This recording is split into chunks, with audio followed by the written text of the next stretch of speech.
everybody! How are we doing on this fine, lovely Friday? We have some very special guys here with us today.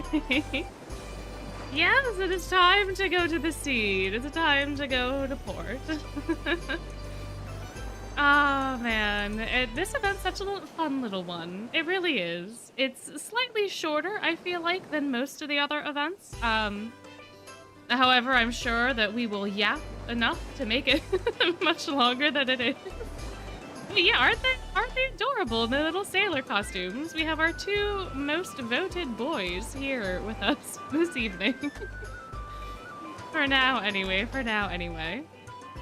But yeah, Jack, honestly, I'm so happy that Jack has his little SSR in this event. I can't even remember the last time he got one, unless it was this event. I don't know when we'll pull for Floyd. Do we want to pull for him first or second? I don't know. Before or after? Should we keep the suspense up for Floyd or not? My. Oh, Portfest is based off of Steamboat Willie. That is interesting. I didn't know that. I did know that we were in port, and there was a fest. I didn't realize. Oh, I guess because of the whistling and the music? Maybe. I'm so sorry you had the flu. I hope you feel better. A poll, yeah, okay, let me put a poll. When Floyd? When Floyd? Now or after? And we'll do whatever y'all decide. Whatever y'all want to do. But oh no, your power went out yesterday. I'm sorry. Yeah, hopefully it doesn't. There was a big storm, like, not even 10 minutes ago. Like, lightning, thunder, trees shaking. I was like, I hope that my power doesn't go out. Otherwise, this would be very embarrassing. But it was one of those quick summer storms where it just came in and then left immediately. So. But. This is a first event SSR. Is it his only event SSR?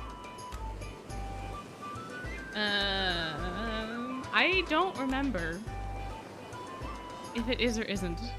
If it is, then he needs a new one. Oh my, it is his only event. Jack needs another card. Jack needs another card. Oh no. Well, it's the only one currently in EN, according to the wiki. But he needs another one. He needs another one. Track well, the club cards aren't like event cards, right? Technically speaking.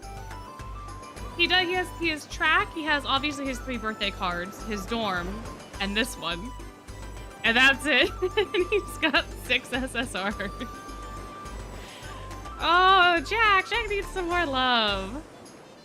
Has Riddle gotten, yes, Riddle was in the first Halloween, so he has an SSR in Halloween. He has a Soom Sitter card as well. I don't know what else. I feel like Riddle has something. Heart, Riddle, Rose Heart, Twisted Wonderland. What does the wiki say? What other cards does Riddle have? It's just Halloween and Soom Sitter for SSRs, but he does have them. Also, oh, wait. Yeah, we haven't gotten to his platinum birthday yet. Never mind. But Riddle has 2 event SSRs. He's got 2. But, alright, well. Yeah, I know. Not everybody wants the JP stuff, so.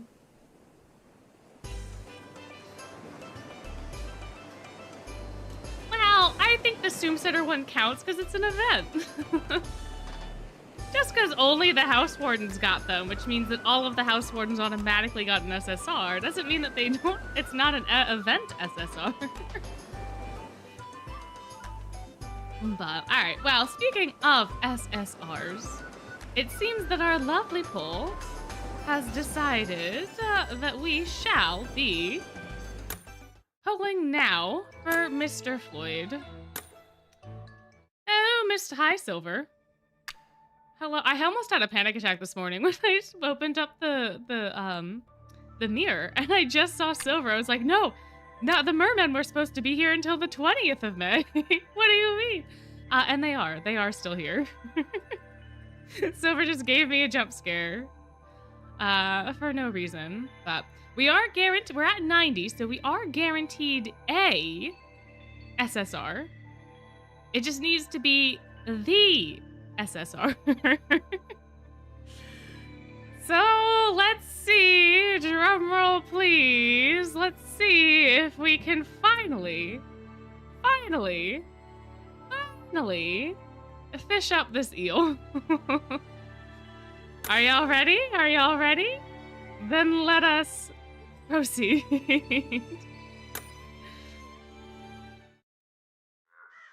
All right. Hi, Grim. How's it going, buddy? 2 feathers, I guess, is not a good sign. I don't know. いざ導かん。闇の力を秘し者。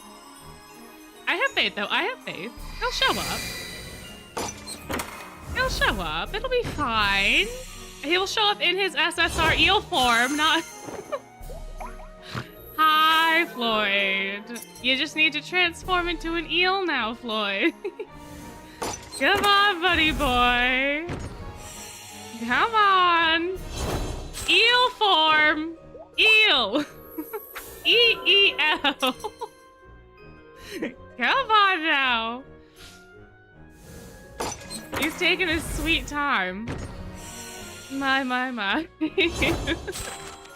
Hi, Ace. How's it going, buddy? How's it going, buddy? Yeah, he's definitely teasing. He always teases. Always. Always. All right. Is this?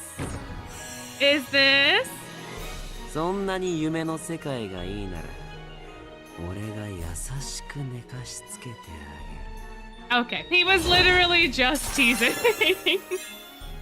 Welcome home. All right, we got it finally. Ooh, the 50-50 had me scared. I really thought we were gonna get his dorm uniform instead. I really thought that's what was gonna happen. But we didn't. He's here now. And he's in the water. Fantastic. ああ、かわいそうに。船がひっくり返るなんて本当に気の毒。同情するわ。Is it funny though? Aren't you the one that capsized the ship? Okay, well now we can relax. Now I can relax anyway. Whew. My. Goodness gracious. Oh, another SR. Wow, that's 3 of them. My. Another SSR guaranteed? I don't think so. Right? You only get, well, maybe. I don't know. Is that what the 2 feathers meant? Does that mean I'll get another one? I stopped counting since we got the first since we got Floyd. I think we have got, this is 100 pity. Guys, this is 100. This is 100. Wait, do you get another one at 100? Is like the 100th poll guaranteed to be an SSR? Is that how that works? Wait, oh, then that's lovely. Watch it be his dorm uniform now. Watch it be his dorm uniform. I guess we'll find out. I don't know. Thank you. Yes, finally. Oh, I guess we do. Except, oh, if it's Jack. Okay. Okay, that's fine. That's fine. So I guess that if this is the last poll, then you do get one at 100, so... Yeah, okay, wow. All right, then that is what the 2 feathers meant. Fantastic. I was scared, well, I wasn't scared it was gonna be Jack, but he kept coming up all the time during our last poll. Wow, okay, cool. I didn't know that, but that's lovely. Not that it'll ever happen again, I'm sure. But we got an eel and a lion. What a combo. What if now Floyd needs to go to the home screen and be trapped forever? There you are. やっぱこの姿は動きやすいわ。 Oh, he was gonna say something else and then I cut him off. Anyway, here he is. ああ、 There he is. 早く学園に戻りたいかも。服とか靴とか帽子とか、陸ならではのおしゃれ、今は気に入ってるし。 My. Look at him go. Look at him go. Alright, well, now that we've successfully fished up an eel, I think it's about time we head into Portfest. We can groovy him afterwards. But I don't want to keep y'all hanging for too long on this lovely little event we have. Cuter than Jade in this form. I think Floyd generically comes off as cuter. Did I pass it? I didn't. Just because he's a little more easygoing. But I don't know. Who's to say? Did I? Yes, I have Portfest Floyd. I do. I have all of the Portfest cards, so if this is, in fact, going to be a shorter event, as I'm imagining, we can go through the vignettes. I'm assuming that they have them. It's been a long time. But yeah, absolutely. Alrighty, so Craneport. My. Oh no, you lost your Floyd plushie. Oh, I'm sure he's just hiding. Ooh, what kind of cake are you baking? That sounds delicious. I would love to try for Corel, except I have no Jeff, so no keys anymore. Oh no, I don't have Portfest Jack. I forgot about that. No, I don't have Jack. I have everyone but Jack. So we could do everyone but Jack's vignettes. I have all the free cards. I have Rook, I have Floyd, and I have the other one. That sounds really bruggy. I have bruggy. Oh lord. Took me a while to remember. I was like, whoops. Yeah, so at 100, you're guaranteed an SSR card, but it's a 50-50. So I think what happened was, during the rolls, I rolled early for Floyd, and like like just any of the cards could have come, and it was Floyd. And then at 100, I lost the 50-50, probably because I got Floyd earlier. But that's interesting. I know, I can't believe I forgot Ruggy. My goodness. Ooh, chocolate peanut butter. Ooh. Well, that's exciting. Alrighty, anyway, let's start, shall we? I'm eating Jack at 1 p.m., so I ought to be right on time. Hey, Ruggy! Yeah, sheesh! How long have you been waiting here? About 15 minutes. What sort of guy would make an upperclassman wait around? I mean, sure, but a whole 15 minutes? A big waste of time if you ask me. And time is money, but whatevs. So you want to get going? You bet. This tummy isn't gonna fill itself.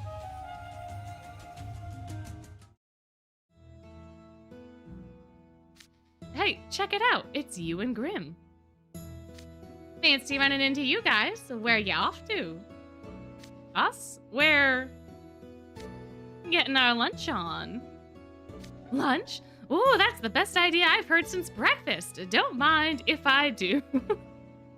Grim, it's rude to invite yourself into somebody else's lunch plans. Do you guys mind if we tag along? Let me be polite. No telling what Grim might do if we tried to keep him from food.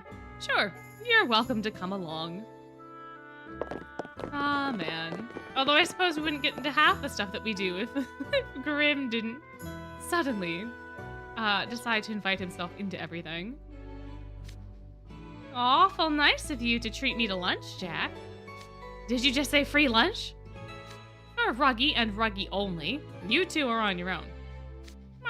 But why him? Because he watered my cactus for me while I was away at the track club training camp. Oh, he did me a solid, so I'm doing one for him. Which makes sense. I forgot that there was a training camp off campus. Lucky me, getting a freebie for something so easy. Much appreciated, Jack.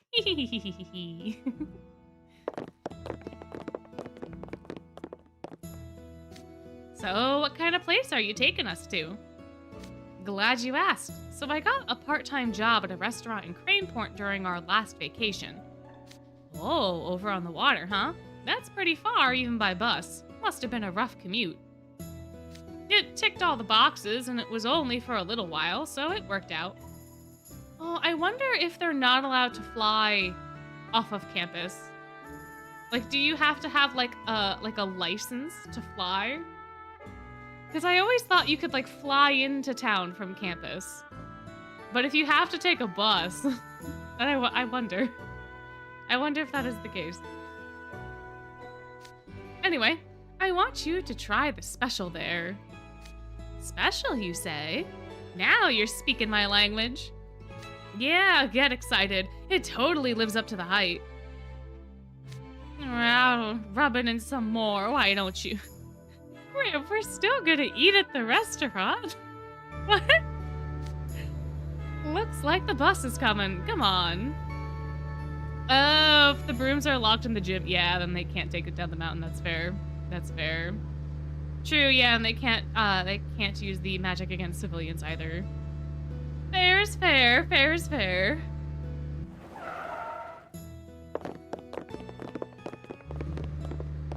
Oh, Froggy complains about having to take the bus to get supplies. Ah, that's fair enough too then, I suppose.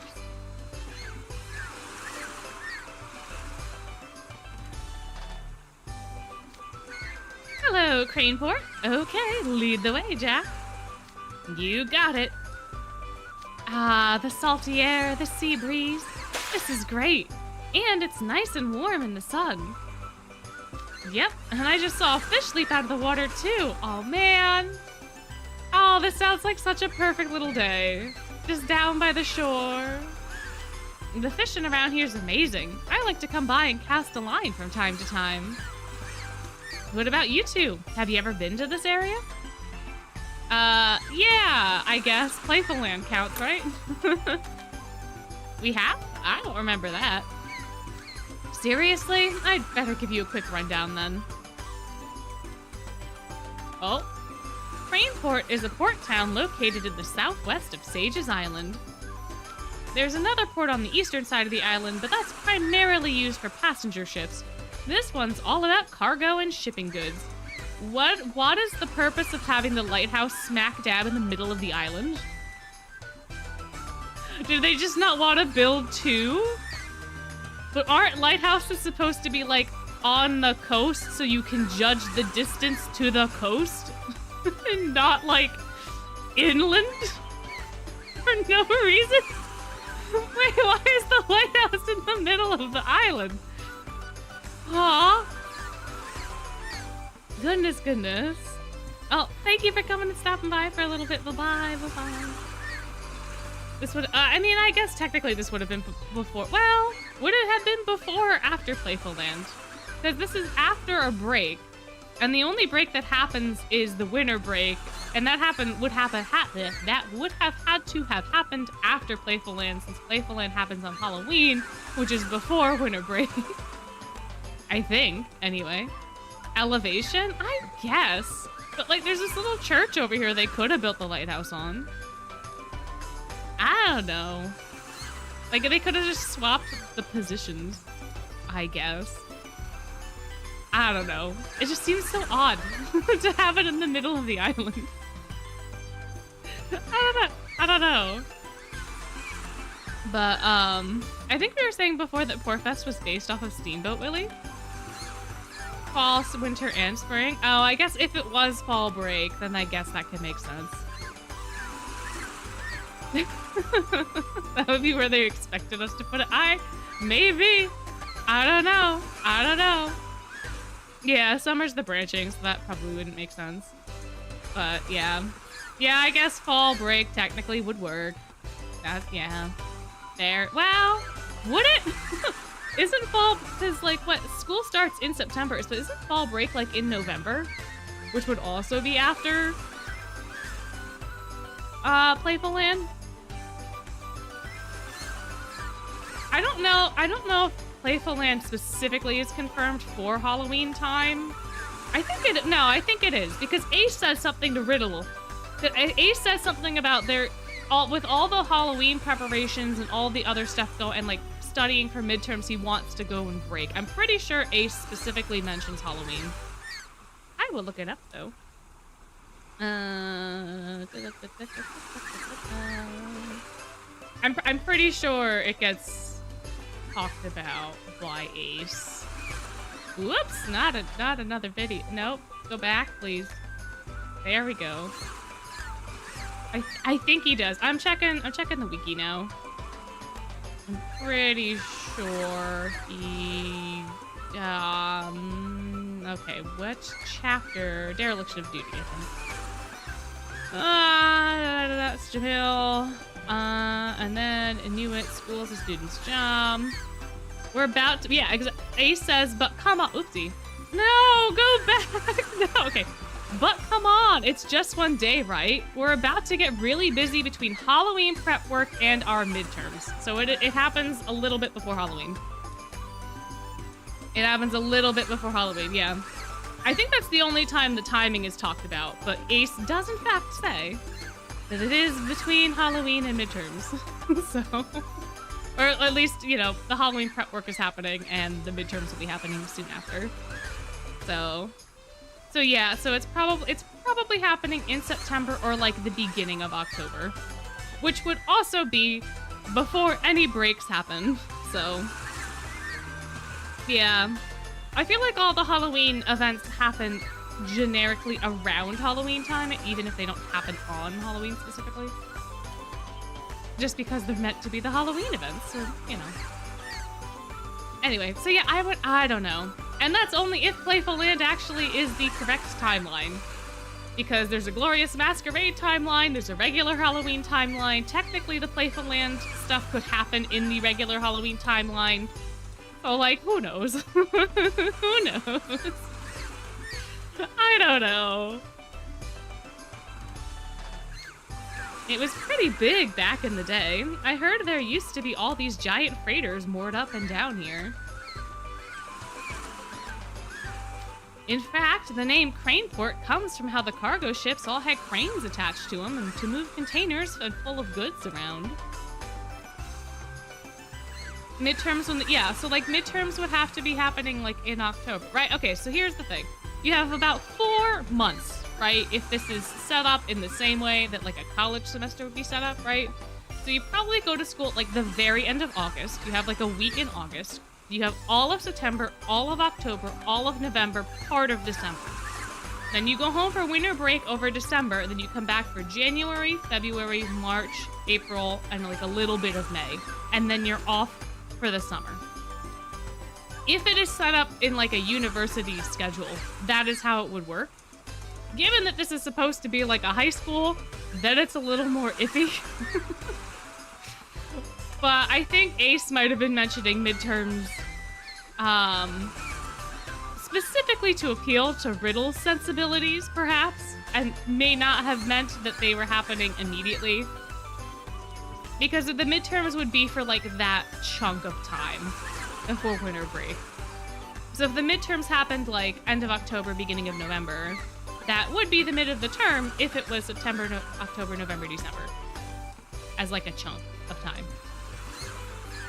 So, that would be my thought anyway. Exactly. Trying to get twist into a coherent timeline with the events and stuff is very difficult. It's very, very difficult. Because there's so many little things that happen that we don't fully know. Like, alright, this is before Harvestin probably, but is it before Firelit Sky? Is it... Do all of the events happen simultaneously, or are there some events that are technically canon and some that are not? Who knows? Who is to say? Because sometimes we go to places and we know certain things, and then other times we go to places and we don't know those things. So, like, I don't know.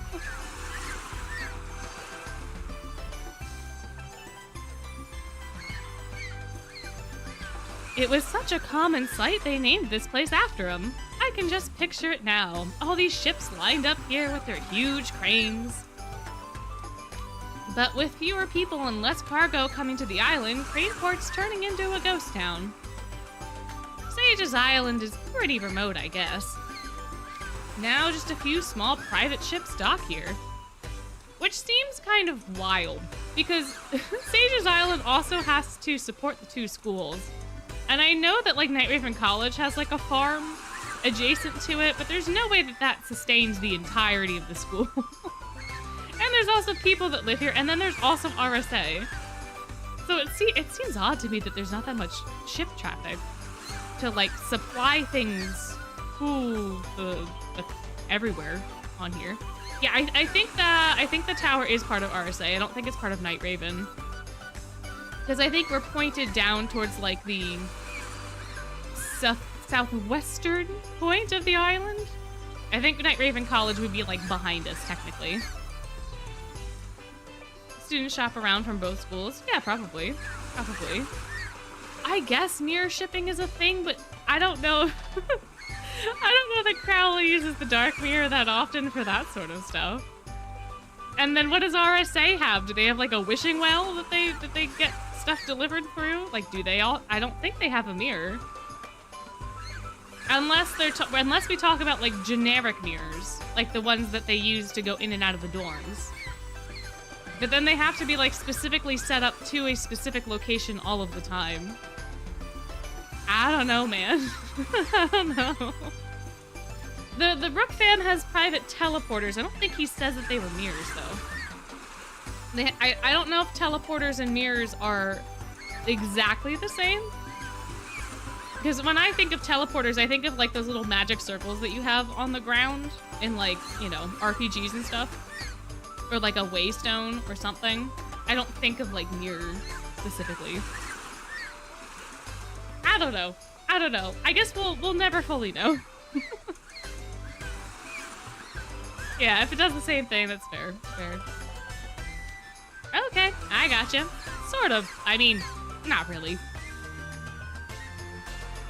Kinda surprising the restaurant you worked at managed to stay afloat, Jack. It's a regular spot for people who work at the port, and on top of that, folks in the know flock there because the food's so good. You can see it now, in fact, right over there. Ooh, they've got burgers and fries on the sign. My stomach is ready. Hey, check out that guy walking on the other side of the road. You could see that hat from space. It's gotta be Rook. Bonjour, monsieur. Oh no. Firabras? I hope I said that right. Dentelion. And of course, monsieur. Halish? And Trickster. Have you come to partake in a bit of lunch? Yeah? You too? Oui, I wish to enjoy the dazzling sunlight and so came to have a meal by the seaside. Me too, Brooke. This is such a vibe. Oh, there's someone else in front of the restaurant too. Ah, hi Floyd. Yeah, it's Floyd from Octavanel. Why, if it isn't Monsieur Spontané? Have you plans to dine here as well? How miraculous that 6 students from our prestigious academy should all chance to meet in front of the same establishment. We must give thanks for such a coincidence and enjoy our luncheon together. No, I don't think Jade hates Rook. I think Jade likes Rook. Because I think Jade and Rook kind of match each other's freak a little.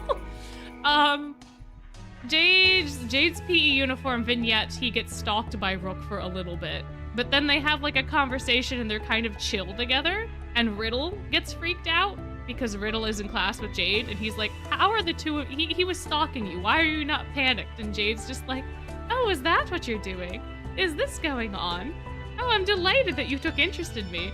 Like, and Rook is like, oh, thank you for understanding. And then Riddle is like, what the hell is happening? I don't think they hate each other. I think they have a mutually, like, mutual respect. Perhaps. Yeah, so that also doesn't make sense then, because, right? So if Jack is aware of Floyd, and is aware of, like, oh, how dastardly they are because of the events of Book 3, but Book 3 happens after the midterms, which can't have happened until... Then is this in the spring semester? Which means that we would have been at Playful Land, which means we would have been in the town before.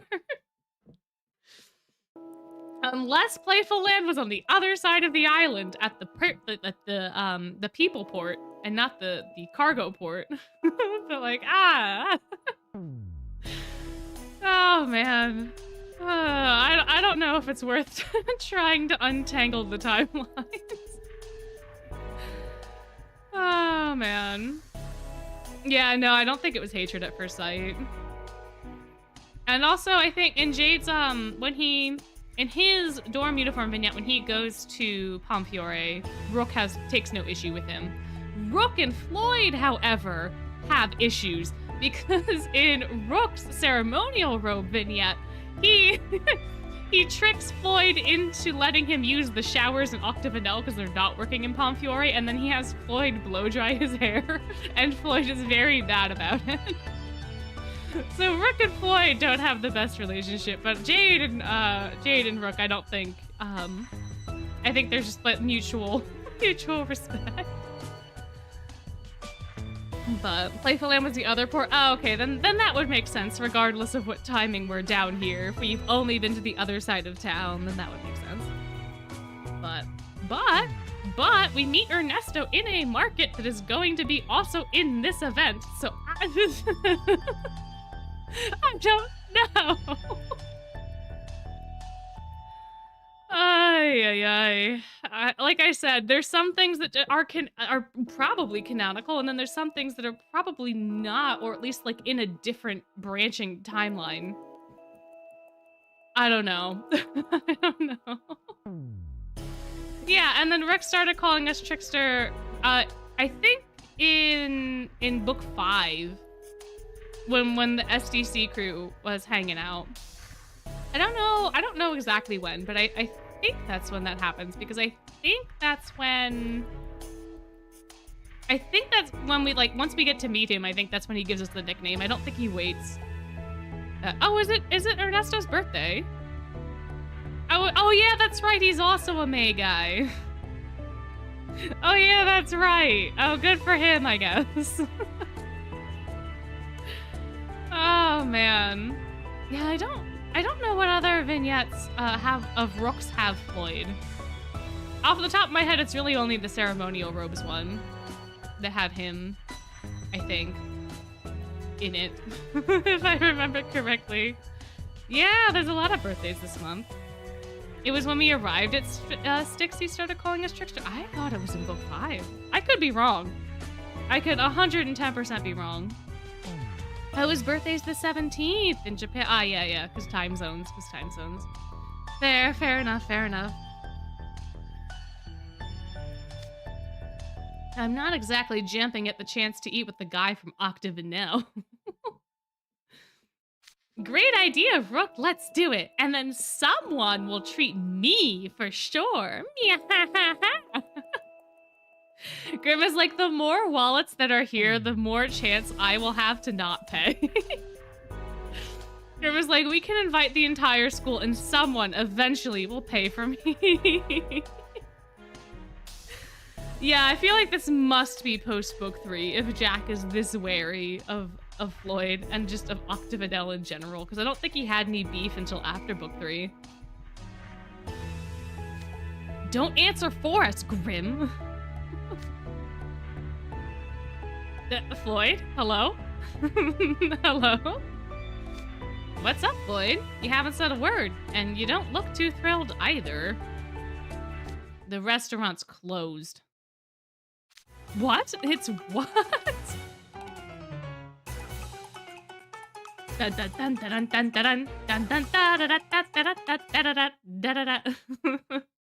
restaurant's closed. Oh, goodness gracious me, what are we to do?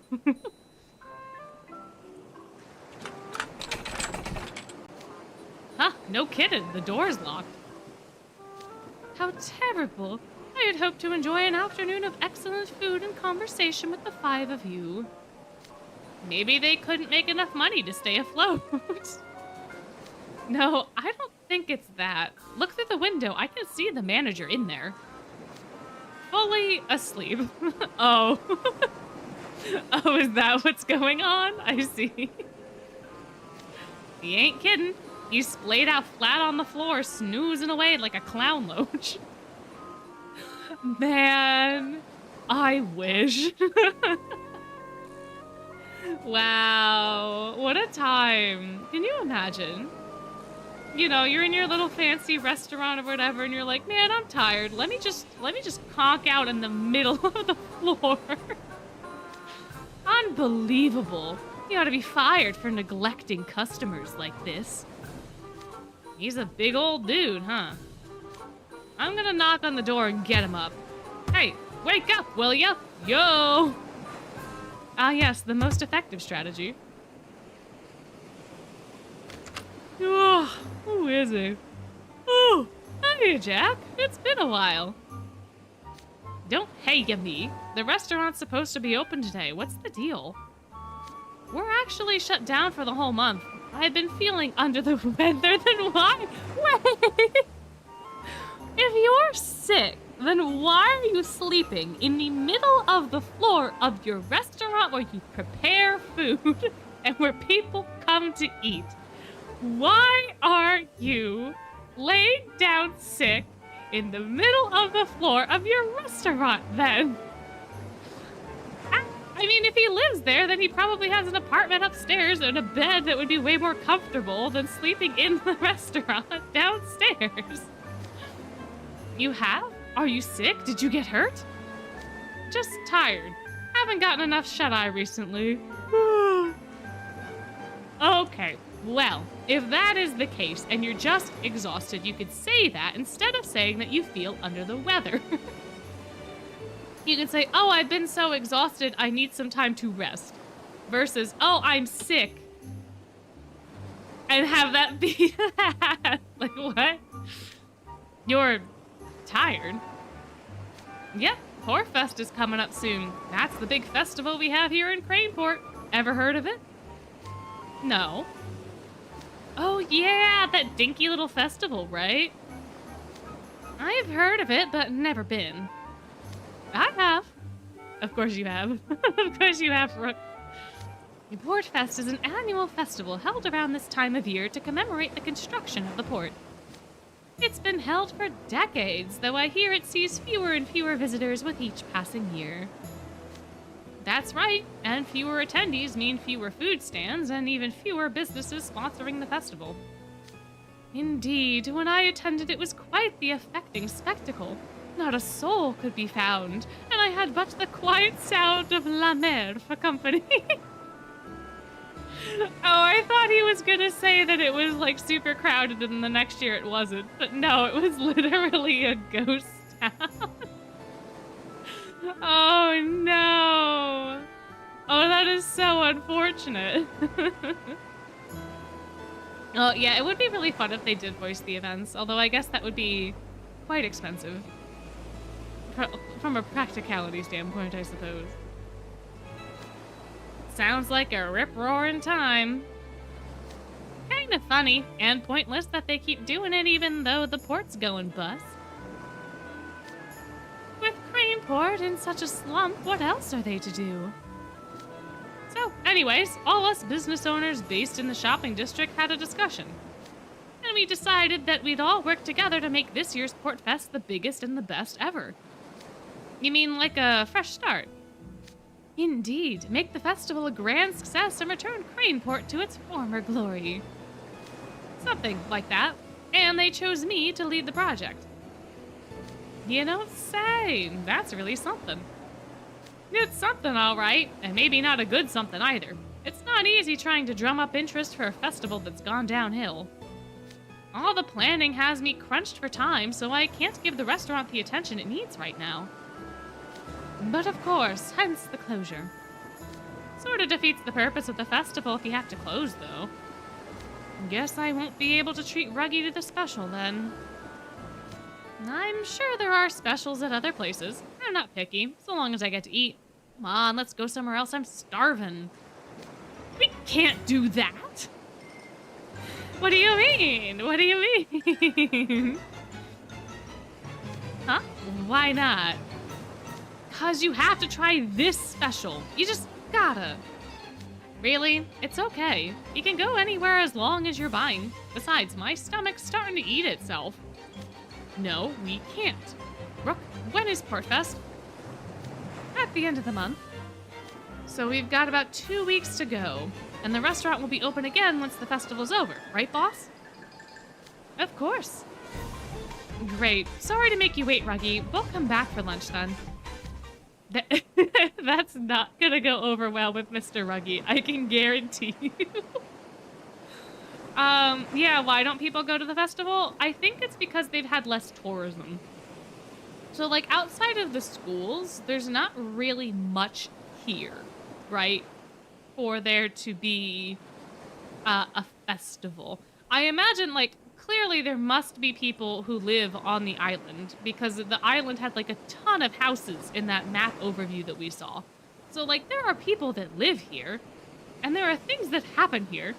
So I don't know why the festival keeps being a bust, but I think because there's not a lot of other people coming, and, like, all the stuff's basically, like, run-of-the-mill, like, every day.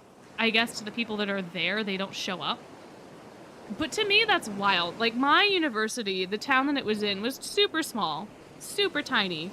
But every year they had, like, a town festival, and the town festival would always, without fail, be packed full of people that would just come from the surrounding area, right?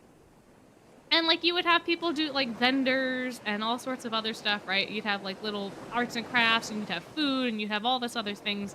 There was, like, oh my gosh, there was such good homemade root beer from one of the stands. I would go every single year. I loved it. And so did the bees. The bees were very happy about that. So, like, I guess because it's a port town and because it's more closed off and harder to get to, there's less people outside of, like, the townsfolk. And it seems like the colleges don't really, like, participate, which is also probably a problem because if Ruggy and Jack and us and Floyd have never come to this festival, and only Rook has, and when Rook went, he was, like, alone. If no one from either of the schools is going into town, then that's going to also cut their bottom line, because if you have students there, at least you have some life, right? So I don't know why the schools aren't involved. Because, like, that was the thing to do that weekend for my college, and if you're on this little island, I can't imagine that you wouldn't want to go there as a student just to have something different to do. Even though it's quote-unquote a long bus ride from the school. I don't know. Yeah, if a majority of the townspeople are sailors that are doing other stuff, then I guess that would make sense. I suppose that's fair. Saying that a cruise ship comes sometimes? Then maybe. But then also, like, you know, it would be good for the cruise people to come during the festival time. And if it just happened to coincide, or if you had cruises frequent enough that it could coincide, I don't know why you wouldn't plan it for that. I don't know. Oh, your hometown has, like, a festival last weekend of July, and there was, like, twice as many people? Yeah, I feel like if there's things happening, like, if I was gonna plan a vacation to go to Sage's Island, for whatever reason, and I knew there was a festival happening, I would like to time it in such a way that I could go during the festival. I don't know. It does seem very weird. But I guess we also have to have a conflict. If we don't have a conflict, then there can't be a plot, right? So maybe this is just a little bit of a fluke. I don't know. And it creates our plot for this event. A festival that's in need of some sprucing up and extra hands, hey? I think I smell a job opportunity. Oh yeah, I'm onto something good.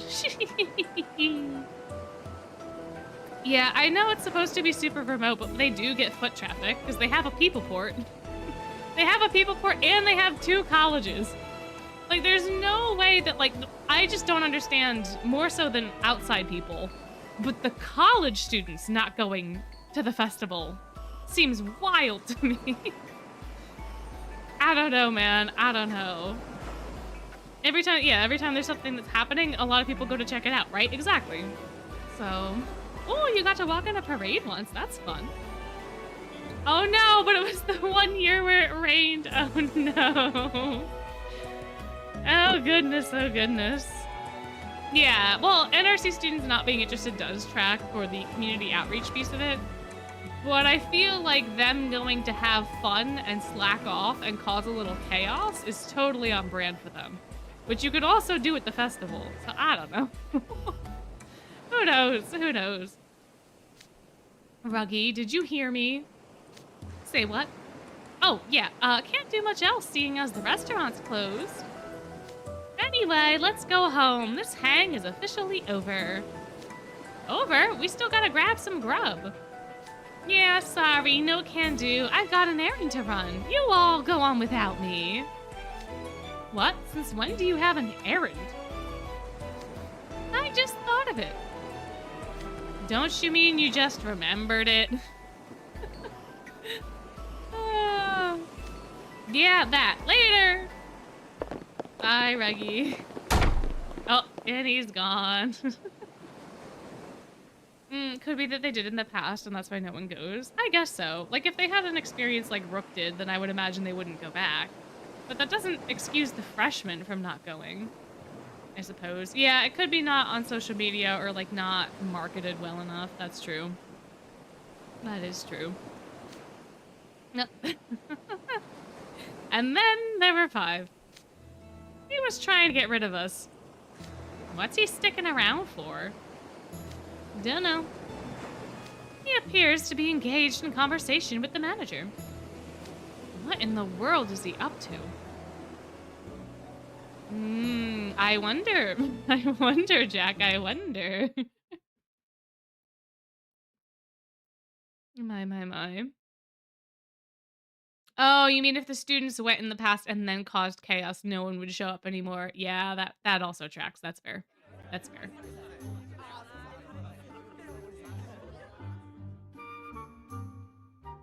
The next day...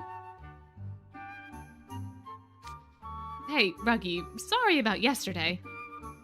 Think nothing of it. Anyways, did the rest of you grab some lunch after? Nah, we just split up and went home. We saw you in the restaurant talking to the manager. What was that about? You'll find out soon enough. What? Oh. The bell? Is the bell not supposed to go off at this time? All students, please report to the lecture hall at the end of class. Wonder what's going on. Something tells me that Ruggy might know what's going on. It appears we have everyone now. Excellent. I have the most felicitas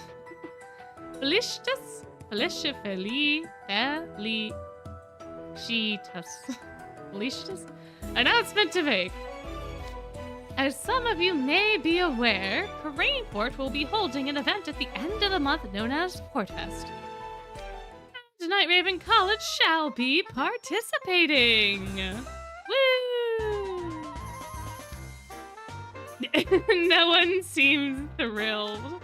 I received a personal request for our assistance from the individual in charge of the festival this very morning. He insisted upon having our school and not Royal Sword Academy. Dear me, one does love to find a person with such discerning taste. Contributing to the local community is crucial for an illustrious institution such as ours, so I offered him the entire school's assistance. Such is the scale of my magnanimity. Oh no, this is an anemone thing. Magnanimity. Generosity, of course. The request came this morning, huh? What a coincidence. Too much of one, in fact. That's what you were talking to the manager about, wasn't it, Ruggy? You put the idea into his head to approach the school for help. Right, you are. He kept saying how it was too much work for him, didn't he? Yeah, I guess, but there's nothing in it for you. You've got to have some sort of angle. There's plenty in it for me. Getting classes canceled for one. And he's hooking me up for giving him the idea. I'm getting 100 Hallmarks worth of gift cards to the restaurant. Huh, 2 birds with 1 stone then. Oh, that's not all. Additionally, all of you students will set up and run food stands at the festival. The faces. They're like, the hell we will. It's not a festival without food, after all. What attendee would not relish the chance to enjoy a host of different culinary delights? This was another marvelous suggestion from the from the project leader. Another suggestion from you, in other words. Righto. Costs pertaining to set up food supplies and all other expenses will be borne by the school. Oh good, more nonsense to deal with. Yippee. Come on, it sounds like a blast. I can't wait. Carefree as ever. Ugh. Ugh is right. You can't put as much lipstick on this pig as you want, but what it means is we're gonna be working for free. Yeah, I can name at least one person who's not gonna take this lying down. Headmage! Enter Azul, stage right. Called it. What is it, Ashen Grotto? Oh, what story are you going to weave for us this day? What story? What tale? The notion of contributing to the community is indeed wonderful. Truly, my heart soars at the thought of it. I would be happy to offer my assistance. But I have to imagine this will cut into our class time and club activities, no? Some students, not I of course, who do not understand the kindness you are doing may harbor some discontent over this. Perhaps in order to bring these poor souls on board, we might offer a reward commensurate with the efforts involved. Yes, you make a valid point, Ashen Grotto. As part of our contributions to the community, we will donate half our profits to Craneport for its revitalization. And I, in my continuing... oh, that's a fun word. Munificence, shall grant the remaining half to the student body. Munificent indeed, Headmage. Your generosity of spirit knows no bounds. Thank you once again. I'm even more excited about this opportunity than before. Nice, Azul sure knows how to negotiate. There will likely only be a small amount of funds remaining, but I encourage you to use them for a post-festival celebration. I shall conduct detailed research into the most popular festival foods and make a huge profit by selling a massive volume of cheap goods. Good for you. Good for you, Azul. There's no way Azul's doing anything for a small amount of funds, I'll tell you that. Bah, as if I'd ever be caught pawing around with these mangy strays. Total cringe. I don't get the sense anyone here will want to mingle at some wrap-up party. Masterful, if I do say so myself. I knew Azul would say exactly that. Okay, so what does that mean? That, my dear Jack, was my real goal for getting Night Raven College involved in Portfest. I worked my fair share of festival food stands, so I know how things usually pan out. All we gotta do is get things going and we'll make a mint, I'm sure of it. And since all expenses are coming out of the school's pocket, the leftover cash is ours. I'm taking 3 birds with 1 stone. You seriously saw that many moves ahead? That's some impressive foresight. Now then, students, when you are selling food and drink at Portfest, you shall be divided into groups by classes with freshmen, sophomores, and juniors together. These groups will operate the stands. Okay. What does that mean? For you, you'll be in a group with the students from Class A in each year, basically. Oh, I get it. So I'll be in the same group as you.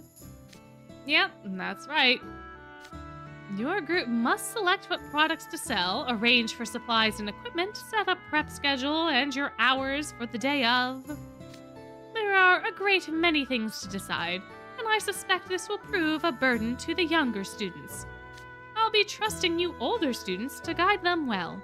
And as for you younger students, be sure to listen and learn from them. It's a prime educational opportunity. So come together, students. Bond with those who are not your usual chums, and learn the true meaning of collaborative spirit. I can't argue there. We don't usually hang out with the older kids from other clubs and dorms. Now, I would like each group to select a leader from among the juniors. You have 10 minutes. What? What did you think was gonna happen? You need to have a group leader. That's absurd. How are we supposed to decide? Oh, the time limit, I see. That quickly. Hurry along, children. 10 minutes does seem like a long time, though. Hey, we're in the same group, Ruggy, and you too, Jack. I didn't plan on us being split by class. So, which one of our juniors is cut out to be the leader? I mean, wouldn't the prime candidates be house wardens? Only 4 of them are juniors anyway. Yeah, you're right. And the house wardens in Class B are. I guess that's fair. It is NRC, and, well, yeah, I guess they would be arguing, but they would be arguing over who, like, doesn't want to do it more so, right? None of them want to do it, so they're trying to argue for each other, I suppose. That's a hard no from me. Edia? Hey, what a great idea. He'd be perfect. I'm not so sure about that. I mean, Edia's not even actually here right now. Yeah, exactly. Edia's not even here. He definitely won't work. Says Edia himself. Your self-confidence is inspiring. Shouldn't Cater do it? I mean, festivals are designed for extroverts like him. That's a good point, and you already know what's trendy and would attract customers. So, will you do it? Yeah, I think I'll pass. KK loves festivals. I want to enjoy Portfest, not do work. So we're back to Edia then. We absolutely are not. Figured you'd say that. What are we gonna do then? 1 minute left, student. That was not 10 minutes. There is no way that conversation took 10 minutes. There's no way. What do you mean? Oh, welcome back, welcome back. I hope the artwork went well. Oh no. Dun, dun, dun. Yeah, it didn't take us 10 minutes to read. That doesn't... We're out of time. Jack, do something. Well, if there are no other options, you're gonna have to fight me. What? What do you mean? Again, Edia's not even really here right now. Again, Edia can't fight you through the tablet. What? I'm not working for some half-hearted, indecisive punk. Whoever beats me is our leader. Why are you making it harder? They're already arguing about not doing it. Jack. I don't know. I thought it would amp up their fighting spirit. You know, get the competitive juices flowing. That makes 0 sense. You're definitely a Savannah Claw. Oh, man. Oh, gosh. All right. You wore me down. KK shall be your leader. Seriously? Yes, we're gonna run out of time if we keep bickering like this. And now that I think about it, this will be way more fun if I can pick a food that looks hype. I'll do everything I can to make our booth go viral. Oh, but hard pass on the fighting. No complaints here, if you're willing to do it. Thanks, Cater. Phew, that's that sorted then. Yeah, thankfully. My. Yeah, KK stepped up and did it. Good job, KK. Good job, buddy boy. But yeah, honestly, if the choices were between Idiot and Cater and you were gonna have to fight them, the only person you could fight was Cater anyway. You could break the tablet, but like, I don't know. 10 minutes have elapsed. Have you all selected your leaders? Class B is all me. Class A hasn't decided yet. We put forward Leona and Rook, but they both refused. How are we gonna sort this out? Rock, paper, scissors? The ultimate decider? That'd be nice and easy. Yeah, and then they can thumb wrestle. Let's just stick to one method of deciding, Khalid. Let's just stick to one for now. Slow down, Khalid. We don't need to make this more complicated. Très bien. My heart sings at the chance to compete with against Roy de Lions. Give me a break. What kind of competition would that even be? We gonna see who has the most annoying hats next? I'll be the leader. It's easier that way. Oh la la. No competition then. French.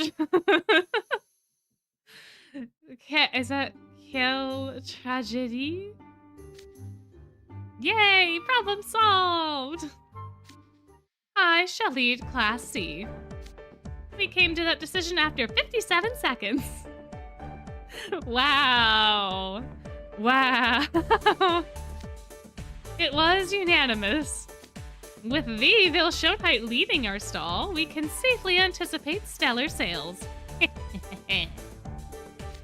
I'll be heading up Class E. Huh? Why are we surprised? Not Trey? Trey's not exactly the type to step up, I guess. Lily's gonna do it? My word. Dear me, the other groups are certainly making a ruckus. Lilia tends to get carried away. I also would have preferred Trey to be our leader, no question. Come on now, Riddle. I don't have what it takes for that sort of thing. I also think Trey would be a good leader.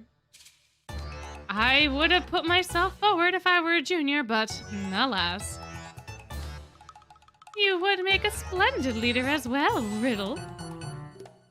Discontented with my appointment, are you? Not at all. I believe you shall make a fair leader, too. Dun dun dun! Class D, or has Class D made their decision?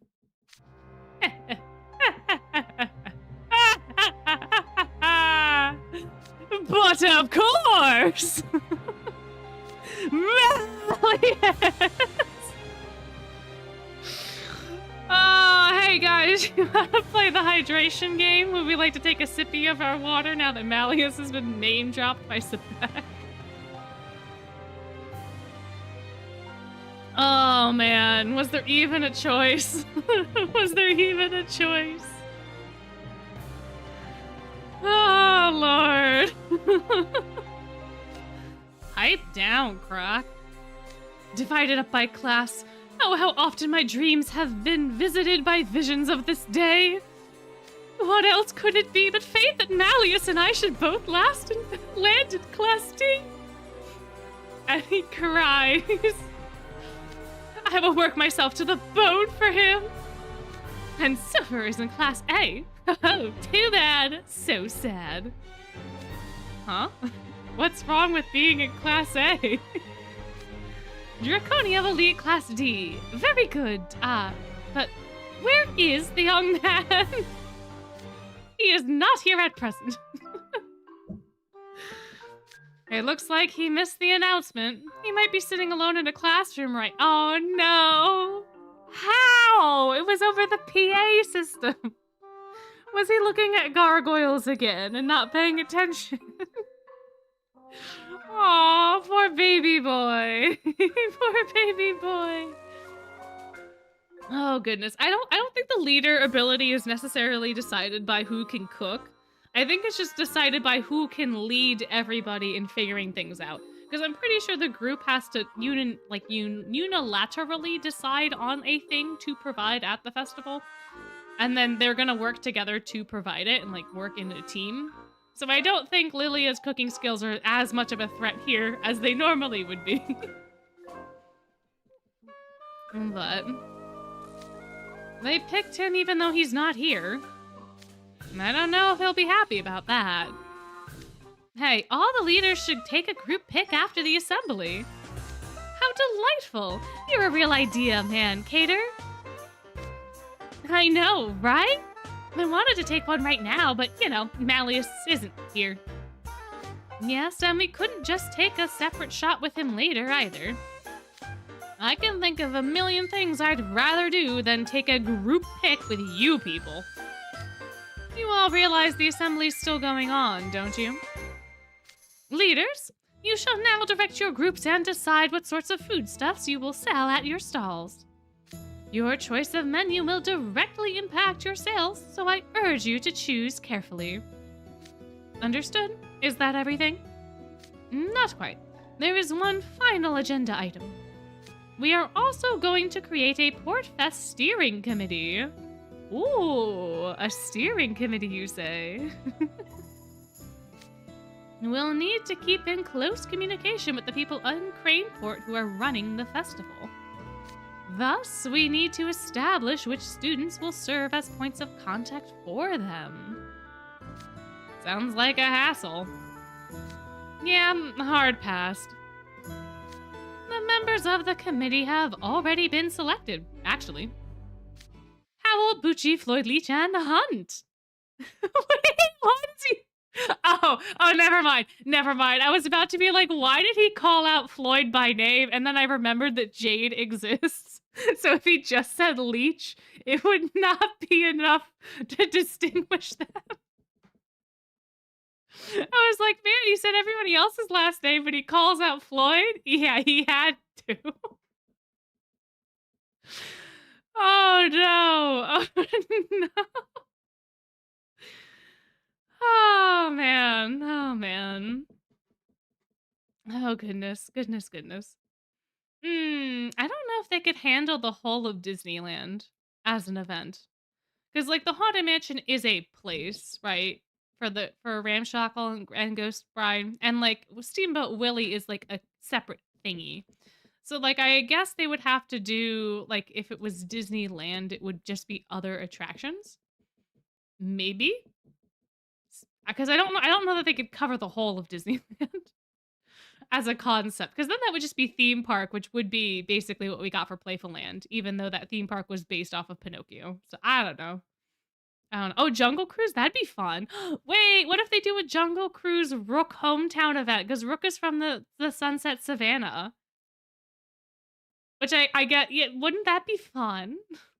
Because, wait, that works out so well. Because in the Lion King 1.5 DVD, I think it was 1.5, there's a special feature where you can go on a jungle cruise with Timon and Pumbaa. And I played that little special feature so many times as a child. There was like only 4 endings, but you would like see different things depending on like if you went left or right. Like it was a choose your own adventure type thing. That would be so fun.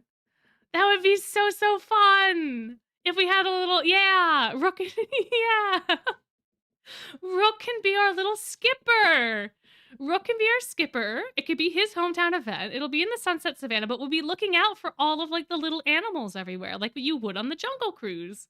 And Rook would be perfect for that because he knows where everything is all of the time and can stalk everyone and everything.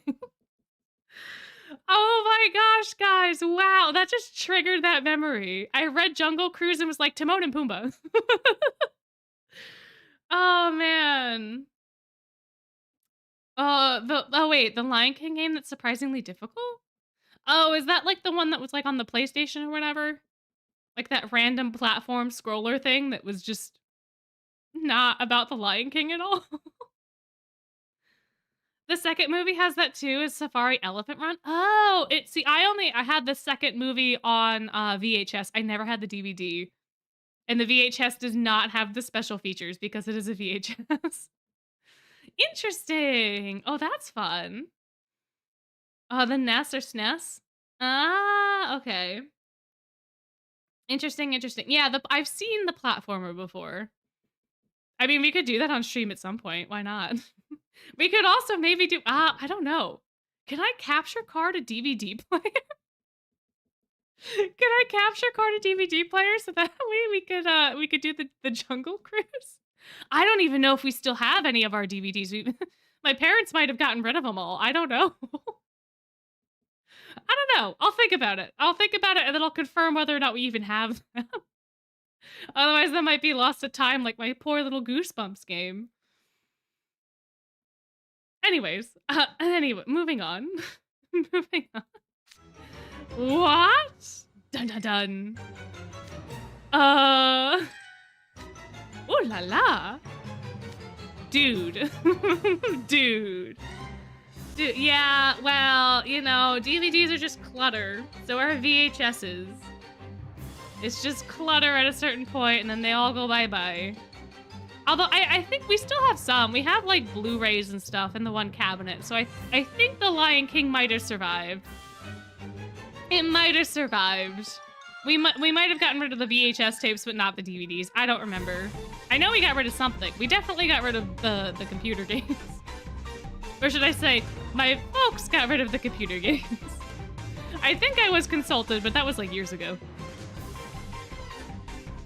The Safari Darkrai game come from Lion King 1.5 also have references? They might have. They might have. Oh yeah, you're right. Yeah, there was that one too. There was the Jungle Cruise and then there was like the Jeep tour. Yeah. Portfest project leader specifically recommended you all. He did? Yeah, because we were at the restaurant, guys. Guys. I assume he imagined we would be easiest to communicate with given our existing acquaintance. No doubt. But the whole reason I'm doing this is for the cash. I didn't sign up for busy work. Oh, and another thing. The leader of our Portfest steering committee will be Jack Howell. Me? Me? Quite so. Another request from the project leader. I guess that makes sense. He knows you best. Oh boy. You and Grim, I'd like for you two to keep a record of the events. Why do we gotta do stuff? I gave you the ghost camera precisely for events such as this. Do be diligent in your documentation. Well, I'm happy about that. I like taking pictures. Dude, you're actually happy about this? I'd be calling out sick. Guys, taking pictures of the event. When is this gonna happen again? You're not gonna be doing this whatever stand you're running again. This is precious memories. Go off, though. I'll be rooting for you. My, my, my.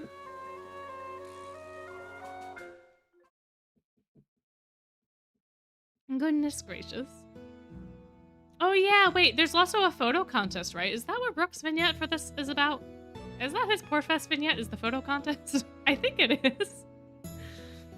There was an ad on your Blu-ray Cinderella DVD and one line from the song. Oh, I see.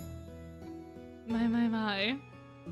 Yeah, taking pictures is much easier than the actual work. You get to walk around, you get to snap a couple pictures, all that kind of stuff. I mean, you gotta make sure that the pictures actually come out good, you know. There is pressure in that, but... The next day...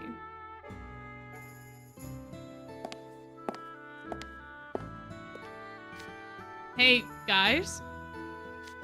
We are having our first Portfest steering committee meeting in a bit. Make sure you get it all down. Yeah, don't you worry. I won't miss a thing. We've got half a month until Portfest. Let's all make sure we pull our weight.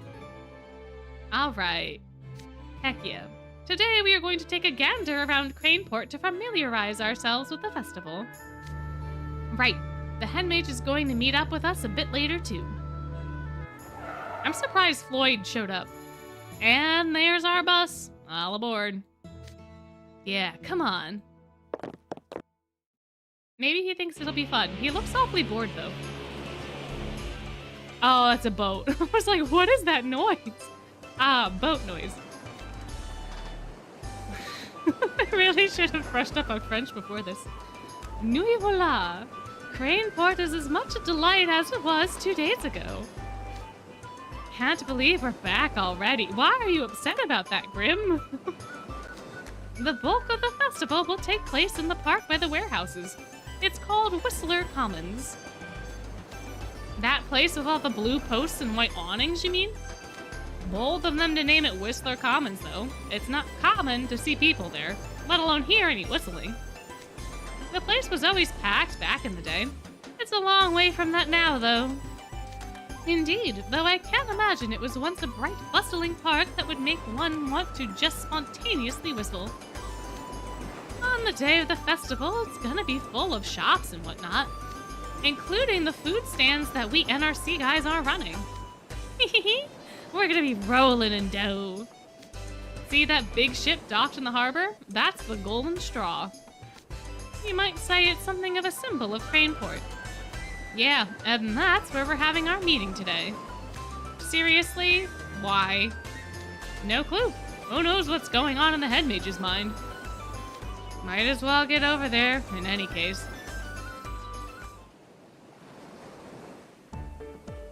Oh, look!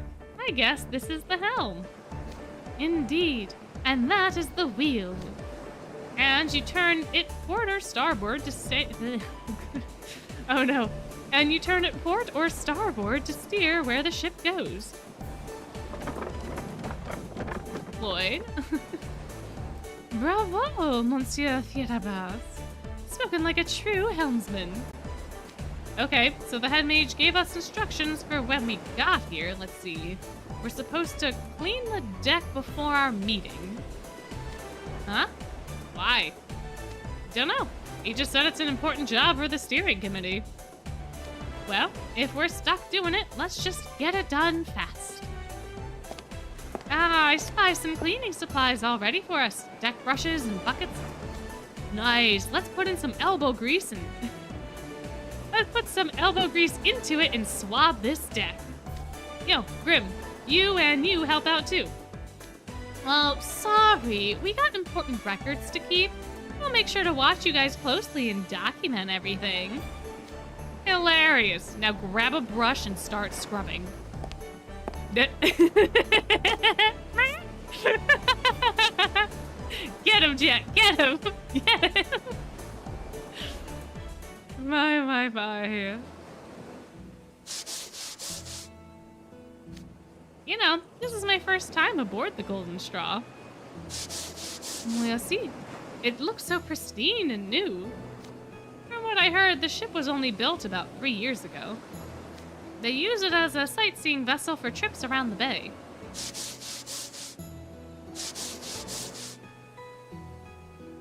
Very quiet the two of them are. Scrub-a-dub-dub.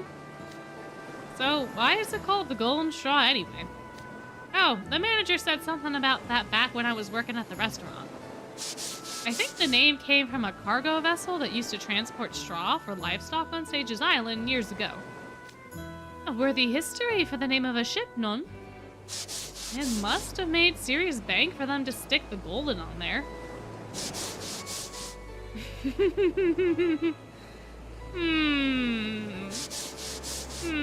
They're looking less amused.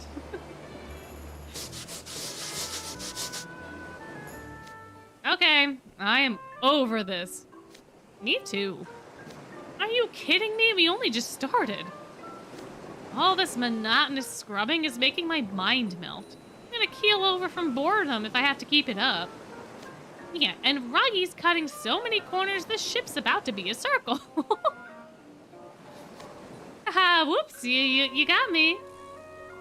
Come on, man. Hang in there, team, we got this. Still got some juice in the tank, huh? That's the spirit. My section's gonna sparkle. I can't speak for the rest of you. Yes, sir, you're just gonna muscle through, huh? Yeah, no surprises there. Greetings, students. Thank you for waiting patiently. Patiently, right. And I see you are all scrubbing away, cleaning the ship's stage. Your hard-working spirit is positively splendid. Did you just say stage? I guess there are a lot of decorations around the helm. So we've been cleaning the stage, huh? I'm guessing there'll be some kind of show here during Portfest then? Indeed. And I would like you to ensure that the stage is cleaned daily. Daily? As in all of the days? Yeah, Floyd.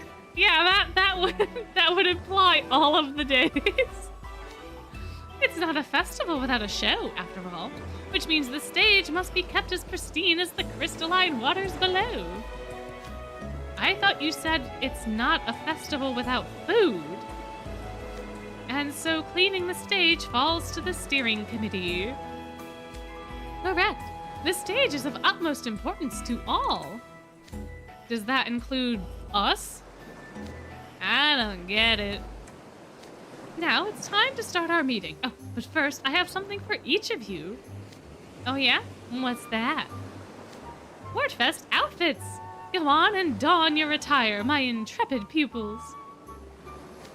We get special outfits? Maybe it's like a patch or an armband to let people know we're staff? Perhaps a jacket to add a touch of formality. I'm not wearing anything super tacky. All right, boys, let's get changed. Da-da-dum, da-da-da, da-da-dum. We get outfits now. I wonder what they're gonna look like.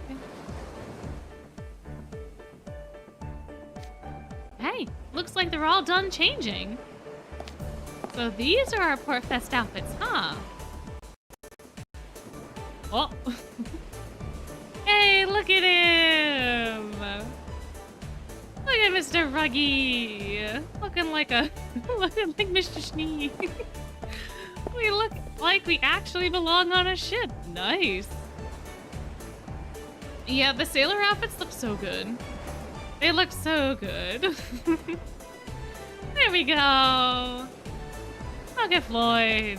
Veritably summery and cool, elegant and chic. Now I will say, Rook having the, oh goodness, what, the neck scarf? The scarf tie? The neck scarf tie thing? Goodness, I learned what it was called today, and now I can't even remember. Oh, good. Ascot? Is it an ascot? Oh. I feel like it just works for him. It works for him so well. I think out of all of them, he's probably my favorite. Just because he has that extra detail. Anchor scarf. Oh, thank you. Yes. Those dudes are something else. I didn't picture them being so flashy. Your delight makes the effort it took to secure them completely worthwhile. I believe we're waiting on one more. Hey everyone, sorry that took so long. And then we got Jack. Look at him go. I like that he has like the little cord on the one side of his outfit underneath his left arm on the right side. I don't really know what that cord is doing, but it looks cool. Ah, our merry band is complete. You look marvelous. Just wearing this makes me feel like I should snap to attention. Oh, look how happy he is. Oh, he's so happy. Yeah, you're like the very picture of a sailor. A real gallant type. He totally is. A stout sailor like you can navigate the roughest of storms easy. Are you complimenting me? Sure are. Looks like all that working out paid off, huh? Formidable, Monsieur Fierabas. Your burly muscles are on display for all. Très bien. All right. Stop before you make it awkward. Your tail is wagging, sea urchin. Hilarious. Aw, he's secretly so happy. Aw, I wish they had like the tail wagging in his actual sprite. That'd be cute. Just left to right, left to right. It'd be cute, it'd be really cute. It is not. Yes, it is. No, it's not. Yes, it is. Your outfits complete the seaside setting perfectly. I shall dub the style portwear. As is befitting one of my extraordinary Oh, too many letters. As is befitting one of my extraordinary generosity, I express ordered them for all of you on the steering committee. I asked Professor Carell to design them, you see. Yeah, they're not really your vibe, Headmage. The large flap collar on the jacket is most lovely. And even though it's got long sleeves, the fabric's so light it doesn't feel hot. It's actually really cool. A certified summer jacket, non? I have always wanted to try a pair of deck shoes like these. They're way lighter than they look. I understand they are crafted with a strong grip, which allows one to maintain their footing even upon a sodden deck. You got that right. I can jump and skip all I want. No slipping here. You could really go wild in these. And what style! The anchor, rope, and life preserver design are simply marvelous. Really matches your whole merman thing, Floyd. And those jorts are a whole... Oh, he has jorts on? Froggy has jorts? I looked at Floyd and Jack's sprite, but I didn't look at Froggy's today. What do you mean he has jorts? No. Does he? Does he? Oh my gosh, he has jorts. He does pull them off. They're not nearly as egregious as some of his other things. Yeah, he does. He has jorts on. He's the only one wearing shorts, I think, because I don't think Rook is either. I'm gonna double check. Yeah, he's the only one with shorts. Oh no! Oh lord! Oh, y'all want to see the jorts? Here, hold on. Hold on, I'll show you the jorts. I'll show them. Hold on. Here we go. Hold on. I gotta literally move all of my windows around to show you the jorts. Okay, alright. You all ready?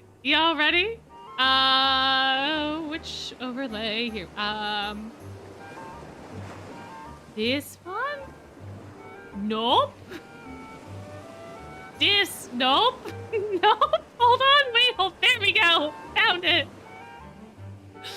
Here's the jorts. Look at him go. Look at those fun little jorts. They really don't look that bad. Like, comparatively to the other ones where Ruggy has, like, some form of shorts on, they really don't look bad. They do work. Yeah, he is quite a skinny boy. He is. But yeah, no, he looks perfectly fine. It doesn't bother me in the slightest like I thought it was gonna. I don't know. He's got jorts. He's got them jorts. Alright, now I gotta move all my windows back. Bear with me for a minute.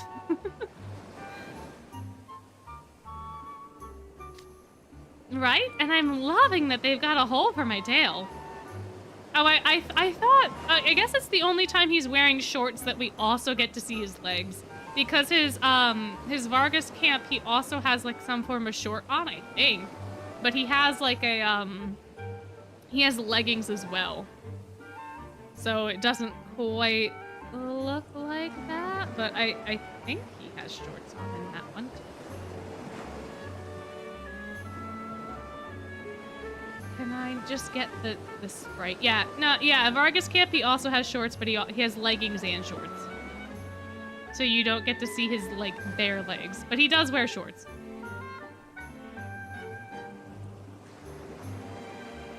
Yeah, that outfit. yeah, that one. Yeah, that one. Yeah, I'm glad the hat doesn't hide my ears. It's a good design for a beastman. Gotta remember to thank Professor Corell later. I have to say, I know we're all wearing the same outfit, but yours makes you look so mature, Rook. Merci. I suspect that's due to this dapper red scarf. The striking contrast between the red and the blue. Un rai beauté. I think you guys look way cool. Oh, you think so? Thanks. Merci, dear trickster. Your praise makes my heart soar. Nice. Hey, thanks. Don't try to butter me up, though. You're not getting anything out of me. Well, I'm feeling pretty hyped now that we've got these nifty outfits. Indeed, I'm a veritable fountain of excitement. Let's apply ourselves to our steering committee work with gusto. Oh, we can go back and replay this chapter and call them cute and see what their reactions are. Sure. Hey, speaking of which, what is our work for the steering committee?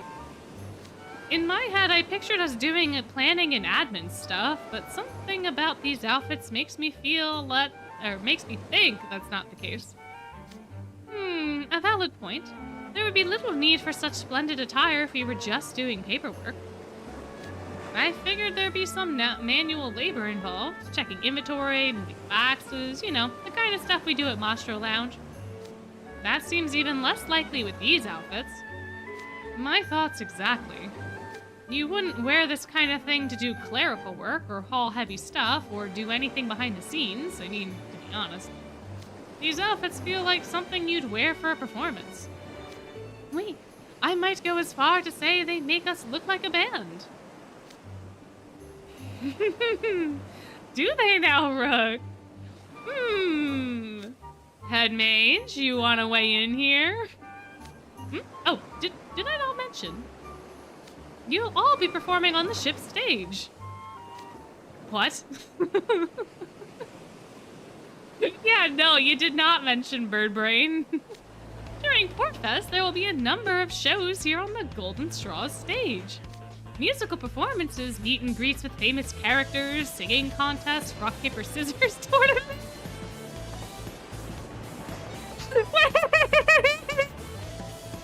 Wait, why is there a rock, paper, scissors tournament? That's so out of pocket, what?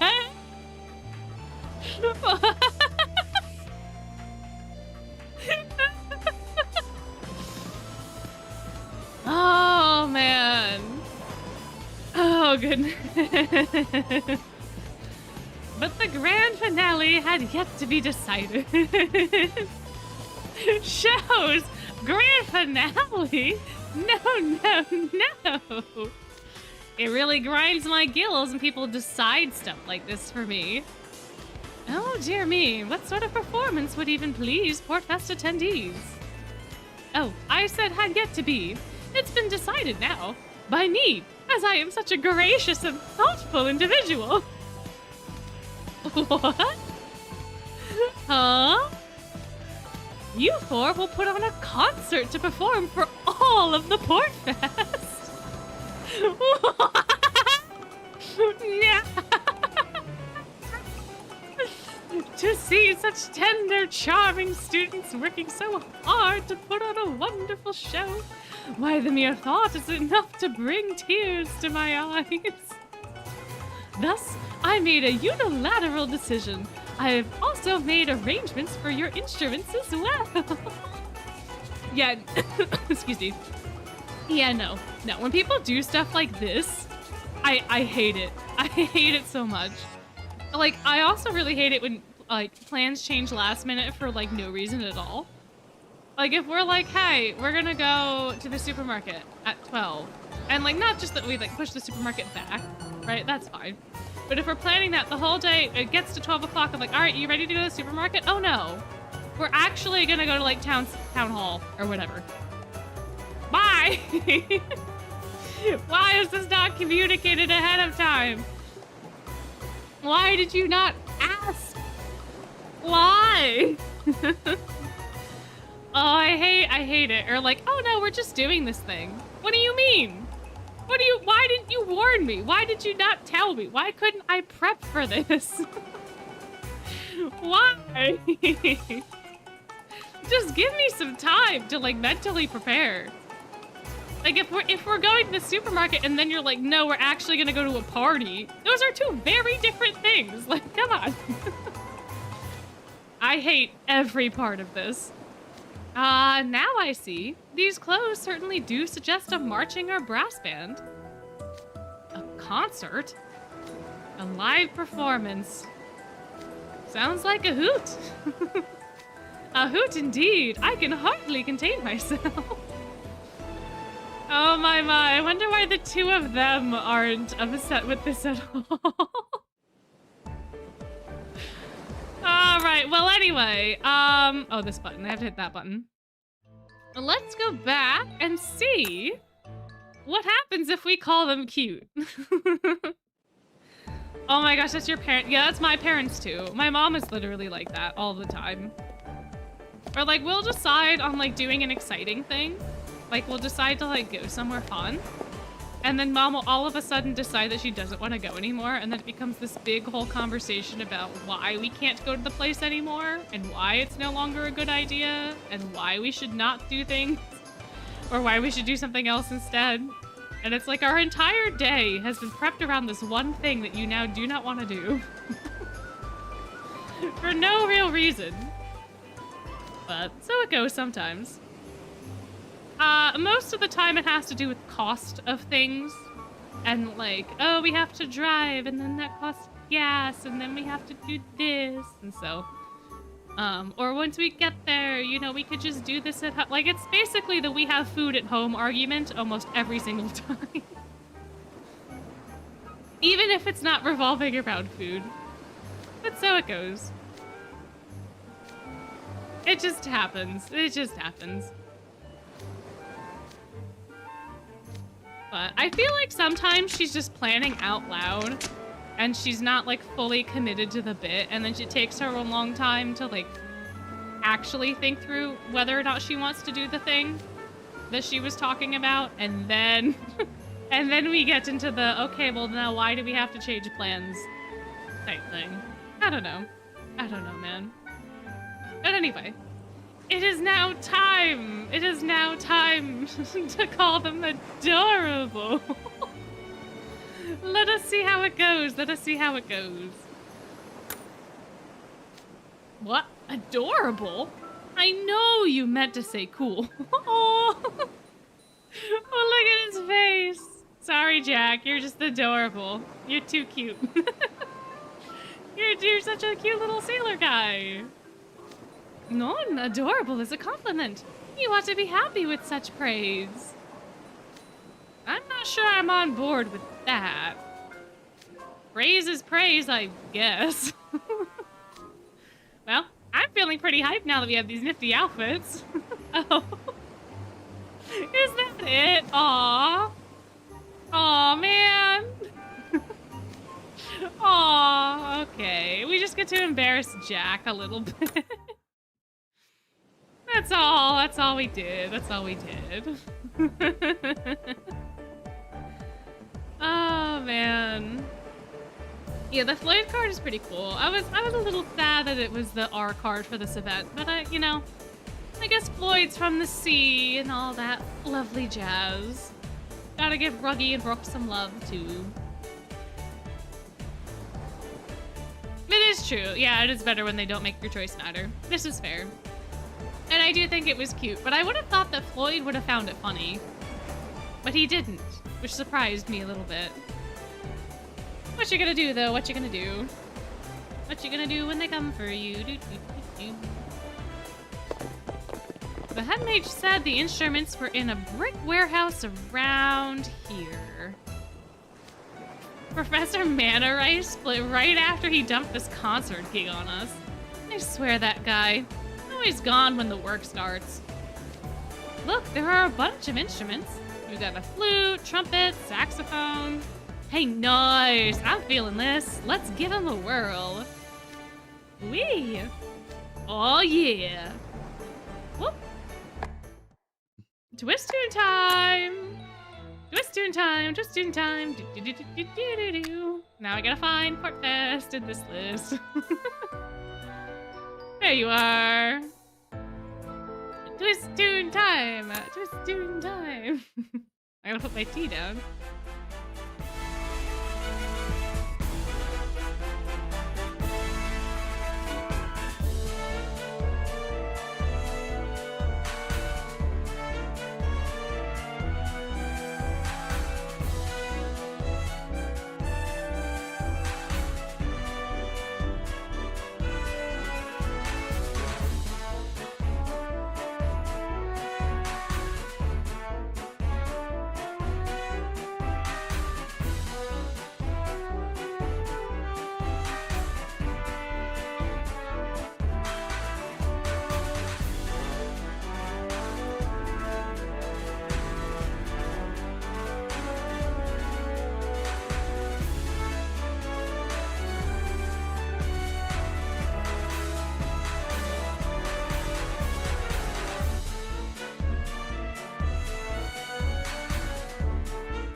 And there we have it! Our cute little twist tune! 他の奴らどんな夢を見てるんだろう。 Yay! Well, hopefully it does come back because it's not in the event replay section. So there's a good chance that it'll get encored. I just have no idea when it shall. And then we are here. On easy mode, they look miserable except Floyd. Oh, is that so? Sometimes I feel like the easy ones are too hard because they're not, like, fast. But we can check that out afterwards. I'm not gonna try for Corel, probably because I don't have anything anymore from Jade and Floyd. Unfortunately. I am glad to have gotten both Jade and Floyd, but now I have, like, nothing at all. And Corel will be coming out in, like, a couple weeks, so, that'll be fun. Oh, no! Okay, hold on, guys. There was another part of 7. There was another part of 7 we didn't see. Hold on. I thought it was just the twist tune. Oopsie doopsie. Oh, wait, hold on. Okay, hold on. Hold on. I forgot to turn the autoplay on as well. Okay, there we go.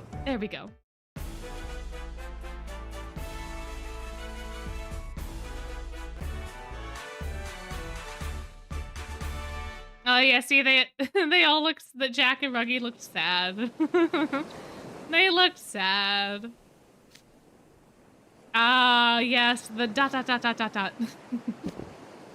That was awful! Like, so bad! Absolutely hilarious! Come on, what do you want from me? I've never touched an instrument outside of class in my life. I figured I'd at least be somewhat decent since I've got solid lung capacity, but man, that was rough. I haven't really played any instruments either. Even if I had the time to learn, I would have had to spend it finding ways to earn cash. But I'm surprised a classy-looking guy like you can't play an instrument, Brooke. I love few things more than beautiful art. I adore music, of course, and have attended many concerts. However, I have little interest in playing instruments myself. I have no need, you see, as merely listening to skilled performers is enough to fill my heart and then some.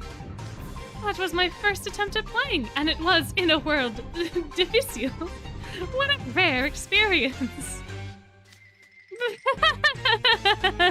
You guys are such dorks.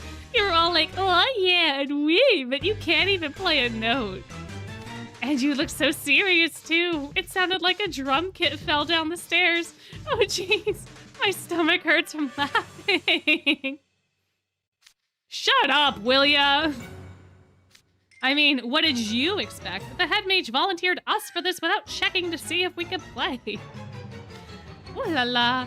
This is quite the predicament. Ugh, okay, so what do we do then? Do? Learn how to play? Duh. Practice? Maybe? We've only got about 2 weeks. How could we learn that fast? Relax, it's simple. You just move your fingers with the rhythm. Give me your flute, sea urchin. It's all yours.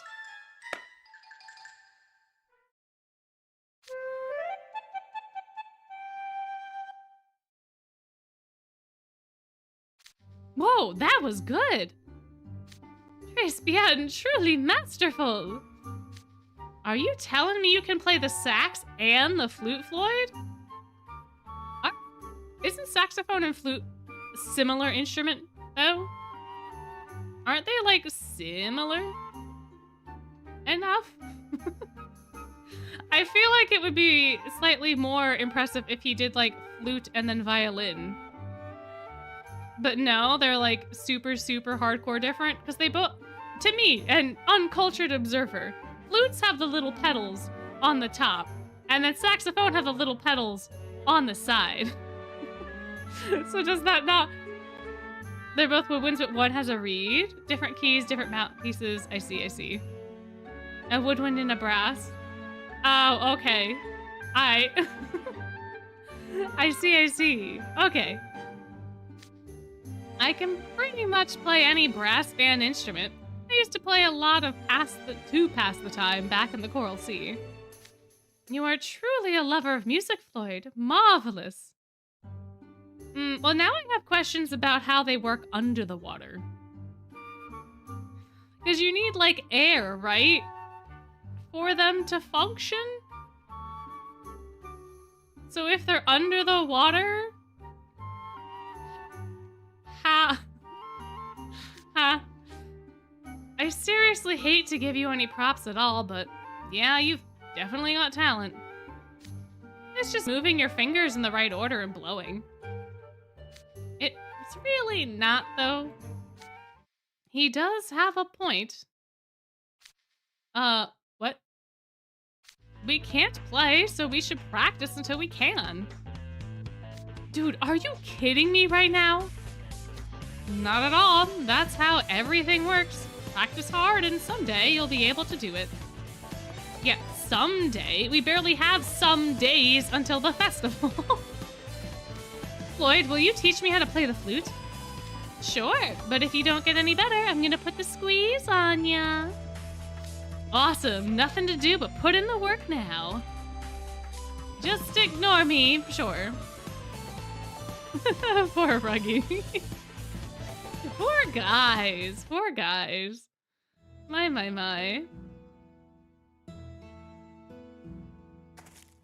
The next day... Yeah, they do play instruments in Little Mermaid. I don't know.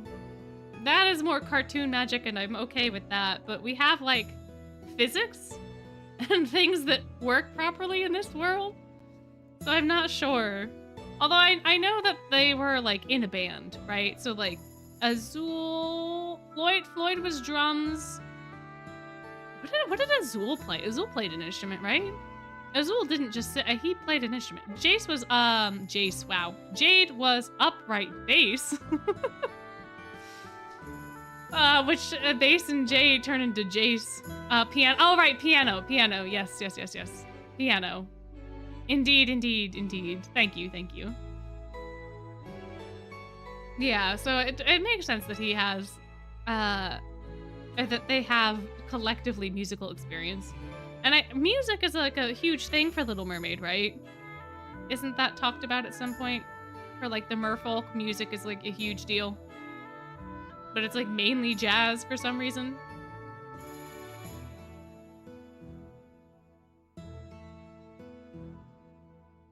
Jack and Ruggy, bonjour. Morning, Brooke. Yeah, good morning. Sorry, that was rude of me. Must none. I'm thinking nothing of it. You do seem rather drowsy, however. I suppose we did practice until quite late last night. And am I right in thinking that after we parted ways, you continued to practice on your own? Just how late did you stay up? I'd say he was at it till morning. Truly? You mean you did not sleep? Nah. Turns out Floyd saying he'd teach me to play was a lie. Of course it was. He probably lost interest immediately. The only teaching he did was tell me to blow into the flute, among other jabs. Oh, never mind. That also tracks. Oh, that's like Lilia too, right? When he was teaching people how to do spells, he was like, you just zippity zoop and then whoop. And they were like, what are you talking about? He was like, no, you just zippity zoop and then boop. And then Malleus had to be like, you have to imagine it like a string, and then you wrap the string around the ball and you pull it towards you. And then they were like, oh, okay. Oh, man. That fully tracks for Floyd to be the exact same way. Oh, gosh. No, I know. I know exactly how that feels. If I don't get like a minimum of like 10 hours of sleep, I can't function. And unfortunately, corporate life doesn't really let me do that. I'm lucky if I get like 7 hours. But man, it's not enough. It's not enough. And I can't use caffeine anymore. So or like, large quantities of caffeine that would be enough to actually wake me up, I cannot tolerate as well. Yeah. Yeah, I don't know how he did it. Although there was a point in time when I was in college where like I would be running on like 2 hours of sleep for like an entire semester, like every day. And I was fine up until my body said, "What the hell are you doing?" And ever since then I have not been able to like actually pull an all-nighter. I'll get to like midnight and I'm like, I can't do it. I cannot. But we'd hardly done anything before he got bored and went back to his dorm. So all I could do was head back and try to figure it out myself. I was practicing till just a little bit ago. I can't quite make my lips stay in the correct position, so I can't get that kind of silver. Man, you usually turn in so early. You gotta make sure you don't fall asleep during class today. Oh, poor guy's even got the tears in his eyes from yawning. My. I would never do that. Class is important. So, how did it go? Since you practiced all night, does that mean you're a flute wizard now? No. Not as much. We've still got time. I'm gonna get the hang of the basics, even if it's just a little. Let's all meet up today after class and practice some more. Oui, I shall inform Monsieur Spontané. You think he's even gonna come? He's practically a maestro, so he doesn't really need to practice with us. Right, I am loath to say so, but we are the ones holding him back. All the more reason we've got to crush some practice so we can master the basics. Okay, but do you think the basics are gonna cut it for the grand finale at the festival? I can picture it now. The burning shame, the storm of boos, people demanding their money back. I'll take a pass on that. No one else seems to want to say it, so I will. I think we should quit. Everyone would be way better off if some actual musicians took our place. I'm sure the pop music club would love to do it. Well, I'd still probably be a train wreck with those guys, but even still. That's a non-starter. The Headmage specifically asked us to do this, so we need to do it even if we're awful. But if we do, the concert will be a guaranteed flop. There are some things you just can't do, even if you bust your butt. And I think we're in that kind of a situation, don't you? No, we'll be able to play if we just apply ourselves. You know, some might confuse your relentless go-getter attitude for outright pig-headedness. Don't you think you're the one being stubborn and giving up too soon? Never thought I'd hear you talk to me like that. I respect you a ton, but this is different. It's like arguing with a brick wall. Fine, you think you can power of hard work your way through this? Prove it. Give me a shout when you can actually play something that won't make our ears bleed. I'm not coming to practice until then. You do your best, okay? Hey, wait, Ruggy! Ooh la la, most dramatic exit. I'll say. I'll say, those were fighting words. He is a deeply pragmatic person, Ruggy. Such an efficient, economical, grounded beauty. Efficient? Are you really taking his side? You don't seriously think we should give up too, do you? Oh, you must understand. You have a beauty all your own, Jack. To possess enough endurance and force of will to hammer through a metaphorical boulder with but a single nail is no ordinary thing. Monsieur Fierabras, you never give up, not even in the face of great adversity. Beauté, I give you my applause. Thus, there is nothing wrong with your continuing to practice and then performing at Portfest. The sight of you playing your heart out regardless of talent will likely shine as a kind of art itself. Whose side are you on again? What I mean is, there is more than one answer to the question of what kind of show we should perform. And the one who makes that decision is you, our leader. I shall merrily follow your lead. I'm gonna go on that stage even if I gotta do it alone. I'll get better if I practice, that's how everything works. And if anyone wants to give up because doing a crash course on an instrument is hard, well, they can just hit the bricks. Indeed, your resolve is strong, and I do understand where you're coming from. However, this show requires 4 people working in harmony, none? Yeah, but it's not my style to team up with people who shirk practice. Your conviction rings out loud, so loud that I do not think my words will reach you. Ah, what an elegant way of putting that, Rick. What an elegant way. It appears I shall not be the one to guide you to your answer, Monsieur Fierabras. You would be best served speaking to someone whom you deeply respect and admire. Maybe you're right. We do this so you can find an answer that is satisfactory to you as our leader. And with that, I must depart. Adieu. Bye, Brooke.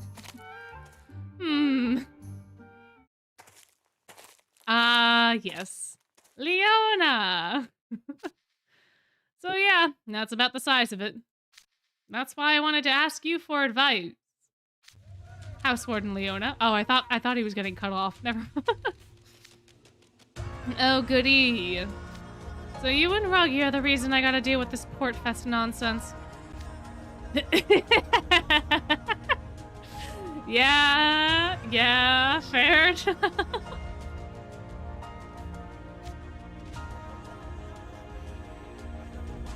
How dare you drag me into this? I mean, hawking snacks at some rinky-dink festival?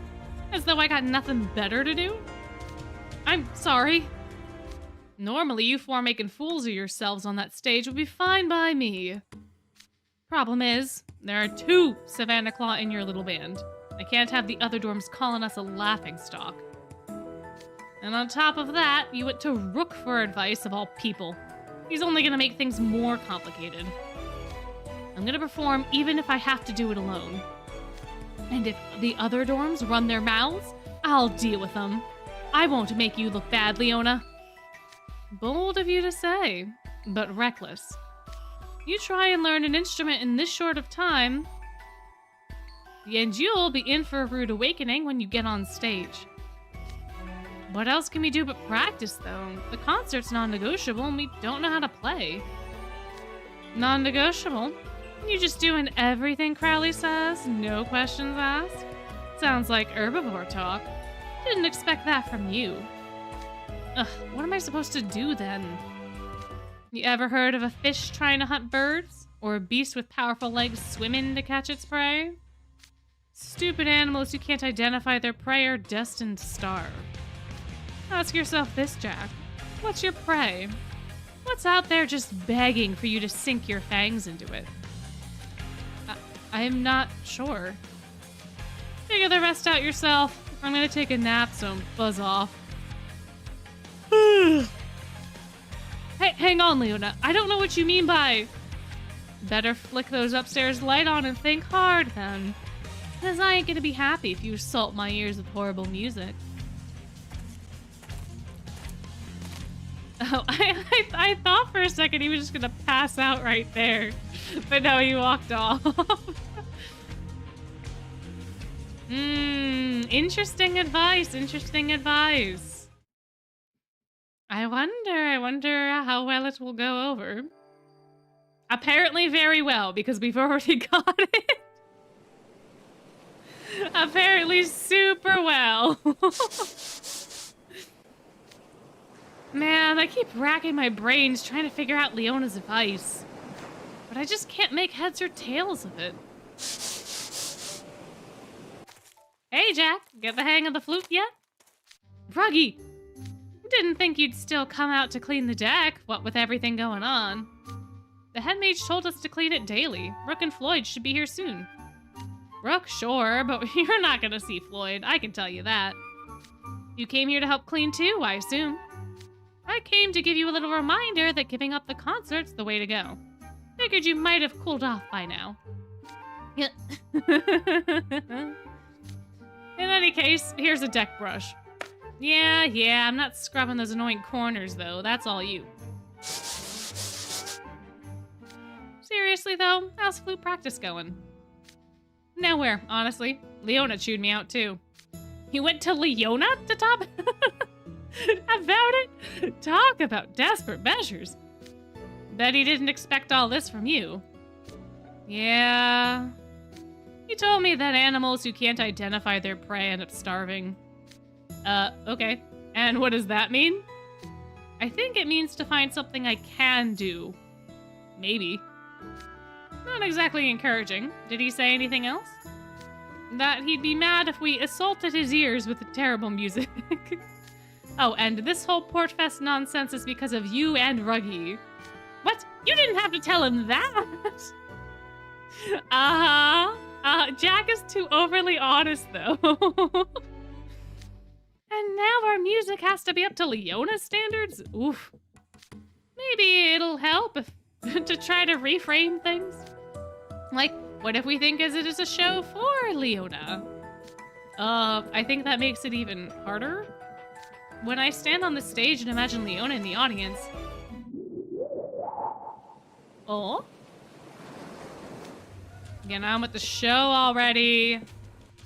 Right, without further ado... Bloot, bloot. Blurp. Are you guys kidding me? Nope. He's not the type to say he'll be happy so long as we give it our best. My give up and don't play awful music plan is sounding better and better. Yeah, but if we do things that way... then we're back in imagination land. Yo, get the show on the road. I'm sorry, but we can't do it. So instead, we brought in the Pop Music Club. Yay! You guys trying to punk me or something? Also, nope. Savannah Club would lose face if we foisted the job onto somebody else. And Leon would probably foist us into next week. I keep racking my brain trying to think of what he'd like. The old idea machine ain't cranking him out, and I'll tell you that. What are we gonna do? I wish I never told them we could help with the Portfest. Come on, seriously? I've been trying not to say that to you this whole time.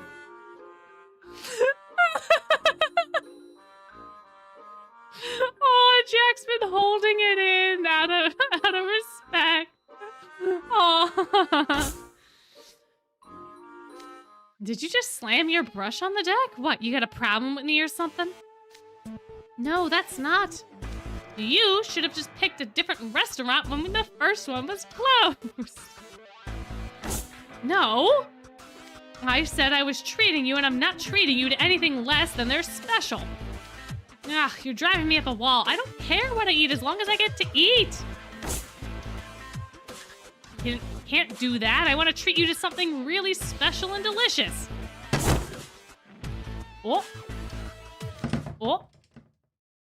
Oh. Whoa, one of the deck brushes fell over. Ah! All the mops and buckets fell on you. You okay, Jack? Well, you don't look hurt. That was loud, so it made me jump. You're ridiculously strong, man. You gotta be careful when you're slamming stuff around. Jack? Why aren't you saying anything? Jack? What light bulb is going off in that head of yours? I've got it! Huh? Yeah, it's perfect! It'll impress Leona and the Portfest attendees! Ruggy, we've gotta tell Brooke and Floyd right away. Tell them what? That I found our prey! Oh, he's so happy about it, too! Oh, he's so excited. I wonder what he could have possibly thought up. I wonder.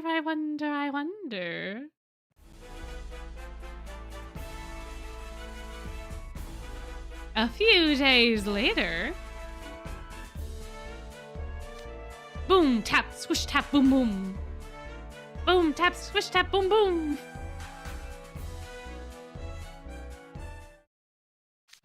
Wow, that was awesome. We got through a whole song together. We did, though, with a lot of mistakes. Yeah, we were like a bunch of mud skippers flopping in the sun. Praise bien, that was the most satisfactory given how terrible we've been. This does give me hope that we'll pull it together in time for the concert. Yeah, what a relief. That was so moving. Thank you. We have Monsieur Firabras' excellent leadership to thank for it. Not at all. Your advice the other day is what got me to this point, so thank you. Oh, must known. This is the result of your tireless devotion to ferreting out a solution. Oh, crud, it's getting pretty late. We've got to go, Ruggy. Have you another appointment? We gotta head over to the Heartslable so Class B can decide on what we're gonna do for our food stand. So you're meeting at Heartslable. Oh, right. Seabream's your class leader. Well, then, best of luck to you, Monsieur Dandelion, and to you as well, Monsieur Firabras.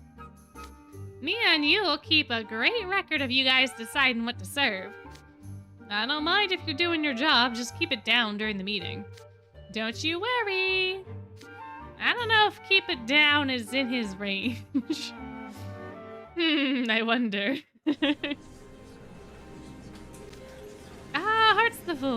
Heartslable it is. Sorry for the holdup, everyone. Whoa, check out those outfits. You two are looking snazzy. Wow, look at Idia. He's here in person. Why is he here in person? Are those the steering committee uniforms? Yeah, the Headmage called it portwear. Hey, that's so cool. They definitely scream Portfest, that's for sure. Thanks. We gotta snap a photo after this. But first, it's meeting time. Everyone here? I just finished taking roll, and yes, all present and accounted for. Even Idia, it's a Portfest beautiful. Hey! Hey, you got it, Soul. I was gonna ditch, but Cater literally dragged me here. Very much against my will, I might add. So Cater was the one that got him. Where's your heart, you unrepentant extrovert? This is a school event, Idia, as in super mandatory. My. It's actually pretty impressive seeing all of us gathered like this. Sure is. So let's jump right in and decide what we'll be selling at our stand. I wonder what would be good. This is gonna sound obvious, but if we want to do well, we gotta have something delicious. The festivals back home always have tons of food stalls. They sell all kinds of local specialties. Apple pie, baked apples, apple salad, you name it, it's all amazing. The tourists love everything we sell. I personally love a good pear compote. I think apples would be much better than pears. Nothing beats the crisp goodness of an apple, and you can use them in a boatload of recipes. Pears are great poached and grilled and whatever else, and they have a nice buttery texture. I'm telling you, apples are the way to go. And I say pears. KK is partial to both, so, you know. Same, I'm happy as long as I get to eat. I don't really think anyone will be worried about taste. Whatever's fine as long as it has the nutrition the body needs. No, Edie. Edie, I know this is your first rodeo with an IRL event, but people really do care about taste. People care about taste or they care about looks. If it looks cool enough, people will try it for like social media and all that kind of stuff, even if it doesn't taste good, but you won't sell that much if it also doesn't taste good. So there is that. I kind of think you're the minority on that one, Edia. Okay, but this is for a festival. We're not talking any old food stall. There's something even more important than taste.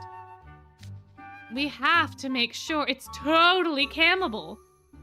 We gotta sell something our customers can enjoy and then upload pics of to Magicam. Huh? Okay. I guess now that you mention it, festivals do usually have attractive foods. So like, I think it's probably essential that we pick something easy to make. It makes 0 sense to sell something flashy that takes a ton of time and effort. Yeah, I get that. And we should print popular characters on whatever it is too. You lost me there. What are you all yammering about? You're forgetting the most important thing? Making money? A part of the profits are going to the students. That's us.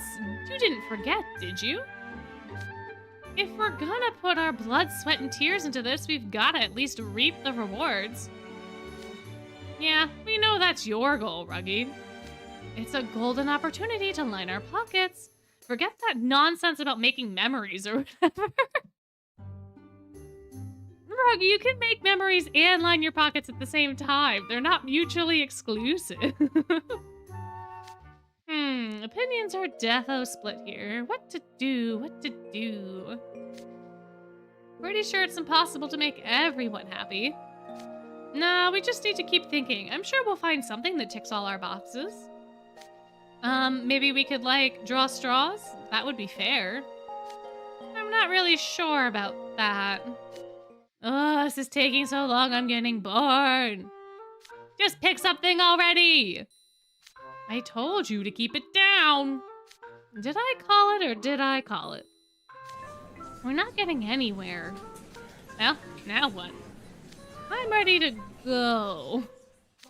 Well, this is going south real fast. Jack, do you have any good ideas? Huh? Me? Well, we need something that tastes good, looks good, and is easy to make at a reasonable price. And that uses apples. I mean, if Apple could be our supplier of apples, that could cut down on cost. So, pears. I don't think apples or pears are really a requirement here. Oh, how about waffles? Waffles! Waffles are so fun! Oh my gosh, I love waffles. Waffles are like my Saturday food in university. Oh, they were so good. And then you could put pears and apples on them. Ooh, I like that. They're yummy. Yeah, and we can come up with lots of toppings for them. They're super cute and photogenic. Apples make good jam, and jam's the topping. So is pear compote. Anyone here know how to make waffles? I'm pretty sure I could do it. I made similar stuff back in Harveston. Yeah, waffles aren't hard. Waffles aren't hard, and since they're doing like a festival type thing, they could just get like pre-mixed waffle that they only have to put like water or milk into to make the batter, instead of making the waffle like batter from scratch, which I think is a little more expensive probably. but it would be quite a time saver. If we make lots of batter in advance, then all we have to do on the day of is cook them up. Well, you could do that too. You could do that too, I guess. Fair enough, Apple. Fair enough. Oh, maybe I could make the waffle iron? What? Well, we want this to be as easy as possible, right? I could build one that'll cook them fast and make a lot in a short time. But wouldn't it be even bigger hassle to build a machine from scratch? Pretty sure it wouldn't be for Edea. Well, alright then. That means we've got taste, looks, and ease ticked off. What about making sure they're profitable? This is a prime chance to get my haggle on. I'll make sure we get the ingredients on the cheap. We'd love to hear it. This is just perfect. Yes, we've got a plan. I'm kind of surprised you came up with a clever idea like waffles, Jack. Oh, well, my mom used to make them a lot for me. Some of my best childhood memories are eating waffles with pear compote on a day off. The sweetness of the waffles went so well with the tartness of the pears. Oh man, they were the best. That's a way more personal and adorable reason than I anticipated. Aw, and thanks to that, we've got our menu. How nice. We were smart and took advantage of everyone's strengths. That's teamwork, baby. We just kind of shouted our opinions at each other, but I guess it worked out in the end. I mean, fair, but those opinions sparked ideas, and then that got us to where we needed to go. Hey, we got what we needed, and that's a win in my book. On that note, Apple, can you lead the freshmen and come up with a recipe and topping selections? We're on it. Ruggy, you take the sophomores and get our supplies. Gotcha. And Edea, you work on with the juniors and get your equipment and materials together. Roger. Perf. I think that about does it for today's meeting. Good work, team. Yeah, good job, Class B. Aw, they're working together so well for NRC students. Now, Jack, Ruggy, let's get a picky of that portware. By the way, are you okay with me uploading this to Magicam? It can be an ad for the food stall, too. Sure, fine by me. Thanks a bunch. Aww. I feel kind of awkward. Same. Portwear, huh? Good on land and at sea, I guess. The outfits remind me of something an orchestra or marching band would wear. Oh, speaking of bands, I heard you steering committee guys are going to be doing a concert. You sure got sharp ears, Gator. So these outfits are for your performance, huh? Seems that way. The Headmage said Professor Carell designed them. Whoa, so does that mean you guys play instruments? As of like an hour ago. Yeah, we finally got the hang of things today. What? Oh, yeah, they're gonna make it sound so impressive, whatever it was that they did. It's gonna be a great show, so make sure you don't miss it. We're gonna play you the best music you've ever heard.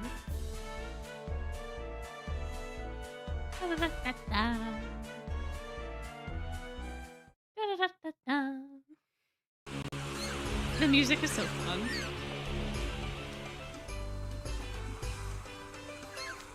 At long last, Portfest is here. I can't believe it's been half a month since you took me out for lunch. Sure has been an awful eventful couple of weeks. You could say that again.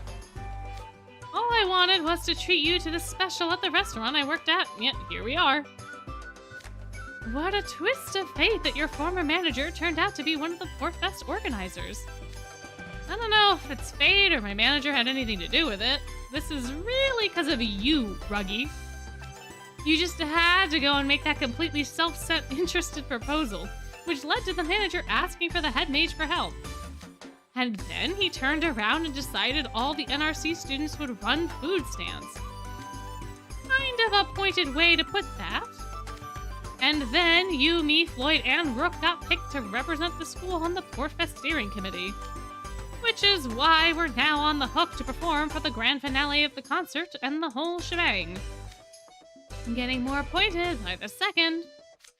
We did have our share of hardships, but one way or another, we shall take our turn upon the stage today. Sure will.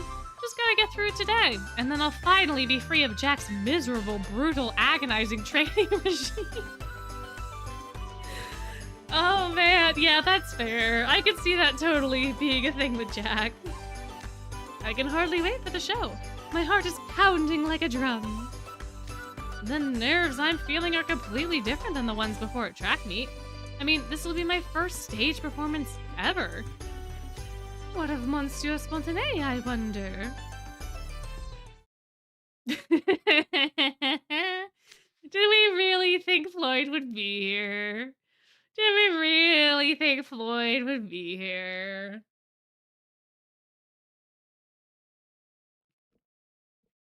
Come on. Floyd. He's late. Oh, I can't believe this.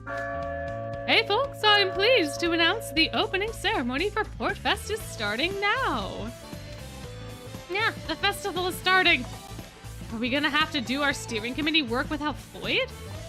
I mean, honestly, we'd be doing the same amount of work whether he was here or not.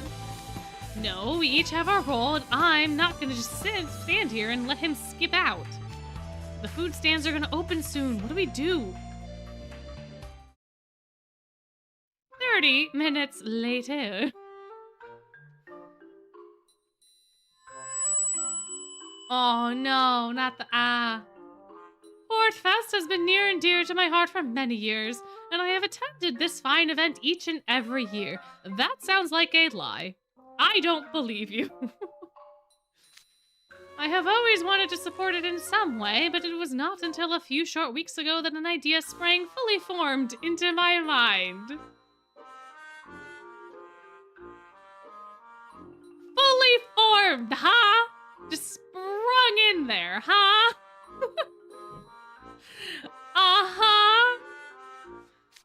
I realized that Portfest would truly come alive were I to enlist the help of the students at the school I oversee, Night Raven College.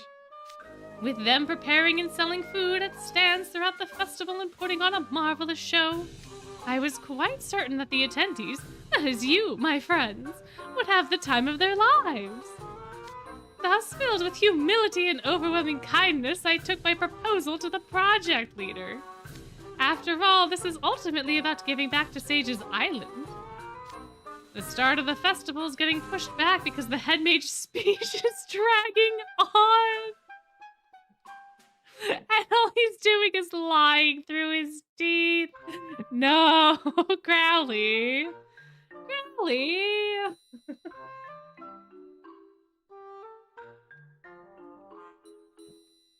What a silly little guy. And on top of that, the whole thing's a pack of lies. He's just reeling them off. Hey, looks like the gang's all here. We've been here, unlike you. You're late. You looked out, though. You didn't miss the start of the festival because the Headmage has been going on and on. How could you be late on a day like today, Monsieur Spontané? There are so many people here because of the festival, everyone's packed in like sardines. I got swept up in the crowd and just floated from place to place. It was fun, actually, like being a jellyfish. A most befitting reason for you. I always espouse the vital importance of contributing to one's community. Headmage, please wrap it up. We're behind schedule. Do forgive me. Please do not forget, everyone, that Night Raven College contributed to the great deal to the success of this year's Portfest. Words. Goodness. It sounds like the speech is over now. Thanks to all of you for waiting. With that, I declare this year's Portfest officially open.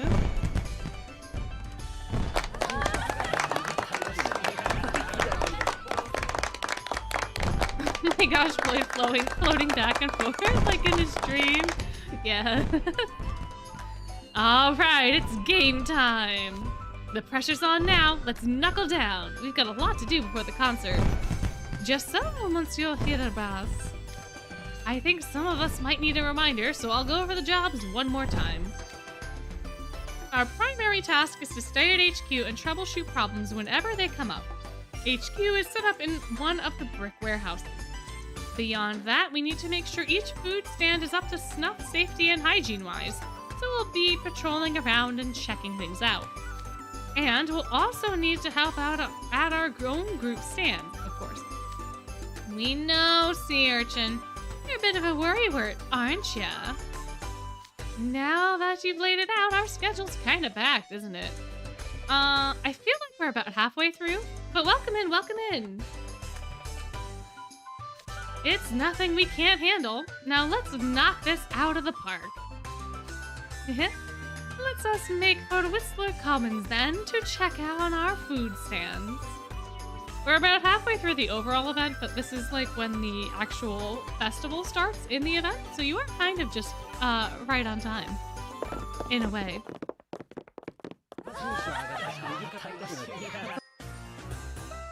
Isn't this place so cool?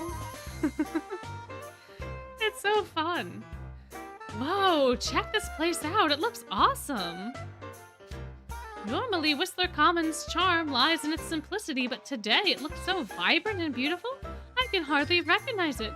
Tres bien. They're calling this area with the food stand Seawind Plaza. Hey, nice. Really plays up the port vibe. And they've spread sand on the ground. We might as well be on the beach right now. That sounds like a nightmare. As much as I like the beach, I feel like having the sand in this plaza specifically, like moving sand here to move it out, is gonna be terribly difficult. The glass floats and anchor ornaments are most evocative as well. Beauty! Oh, sniffy sniff. There are a ton of good smells coming from the food stands too.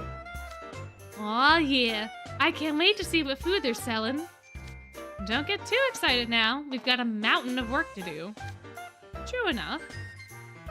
Okay, guys. You know what you have to do. Just stick to the schedule and keep moving between HQ and Seawind Plaza.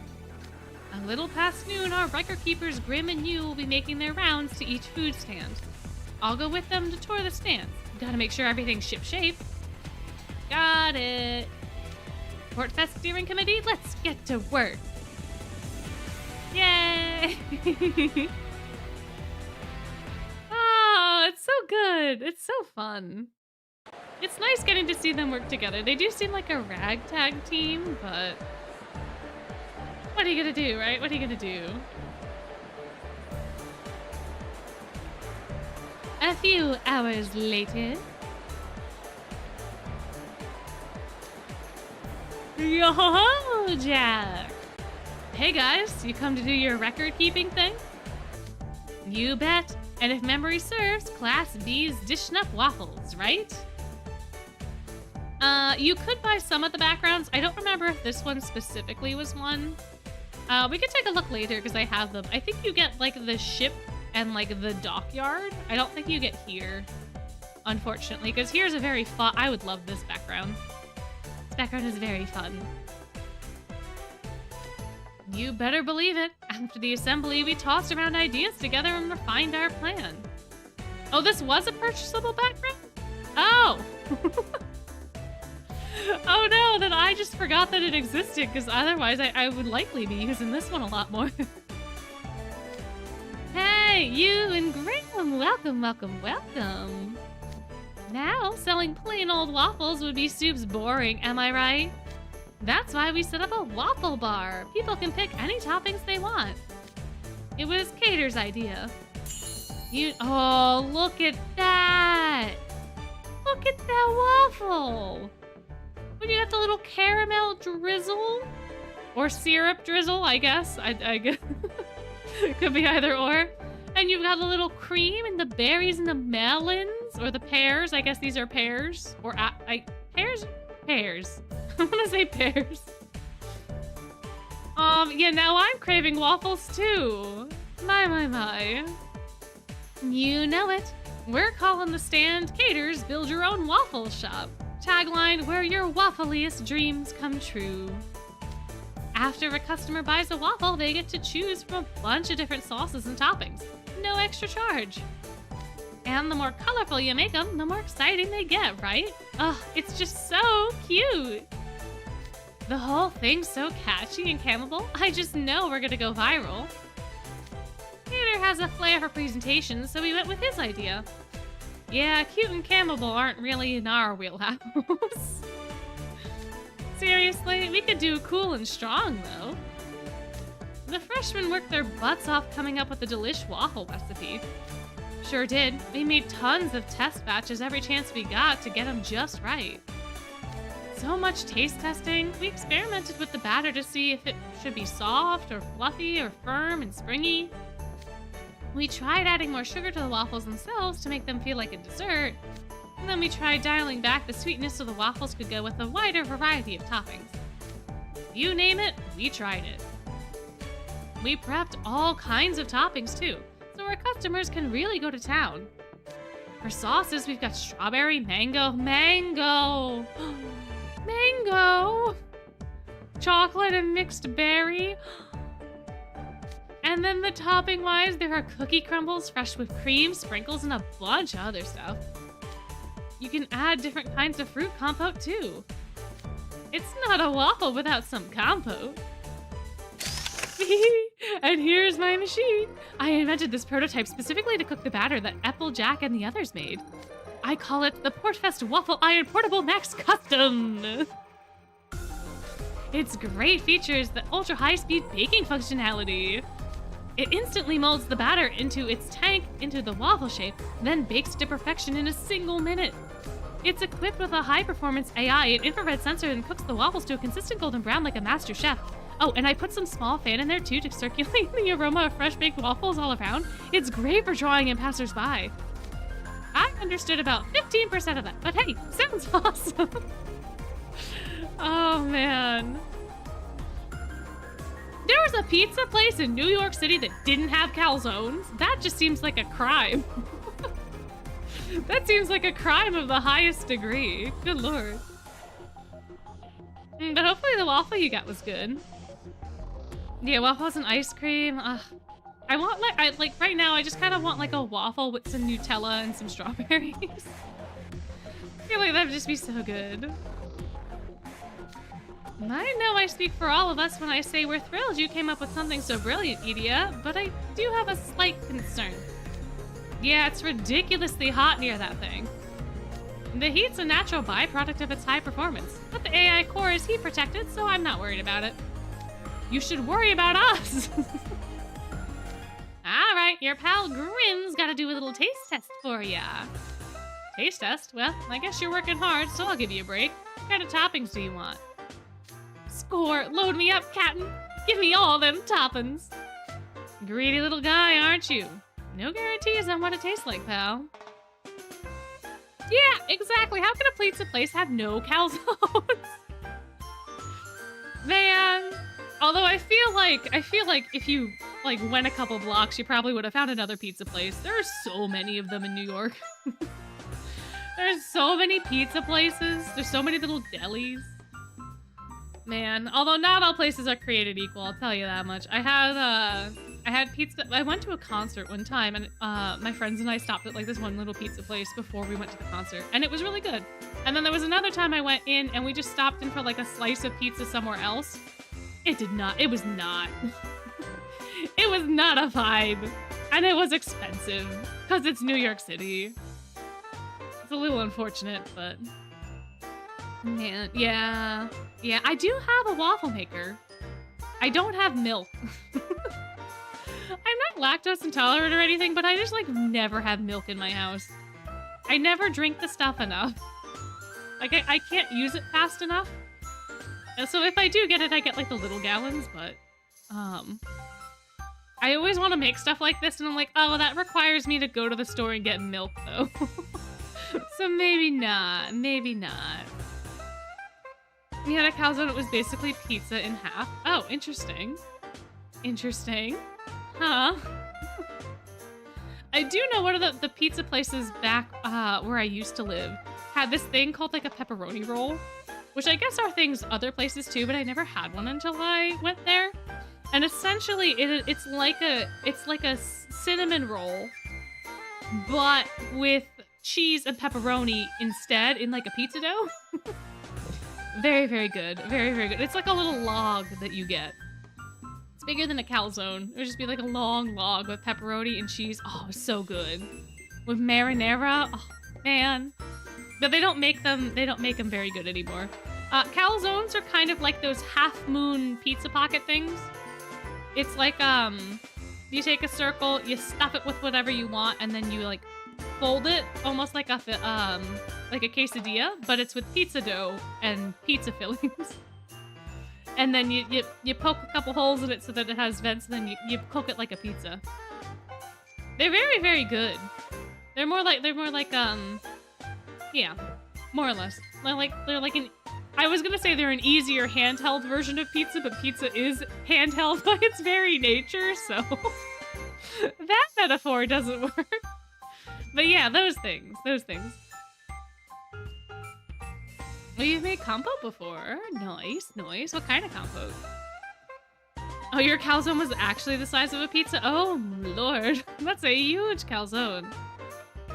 A chocolate dessert calzone. That sounds good, too. I wish there were better pizza places near where I live now. There was, like, one good one, but they recently closed. I got like one thing from there and I was like, dang, this is finally a good pizza place. And then literally the next week they were like, yeah, so the rent's too high, we're closing. And we're not moving, we're just closing. And I'm like, no, I finally had a pizza place, no. Depressing, but that's how it goes. Okay, just a minute. How about you? I recommend putting some pear compote on yours. The apple compote's super delicious as well. Oh no, it's gonna make me choose. No. Oh no, I don't want to choose.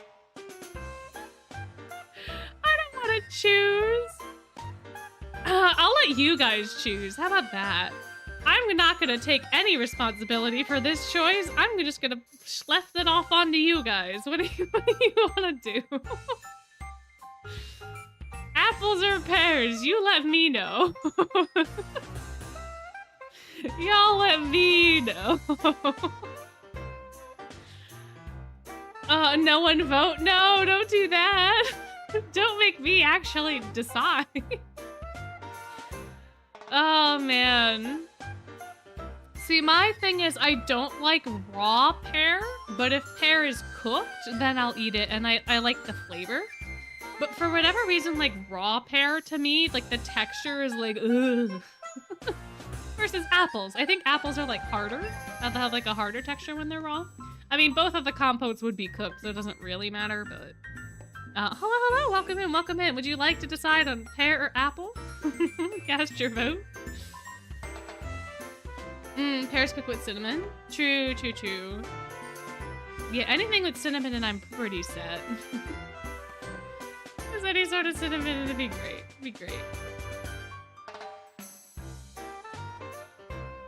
And as far as I know, apples have much more variety than pears, right? I don't know that, I don't know of any, variety of pears. There's, 3 that come to mind, but when I used to also work for a farm. We had, 70 apple varieties. They're wild. Wild. My goodness. Ooh, a local ice cream place? Ooh, to get a milkshake? Nice. Have interesting milkshake. Ooh, with a piece of cake. Oh, that sounds lovely. Green sour apples with caramel. Ooh, nice. There are a few, but not as many as apples. Gotcha. They don't have as many varieties. Ah, I see. Well, it looks like 52% of you said apple. And I would like to thank you for not making it a 50-50 so that we actually have a choice. So I guess we'll be going with apple. On this one. On this one. Of course you get it, you. Next time I get apples sent from home, I'll be sure to share some with you. No way, you gotta have it totally plain. That's my recommendation. It'd definitely be better with some toppings on it, Ruggy. Look, you gotta think of it like this. Those toppings aren't free for us. We can make way more cash if we sell plain waffles. Listen up, team. If anyone asks for a recommendation, you tell them to go plain all the way. But we worked so hard to come up with good topping ideas. Yeah, that's way harsh. A few minutes later. Yeah, we can go see the other option if we want to. I think it'll be much the same. Where, like, Jack is happy and Apple's not, and then Ruggy will cut in. But we can see. Which chapter was this? 2? I think. And the compote is great. The fruit is the perfect texture, and the syrup's all thick and sweet. Yeah, I'll let debate for just that little bit. Yeah, the waffle's got a nice light flavor, so it has just the right amount of sweetness once you put the toppings on. Yeah, the compote's going over real well. Normally the toppings would make it more expensive for the customer, but they specifically have decided to make the toppings free. I think as a way to draw people in. So they are not making money off of the toppings, unfortunately. Yeah, both the apple and the pear. It's all scrumptious, munch munch.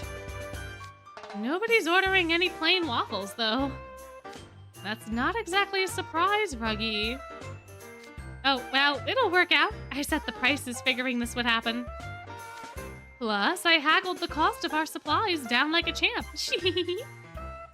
Oh, you and Grim, you guys probably have to go on so you can get down what the other groups are doing, huh? Yeah, once we're good done with our waffles, time to roll on over to the next stand. I'll come too. The steering committee's gotta keep tabs on food quality and safety. Cater, you look after things here. KK's got you. I'll make sure the hottest spot in all of Portfest. We'll meet up with you right before the concert. I definitely will be there. Samesies! Hey, would you boys mind if I took a video of your show and uploaded it to Magic Cam? I guess. Kinda raises the bar even higher, though. I thought you didn't even know how to play an instrument until recently. You sure you'll be okay, Jack? Oh yeah, ain't nothing. No matter where the bar is, we'll clear it.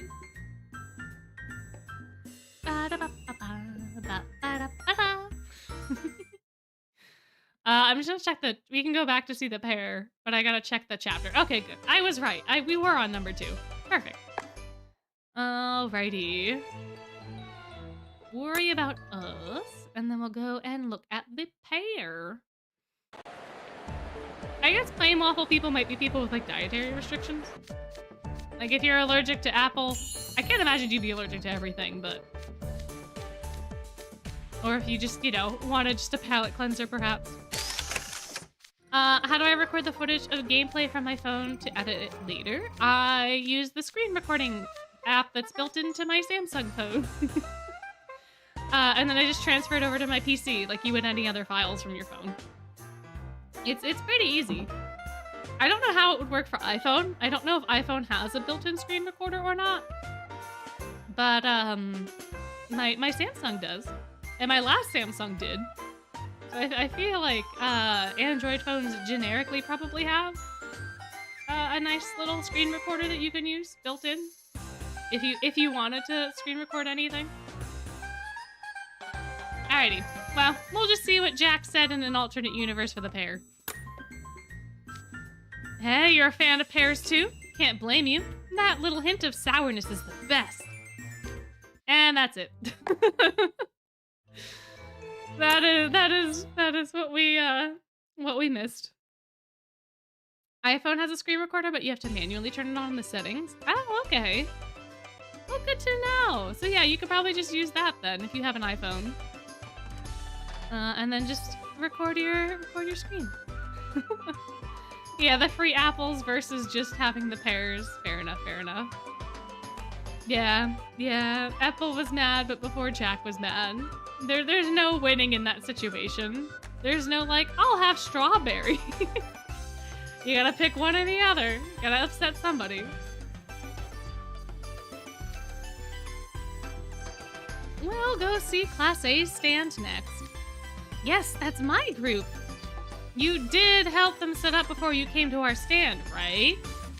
Yeah, of course. I don't buy that. Well, we'll find out. Hey, you guys are back. And you brought Jack with you. Are you doing your steering committee inspection? That's right. Looks like your stand's doing great.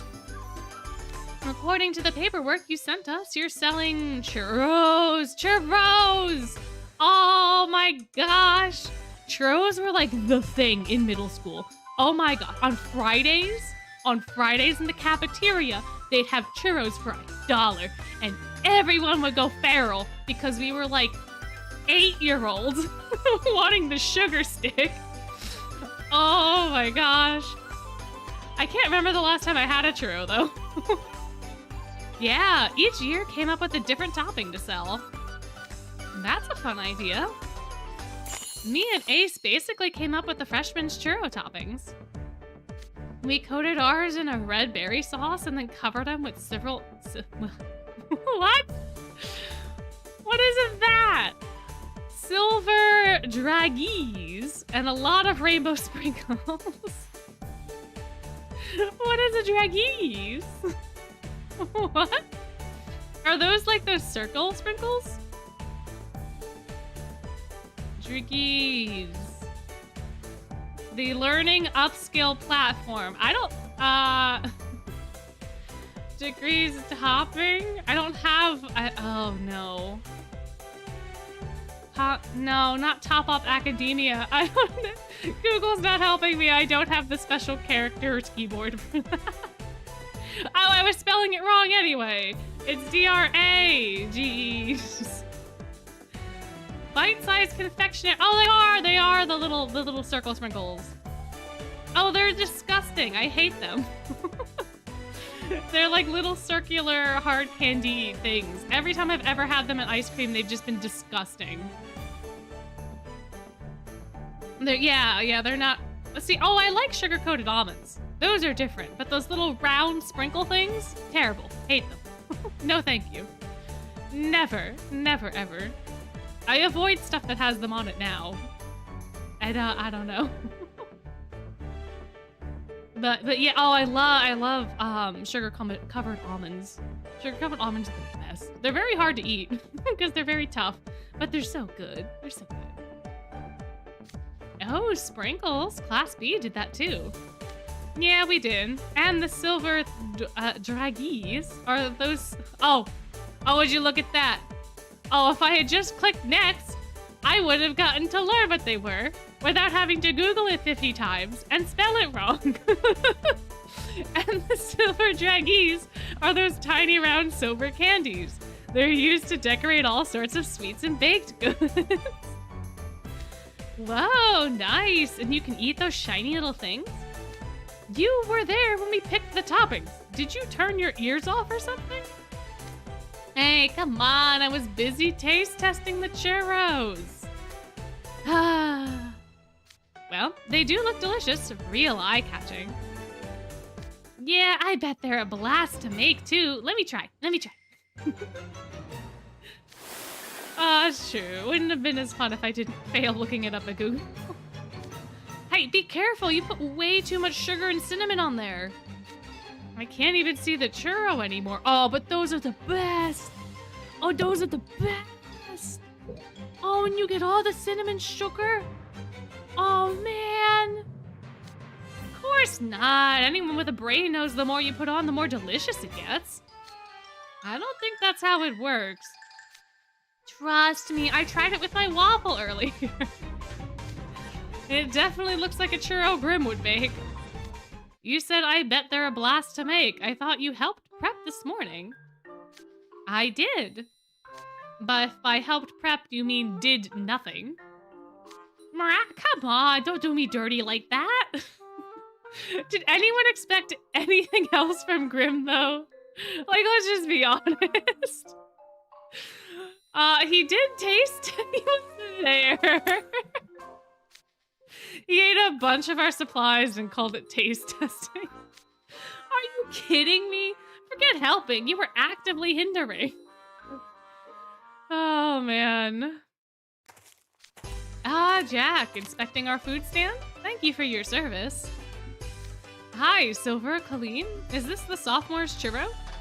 Yeah, Silver and I came up with it. That's right. I really pushed myself to stay awake during the assembly. We dusted it with coconut powder, one of my faves. Then we added some dried fruit. Pineapple, orange, kiwi, melon, dates. Garnishing it with the nuts was my idea. Some animals brought me some nuts while I was thinking about toppings. That's how I came up with it. Aww, it's so cute. Quite a story. And the churro looks great. Oh, man. Oh, that sounds tasty, too. And for the juniors... Oh, hey there, Leona. Hey. What kind of toppings did you guys do on your churros? This kind. Chocolate and almonds. A classic combo. I don't know. Isn't it a little simple? This is a festival, after all. Shouldn't it be flashier? No. No. You cannot go wrong with a classic combo. And especially since the other ones, like, were a little more, like, flavorful, I guess? Although, to be fair, the freshman one was just like, let's throw everything in the kitchen sink on this thing to make it look as pretty as possible. Because sprinkles don't really have a taste, they're just kind of sugar.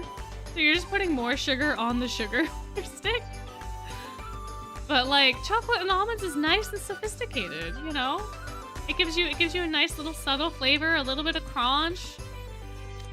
Shh, we gotta make a ton of these. Do you think we got time to do a bunch of fiddly stuff? Yep, sounds like a Leona approach. The freshman and sophomore's churros are truly beauty. I can tell how much time and love has gone into them. They are a product we can truly be proud of. I hope that many will try one. In other words, they're a ton of work and a huge hassle. You got all finicky about a bunch of pointless details. Simple and classic is easiest. Indeed, a subdued and reasonably priced churro that more customers can enjoy has a beauty of its own. Oh, I get it now. Indeed, these are Class A's churros. 3 varieties that intermingle to produce a marvelous harmony and resonance. You certainly put a lot of thought into everything, Leona. No, he didn't. He literally said he took the easiest route. I know. Let's have a little competition to see which churro sells best. Sounds like a good time to me. I'm in. Excellent. Let's sell some churros, freshman. I like your energy. Don't cut us Southpores out, though. Nor we juniors. A friendly rivalry to boost sales, then. It's not that deep. They're just messing around. I'm not going to be part of it. All right, Class A. Get out there and sell, sell, sell. A few minutes later. These churros are so hot and fresh, and they smell incredible. Take a bite, so crispy and yummy. Looks as though all 3 flavors are going well. That's good to see. No problems with Class A's stand in terms of hygiene or safety. Their sales are looking good too. Perfect. That wraps up the inspection then. You, Grim, let's head over to the next stand. Hang on, I'm still testing. Hurry and get him out of here, Jack. He's gonna munch his way through all of our products. Come on, Grim. Get him, Jack, get him. Au revoir, Monsieur Fierabras. I shall see you anon when it's time for the concert. For sure. Later. Yeah, about that. I seriously can't believe you're gonna do a concert, Jack. Apple mentioned that you suddenly can actually play an instrument? Don't be ridiculous. My friends, it is true. Much like the others, I had never been able to play a brass instrument either. You learned one too? This concert's gonna be legendarily bad. Future generations will look back on it as the worst of all time, and I absolutely must see it. You better be ready to take responsibility if I laugh so hard I pass out. You can talk all you want, so long as you show up. You mighty be surprised, though. Someone's had an attitude adjustment about the concert, huh? Guess you've managed to find your prey. Yes, I did, thanks to you. I didn't do nothing, but I'll come to the show, I guess. All right, thank you. Aww. So wholesome, so wholesome.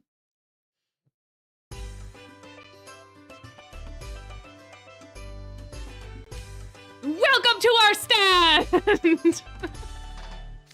You're even louder than usual, Sebek. What ho, Jack? And you and Grim as well. Croc's been shouting our customers' ears off since the festival started.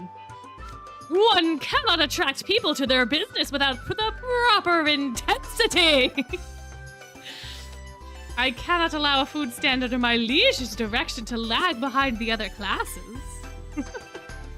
Sippy sip. Thus I am bringing in customers by making our shop stand out more than any other. Stop or I'm gonna squeeze your lights out. It's definitely lively around here. I'd say mission accomplished. Have you come to inspect our food stand? Ooh, cotton candy. Cotton candy. Oh, I love cotton candy too. It goes so fast though. It's so ephemeral. It's like the most ephemeral of all the fair food. But man, it's so good. I know we have it being green, blue, and pink because of the fairies, but what flavors do we think they are? Off the cuff. Do we think it's like the normal, like, cherry, like, blueberry? Gosh, I can't remember the last time I had a green cotton candy. Maybe lime? Or apple? Maybe? I don't know. You got it. Class D selling cotton candy, right? This is the first time I've seen actual cotton candy. It's spun sugar. How neat is that? Ooh, strawberry, blueberry, and apple. Watermelon. Oh, watermelon. Watermelon, strawberry, blueberry, watermelon, blueberry, apple. Ooh, same flavor, just dyed different colors. Dongo and cotton candy form? True, true, true. Pink being vanilla, blue raspberry, and then green is apple. Oh, interesting.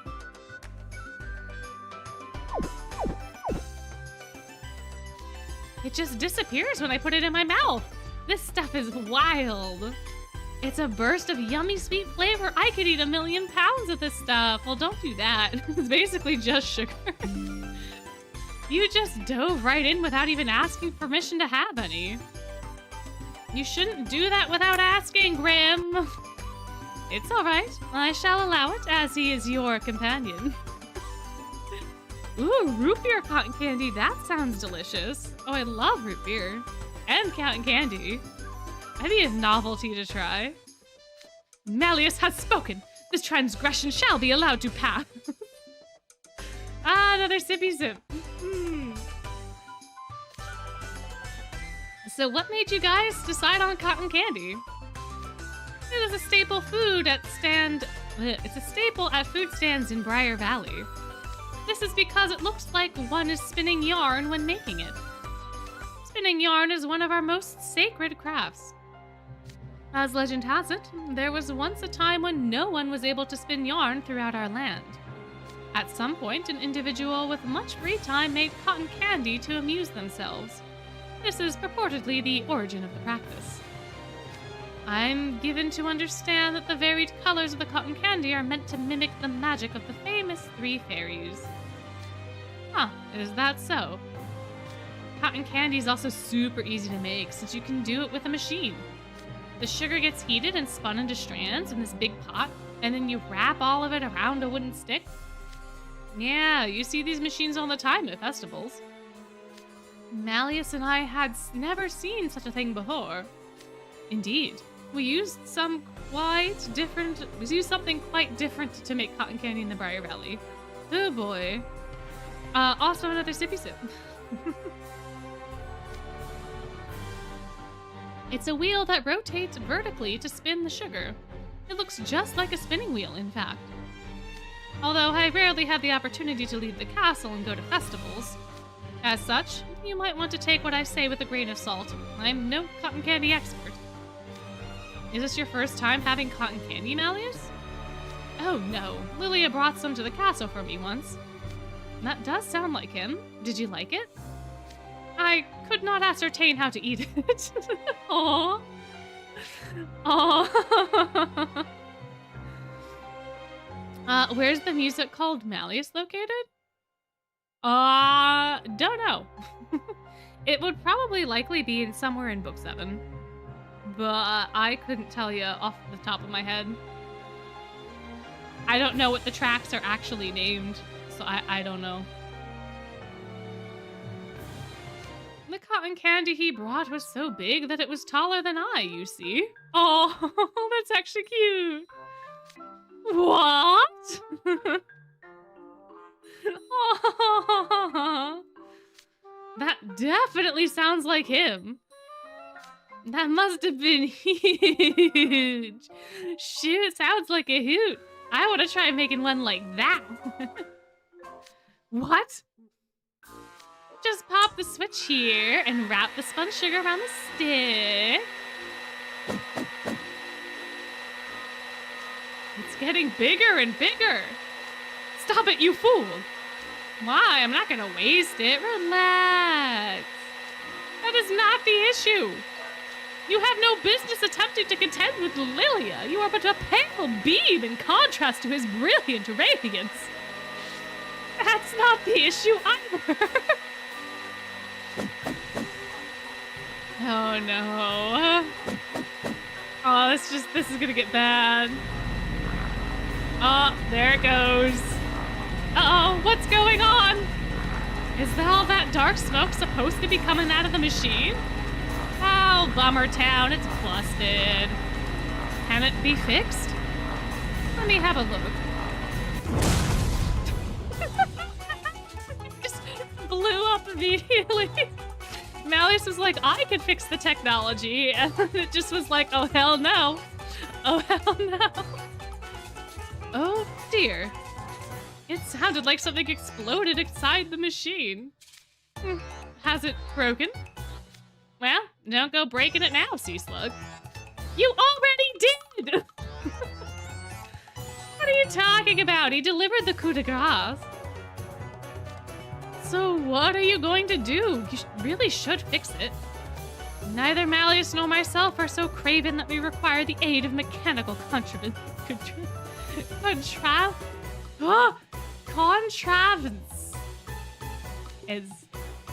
I could give it a peep if it's cool to take apart. I do not think that would be wise.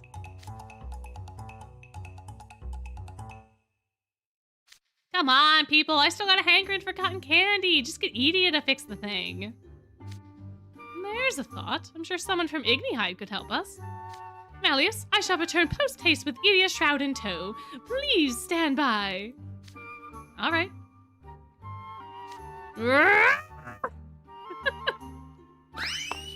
And there he goes. Oh, firefight squids ain't gonna fix another group's gear, I can tell you that much. Definitely not. Oh yeah, another sip, another sippy.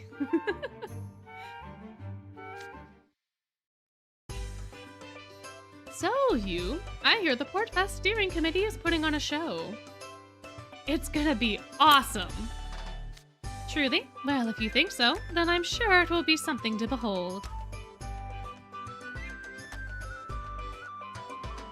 Floyd might fix it. He probably has an idea of what's going on. They probably honestly just overworked the motor. With Floyd trying to create a gigantic cotton candy. Or something could have got, like, caught around the motor. It doesn't seem like it'd be hard to fix. Alright, here's Class E's stand. Welcome, Jack, and you too, Grim and you. I got more ingredients from storage. Thanks, you can put them on that shelf over there. Be sure to sort them by type. Will do. It's about time for a shift change. Got it. I'll take the floor and you go take a 30-minute break. Alright. Looks like everyone's working hard. Oh yes, running this food stand is essentially a school activity, after all. The upperclassmen must impart the importance of order and discipline in the younger students. And naturally, they must adhere to strict standards as well, in order to serve as a role model for proper comportment. In other words, we're just doing what we're supposed to do. Supposed to do? I'm pretty sure Class E is the only one acting this uptight about the whole thing. Nice work, Riddle. Huh? That's odd. I counted the till and we're short. And we're 1 source cent short. Did I miscount it? Maybe I accidentally dropped some change. Whatever. It's only 1 source cent. What did you say? We're 1 source cent short? Inconceivable. This is a catastrophic accounting error. Isn't that a bit of an overstatement? I mean, it's such a small amount. Class E, all hands on deck. We need to turn this place upside down and find the missing money. I trust you all know what will happen if we do not? Yes? Ah, no, not the collar again. Again? Again? Again? For Iggy Hide. So this had to have happened today. Oh, no. No wonder they were acting all so nice and wholesome. Oh, no. I had enough of that last time. We'll find it for sure. Oh, no. Oh, Lord. Anywho, Class E selling clam chowder, huh?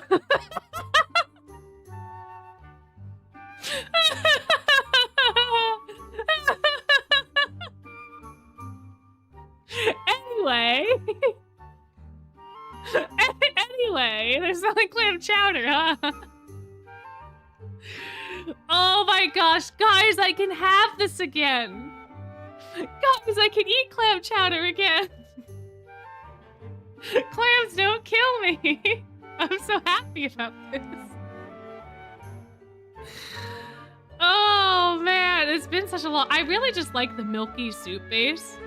I don't really like clams all that much. The potatoes and the carrots and like all the other stuff in the soup, very good, very good. I could probably make clam chowder, but with mussels instead. I can have clams now, but they do make me feel a little weird. But oh man, yeah, bread bowls are delicious. Bread bowls are great. Bread bowls are so fun. Oh man, oh man. Oh, is there coconut in clam chowder? Do they put coconut milk in clam chowder? Oh, interesting. Huh. I did not know. I thought it was just like cream, like cow cream. Oh, in a coconut. Oh, I see. I can see how that would happen. I gotcha. No. I completely understand. It does look like a coconut with a straw. But it is a bread bowl with a spoon. And that's right. It was my suggestion. I felt appropriate to sell seafood given that this is a port festival. Totally. It's a perfect fit. My first suggestion was a dish of wild vegetables foraged from the mountains, but sadly, the rest of the class wasn't receptive.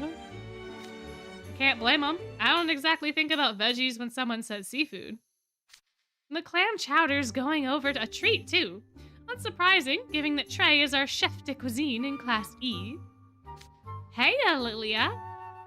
So Trey came up with the recipe? I'm sure it's flawless then.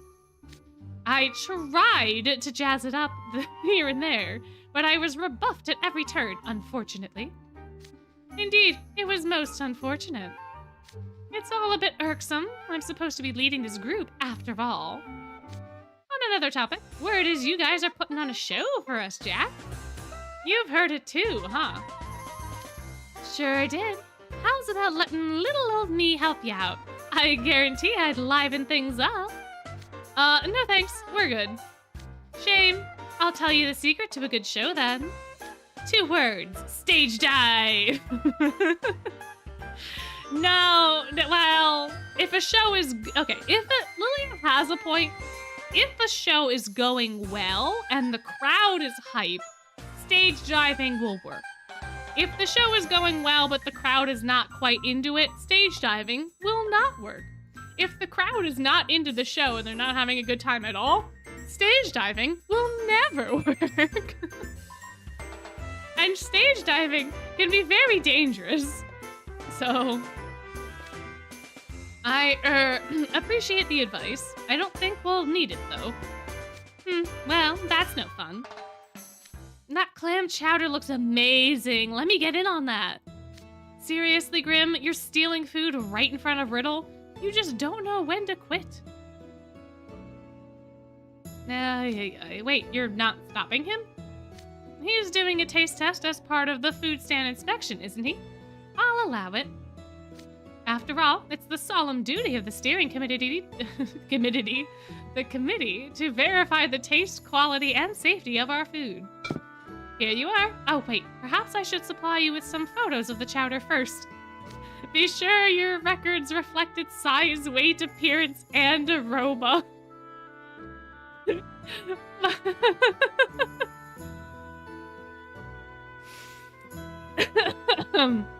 My record-keeping pen is at the ready. Bold of you to assume I can wait that long to dig in. And there he goes. Uh-oh.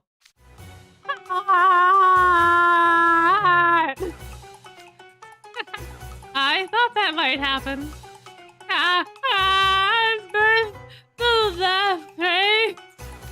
We just ladled it out of the pot. You have to let it cool down a bit first. Trey, this is out of this world. It just makes me want to shout out loud, chowder! Chowder! Thanks, I appreciate it. I'll try some too. Whoa, now that's some good soup. You really brought out the flavor in the clams, and it's nice and hearty. Happy stomachs all around, I'm glad. You definitely delivered, Trey. I'm sure your food stand's gonna be a hit. Don't give me too much credit. I may know my way around cakes and tarts, but I'm definitely an amateur when it comes to soups. I just got lucky. Trey, are you sure it's a good idea for you to be away from the kitchen? What do you mean? I'm here because you called me. I don't remember calling you here. Oh? Oh?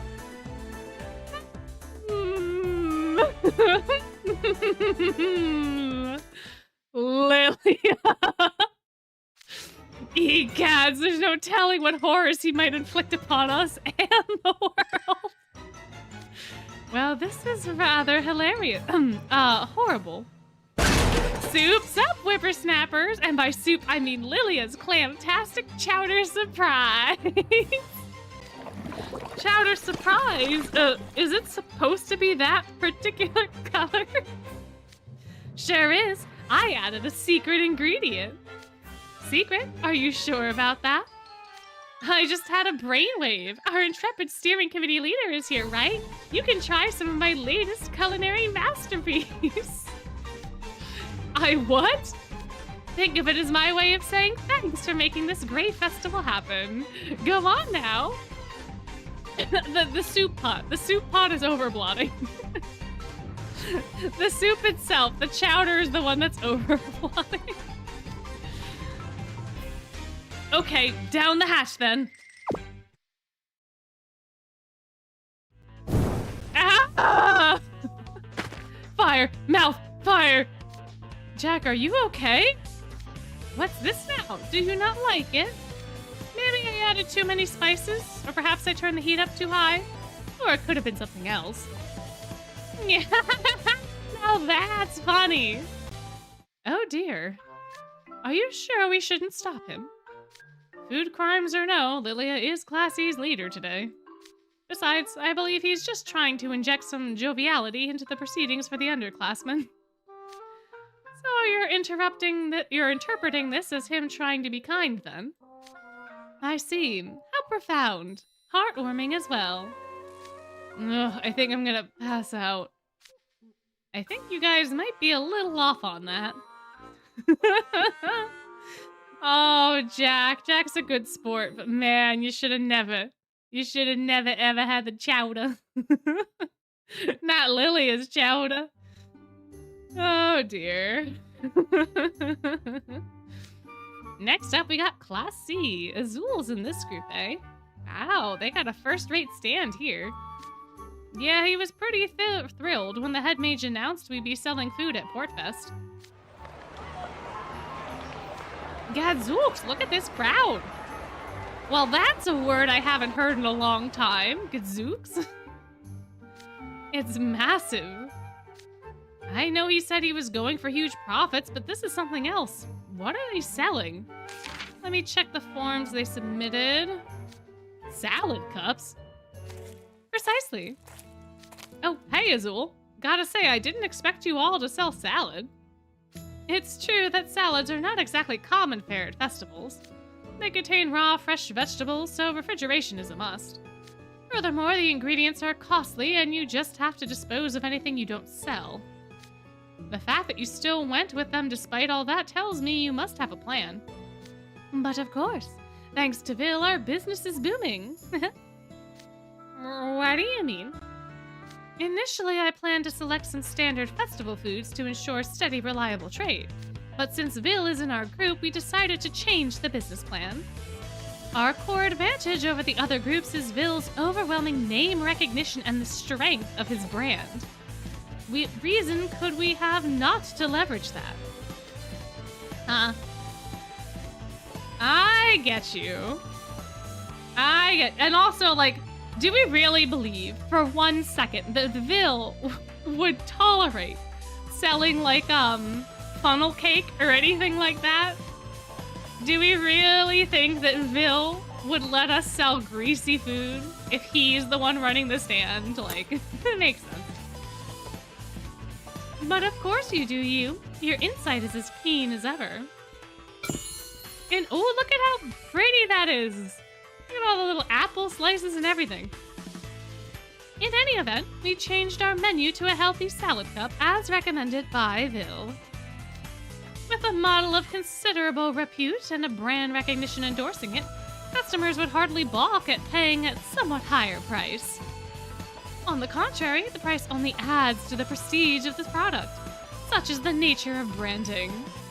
Isn't that like isn't there like a grocery chain out on like the West Coast that sells smoothies, but the smoothies are like $30 a smoothie, but people get them all the time because they're like, it's this brand's smoothies and they're so good and healthy and organic. But it's like $30. Yeah, thank you. That one. Erehun? I don't know exactly how much they cost, but they seem expensive. They seem quite expensive. For what is essentially some salad that has been liquefied in a cup. But my standards are a little low for stuff like that, so... Thus, we were able to virtually guarantee we would quickly break even a very low-risk business model. I'm not sure I understood any of that. Typically, a business needs to sign a sponsorship contract to use my name to sell a product. My agent has a whole formal procedure for it, and I can't unilaterally change it. Of course, and I have no intention of running afoul of that policy. You just happen to be standing by our salad cup stand. That's all, mere coincidence of your presence entirely by chance. You love doing business in these little gray areas, don't you? I will pretend I haven't noticed for today. I am, after all, Class C's leader. My. Rolls-Royce does the same thing with their watches. That's fair. That's fair. Festivals are great, of course, but they are always lacking in vegetables. An utterly intolerable situation for one of my particular sense of aesthetics and beauty. What's more, the salads are positively delicious. I hope a lot of people buy and enjoy them. For Jamil's sake, too. He worked so hard to make the dressing meet my requirements, and it came out perfect. Oil-free, low-calorie, low-sodium, yet a flavor that is second to none.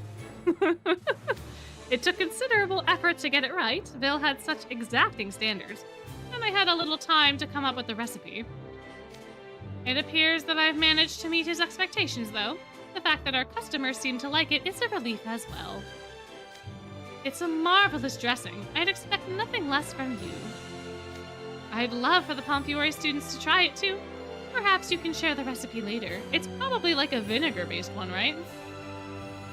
Like an apple cider vinegar dressing. Somehow, I would have to assume. Because you would need it to be wet. But you can't have it be overly sour either. I don't know. I don't know. I would like to know. Yeah, or balsamic. True. Or you can mix two of them. You can have balsamic vinaigrette. I wouldn't mind that. Oh, really? How very kind. Thanks. Oh, Azul. Oh, Azul. I wasn't talking to you. Oh my gosh, is that Bill Schoenheit over there? It is him, like for real. It's Squeaky. Looks like your adoring fans have found you, Bill. Just as Azul planned. Wonder if this will bring in more sales for him. Wait, I don't see any fans stampeding over here. What's the deal? Oh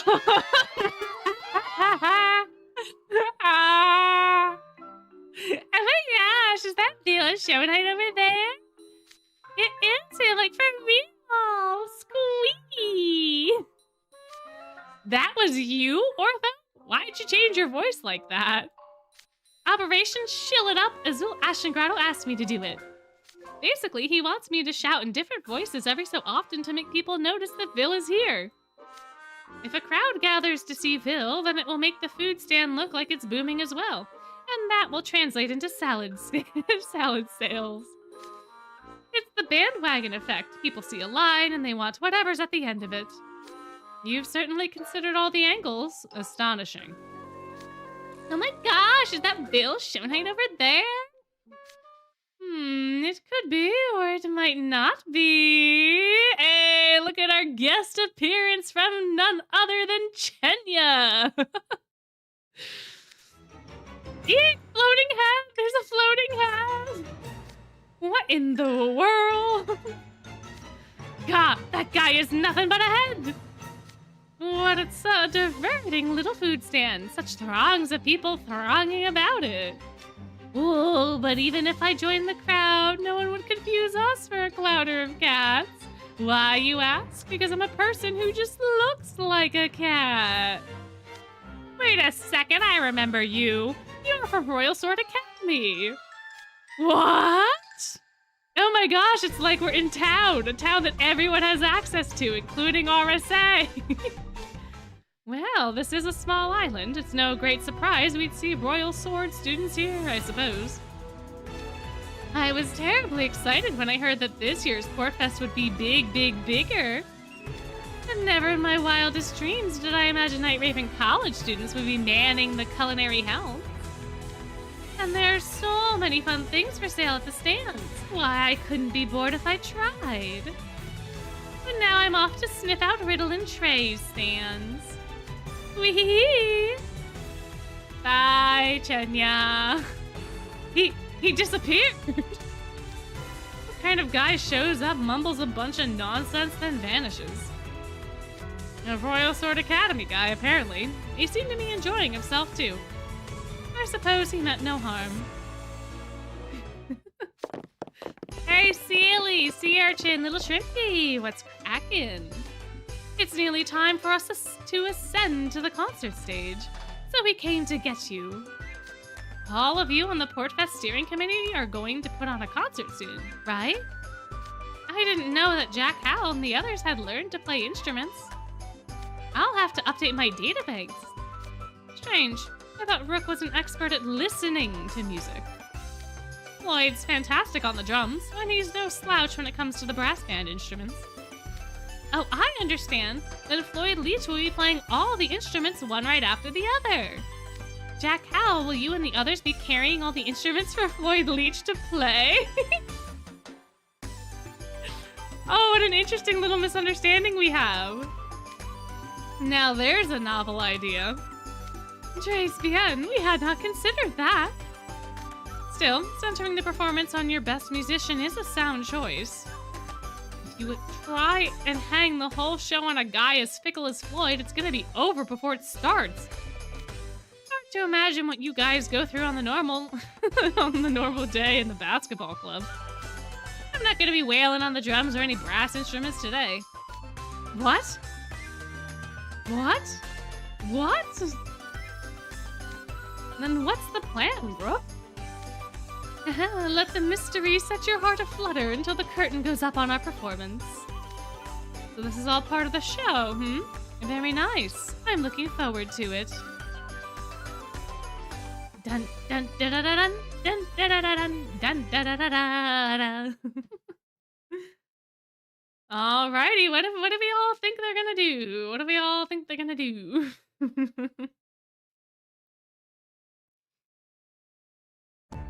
It's time to jam!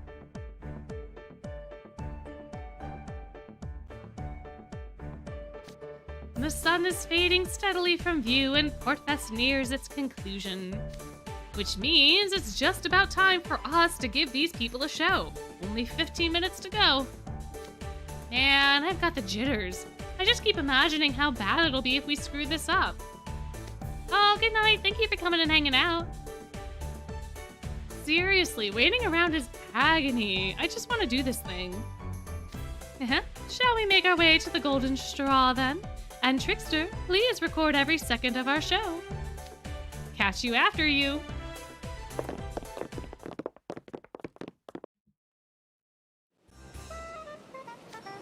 Ah, our esteemed keepers of the record. Come right this way. We've special seats for you. Wow, front row, baby. The merchants of the shopping district were kind enough to arrange them. You, Grim, we're all here to see the show too. Everybody's here, right? We wouldn't miss it for the world. Not long to wait now. And this better be worth dragging myself all the way here. Quite a large audience they have, but the grand finale at Portfest would certainly command a lot of attention. They shall be performing atop that ship's stage. Yep, they're even listed in the program. Grand finale concert. Goodness, who knew that Jack and the rest of those lads had any musical talent? How cool is that? The Pop Music Club should get together and jam with them sometime. Oh yeah, or even a little battle of the bands. I'm a bit concerned that Jack and Ruggy said they only learned how to play instruments like in the last few days. Rick was also quite, plain in stating he doesn't or didn't play. The three of them were awfully confident considering that. Now, with Rook in the mix, it won't be a boring show. Whether they can play or not, I'm looking forward to seeing what they do. They have Floyd, they'll be fine. Oh, assuredly. When the mood strikes him, Floyd is a regular musical virtuoso. Yes, when the mood strikes him. Not sure I can take the suspense any longer. It's time for the concert to start! Finally, I'm just gonna sit back and see how this unfolds. Look, they're coming on the stage! You guys got this!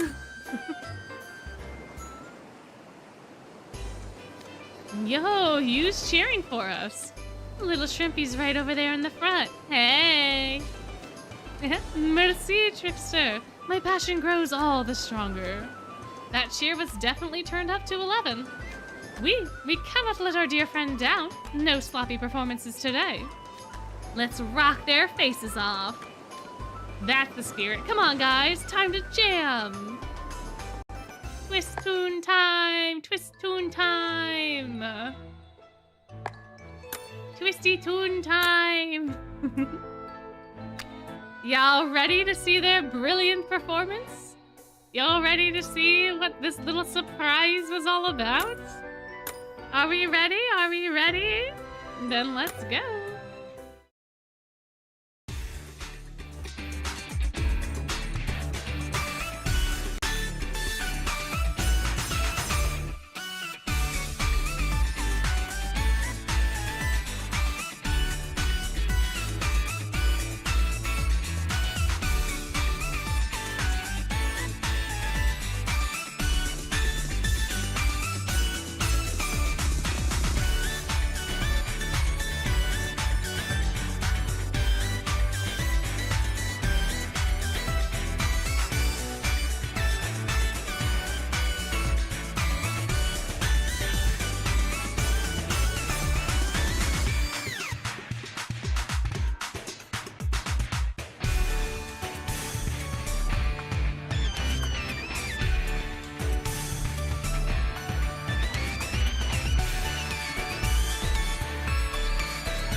pots and they basically put on Stomp.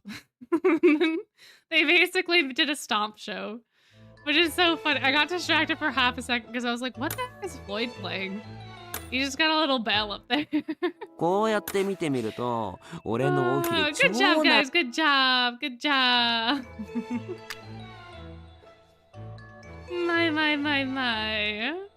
They did it! They played so well. They played so well. They did such a good job. Oh, it could have been a can. He could have had like a little can. He probably had a can. To be honest, that's probably exactly what it was. Oh, they did do it. They did do it, and they made it entertaining, which is what they were supposed to do. All works out in the end, right?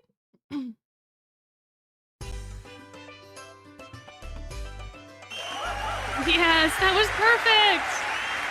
I had no idea it'd go that well. That was so fun. We did it. We're done. That was so hype. Oh man, what a great time. Beauty. An utter worthy performance. We skipped a seed. What do you mean we skipped a seed? Oh no. Did we? Was there one afterwards?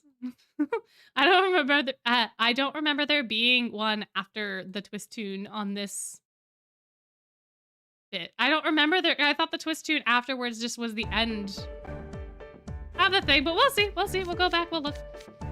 I could have missed it. I could have not remembered. I knew there was one after the first one. I didn't think there was one after the second one.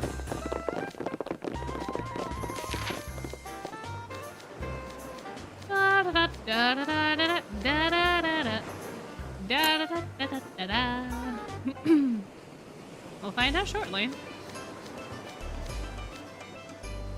And then we have Twist Tune, which I will skip.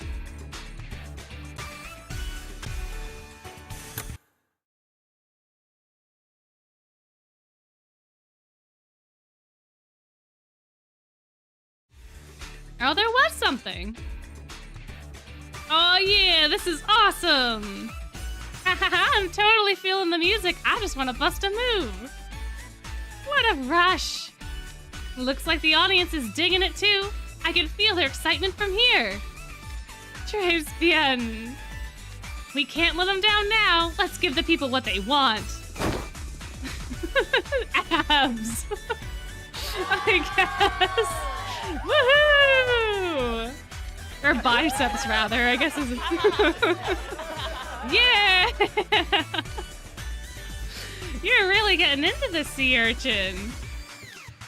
Indeed, with such passion. It's simply marvelous. We must give our alls as well. Can't let him leave us in the dust, I guess.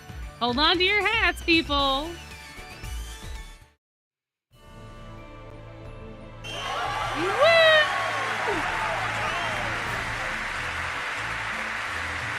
Whoa! Mops, buckets, ladles, trash cans? Are they seriously use kitchen stuff to cleaning supplies to play music? I've seen this kind of show before. It's derived from street dance, where people often stamp their feet and clap their hands to make the rhythm. Here they're using buckets, brushes, and trash cans in place of percussion instruments. I never heard of such a thing. I've seen performances like this on TV. I tried my hand at it, but it was really hard. Indeed, you need a strong sense of rhythm and tremendous physical stamina, and excellent cooperation between your bandmates is paramount. It's most certainly a great challenge. And here, I thought they were just gonna play trumpets and stuff. That's likely what the rest of the audience thought too. The whole production sure caught me by surprise. Those youngins did a good job. I thought it was gonna be a letdown for sure, yet here we are. Yeah, all these peeps are ridiculously hyped. There are hardly a person in the world who wouldn't be thrilled to see such an impressive performance. I dare say they just might be showing off.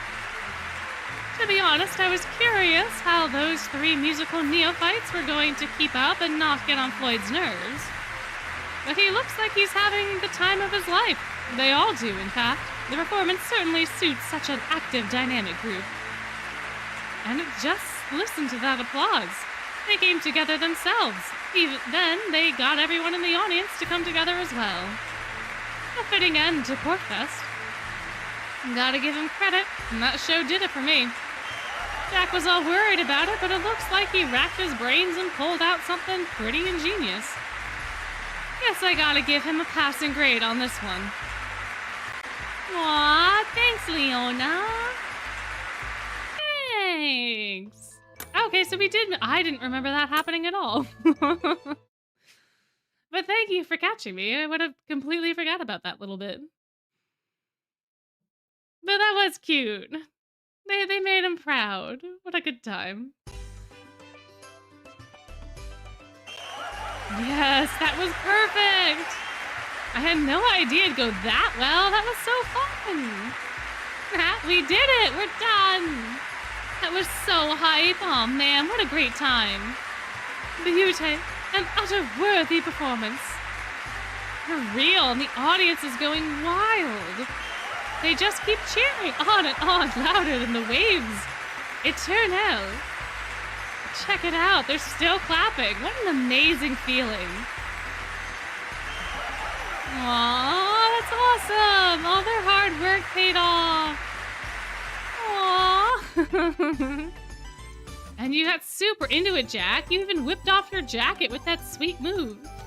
Boy, I got caught up in all the excitement and just did it. All the more proof of how engaged you were in our performance, no? Yeah. The whole thing was a massive success. I gotta say, this worked out great, huh? I mean, you guys were horrendous at playing the flute and trumpet and whatever. This was leagues better than that. Oof. In any event, we should thank the audience and take our bows. Alonzi.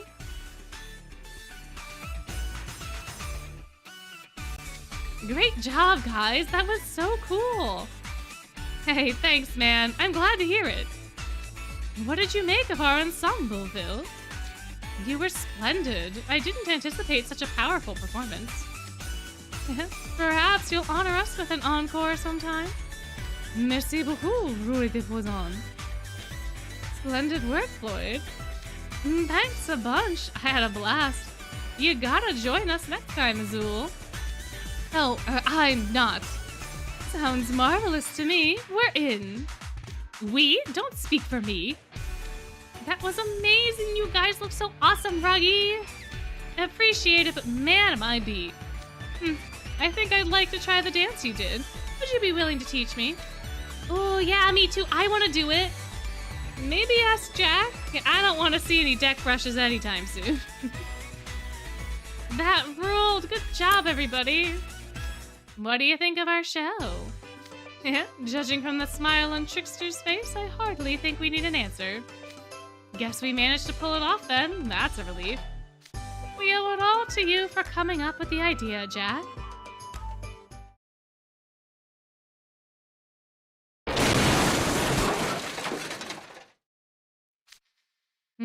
I've got it! Huh? Yeah, it's perfect. It'll impress Leona and the Portfest attendees. Rocky, we've gotta tell Brooke and Floyd right away. Tell them what? That I found our prey. You found our prey? What are you on about? It's kind of hard to explain right now, so I'll do it tomorrow when we... So I'll do it tomorrow when all of us are together. If you can actually get Floyd to pay attention. I think Brooke calls us Trickster because he can't really predict what we're gonna do. Like, we're a little unpredictable, we're a little sneaky. We do a little bit of tricks here and there, maybe, I guess, is my interpretation. I don't really know the exact reason, but I imagine it's something to do with that. The next day. Okay, guys. You ever heard of this show called Slam? No, but I have heard of a show called Stomp. Nope. Sure have. Okay, great. So you know what I'm talking about. Here, check out this video on my phone.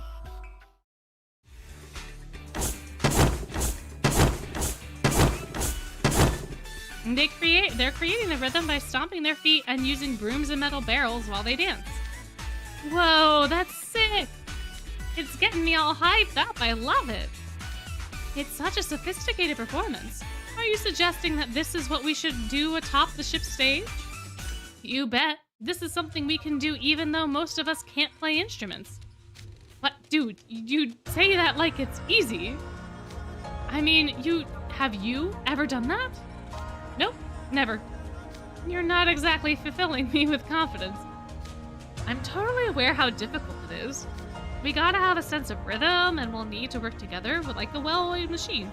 The dance steps are challenging too. It's difficult in a totally different way than playing an instrument, and not something people without any experience should take on lightly. Quite so. But we've got our bodies, right? We've got our strength, tenacity, flexibility, agility. Did I mention tenacity? We're not slouches with any of that stuff. I mean, compare it with scrambling to learn instruments with barely any time before the show. We can actually get better at this if we train our tails off. With the instruments, we'll just be banging our heads against a wall. Okay, sure, compared to literally mastering an instrument, it's more doable. Right? We've got a way higher chance of success if we bet on our athletic abilities. If the three of you are willing to push as hard as you can, I think we can pull this off. Plus, it'll be way more impressive than us just fumbling along on instruments we can barely play. I mean, I guess, but when you think about it realistically, and I can play instruments, don't act like I'm the one dragging us down. I knew you guys wouldn't just agree to it. But seeing is believing, right? Check this out. And thus...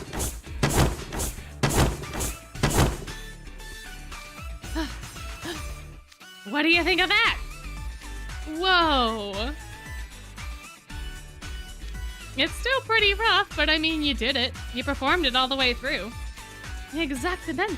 You are overwhelmed me with your energy and dynamism, Monsieur Firabras. Yeah, you could totally get it perfect before long. Man, I really didn't think you could do it. This song's called A Banger of a Show, and it's a tough one, even for the pros. But it totally lights up the stage with its big choreography and explosive energy. I'm sure the people at Portfest would go wild for it. It was just me this time around, but I've got an idea of how 4 of us could do it.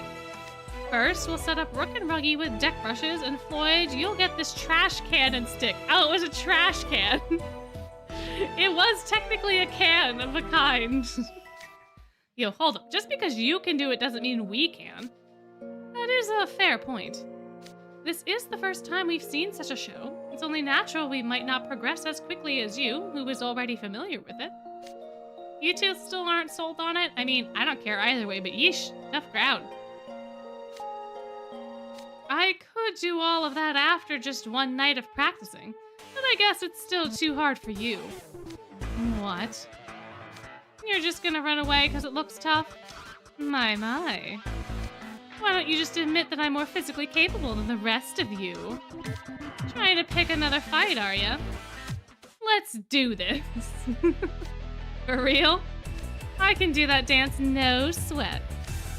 Why, with such encouragement from a freshman, we simply must resolve to do it. Ain't that the truth? We didn't come this far to only get this far. Yes, that's what I'm talking about. Looks like you guys got a plan. You bet we do. I don't think I'm gonna tell the Headmage what we're doing, though. So you intend for it to be a surprise, Monsieur Firabras? If we bust out this show and people are expecting traditional instruments, they'll definitely be floored. Sounds like a good time to me. Gee, can't argue there. Okay, then we'll keep this a secret between the steering committee and the record keepers. My lips are sealed. We don't have much time, so we're gonna start practicing right now. Like, now? Quite the strict leader we have. Ooh, I'm into this now. Let's do it. And thus, it became to be. Goodness gracious. My, oh my, oh my.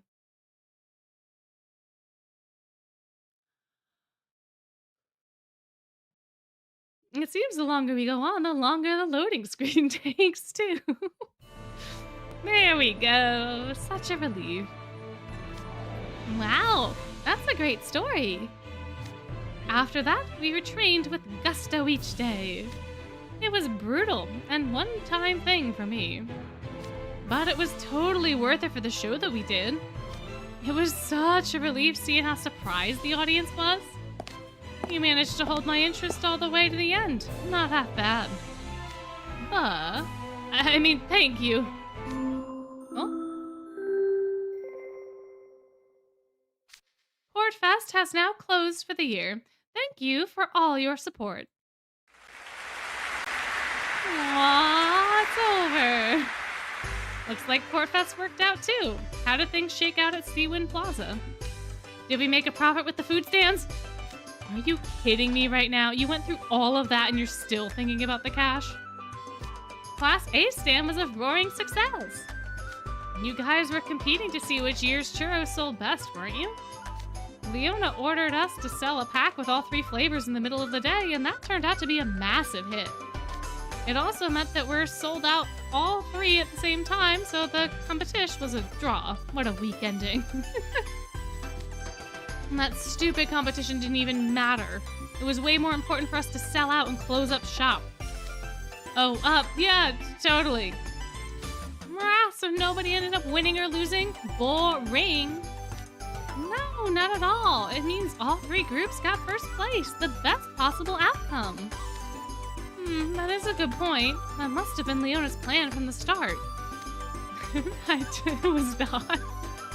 Oh, I love you, Silver, but it was not. I'm pretty sure it wasn't. Class B's waffles were perf too. They're totally blowing up on Magicam. I think the customers really liked our composts as well. Plus, we didn't have any major problems. Except for the one big one. No one else could work the waffle iron, so I had to do it the entire time without any breaks. I mean, doesn't that strike anyone else as ironic? I made a high-performance waffle iron specifically to make things easier. And you should have also made it user-friendly, Edia. Yeah, total bummer, Edia. To think you could have just made a regular waffle iron. Class C salad cups also went viral on Magicam. Words related to Vil Schoenheid are trending consistently from 11 a.m. to 1 p.m. Can you really say it was the salads going viral then? Such is the fate of a celebrity. Though it wasn't exactly what I wanted, it did help generate excitement for the festival, so I'll consider it a net good. We sold out of the salads about an hour before the festival ended. That early? Seems kinda like a waste. Not at all. The number of visitors at an event can fluctuate dramatically given changes in weather and traffic conditions. When we considered the scale of Portfest and our budget, we deemed that wrapping up early would be best in order to mitigate potential risk. Maybe you can mitigate that explanation so I can actually understand what you're talking about? All of Class D's cotton candy sold as well. Didn't your machine break down? Does that mean Edia fixed it for you? Indeed. I told them no at first because schlepping all the way to their stall sounded like a huge hassle. But then, well, Sebek dragged the entire cotton candy machine to Class B stand. Of course he did. Of course he did. What were we expecting? What were we really expecting from Sebek? He what? That thing was ginormous. Huh, it was nothing.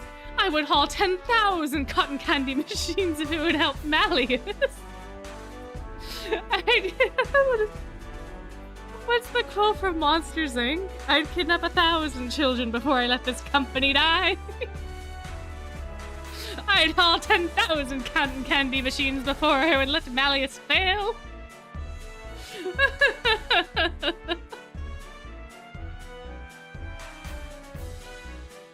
Oh, man. So, I didn't have much of a choice. I fixed the machine. It was a rush job, though, so I could only increase its power output by 5 times. R.I.P. Anyways, I named my revised model the Portfest Cotton Candy Machine Turbo X Custom. And thanks to that, we ended up selling some absolutely gigantic cotton candies. Hawk was freaking out the entire time, which was way more amusing than the cotton candy, to be honest. I still find it hard to believe that a day would come when I could hawk goods at a festival. What a rare and much appreciated experience.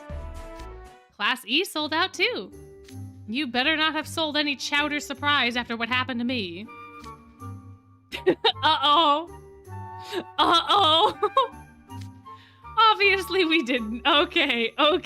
That was not reassuring. Except for the one. Wait, seriously? And oh yeah! Yeah, they gave it to Chenya! Oh, they gave it to Chenya! Chenya! An old friend of me and Riddles came by for a few, so I ended up leaving the kitchen. And while he was gone, Lilia managed to sneak in and jazz up a bowl. Oh no, and your friend ate it? Oh, I'm so sorry. What were you doing during all of this, Jade? Enjoying the show, of course. And you didn't stop him? Well, in any case, it sounds like all the food stands did great, and that's what counts. According to the most recent official announcement, this Portfest had the highest number of visitors in 10 years. That's good, right? It's marvelous, and we have the alluring food stands we put together to thank for it. What are you talking about? It's all because of that incredible show you guys put on. I agree, many attendees came specifically to see that concert. The area around the stage was packed from the moment you started the show. Yes, and if you had disappointed everyone, it would have thrown a pall over the festival. The video I took at the show is doing mad numbers now, meaning you did a great deal to raise the profile of both Portfest and Craneport itself. You all were truly brilliant today. Of that, there can be no doubt. Wear that as a badge of pride. I will. Thanks, guys. The food stands were a big hit and the concert built a ton of hype. I'd say Portfest was a massive success. And it's all thanks to the steering committee. That was super duper fun. Thanks to all 4 of you guys. And half the profits go back to us, which means we can expect a decent chunk of change. Now, there's something to look forward to. On that note, we're going to clean up our food stand and then head back to school. Bye, guys. I just want to sleep in my bed. Bye, guys. I tip my hat off to you on the steering committee. That was a doozy of a festival. Goodbye, guys. Same to you, record keepers. Go home and have a well-deserved rest. Gotta bounce. See yas. Bye, guys. Later. I guess it's about time for us to get moving too. Yeah, let's blow this pop stand. I expect many a pleasant dream for us tonight. Your old manager must be thrilled with how things went too. Ooh, okay, goodbye. Hope you feel better. Thank you for coming and hanging out. Jack! Speaking of which, I can't thank you boys enough. You really made the festival a huge success. The other merchants are over the moon too. I'm really glad to hear that. Oh, right, we gotta give you back the supplies we borrowed for the show. Here you go. God, the handle came off this frying pan. What? They hit the frying pan so hard the handle came off. Oh la la, this bucket has a large hole in the bottom now. Guess we were kind of rough on them. Oh no, I'm gonna have to buy all new replacements now. Well, there goes your Portfest money. There goes your Portfest money. I'm so sorry, please forgive us. There goes the money. Oh my, oh my. Oh, look at how pretty the ship is with all the lights. Oh, that's so cool. Oh, I forgot about this. Oh, look at all the lights.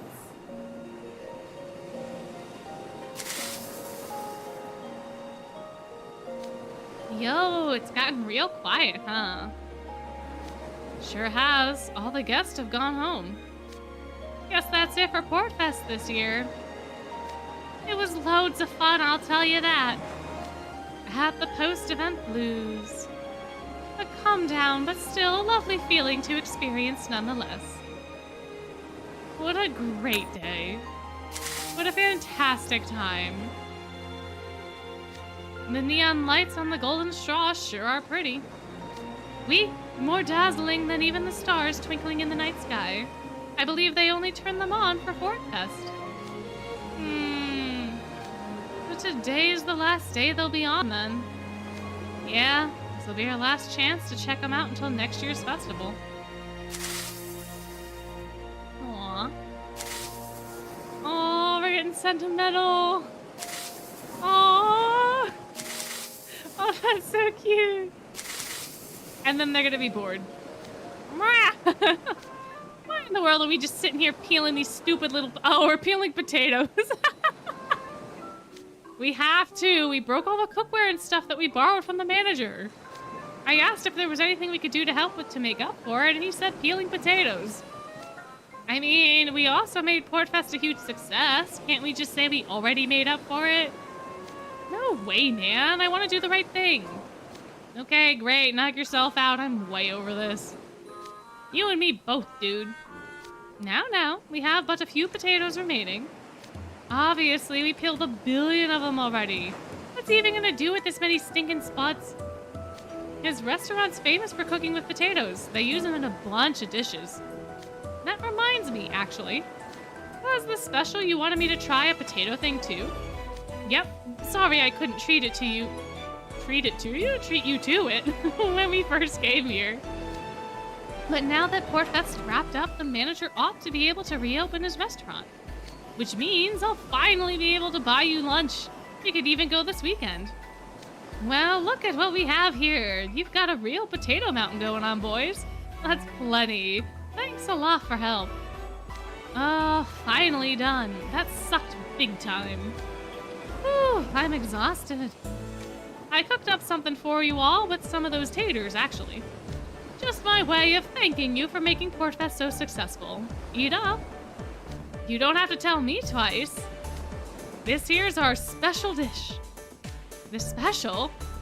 Last time you boys came around, I thought I heard Jack say he wanted to treat you to it, Ruggy. Went ahead and made some for ya. I wasn't expecting him to be able to try it so soon. Thanks so much, boss. Let me see what it is.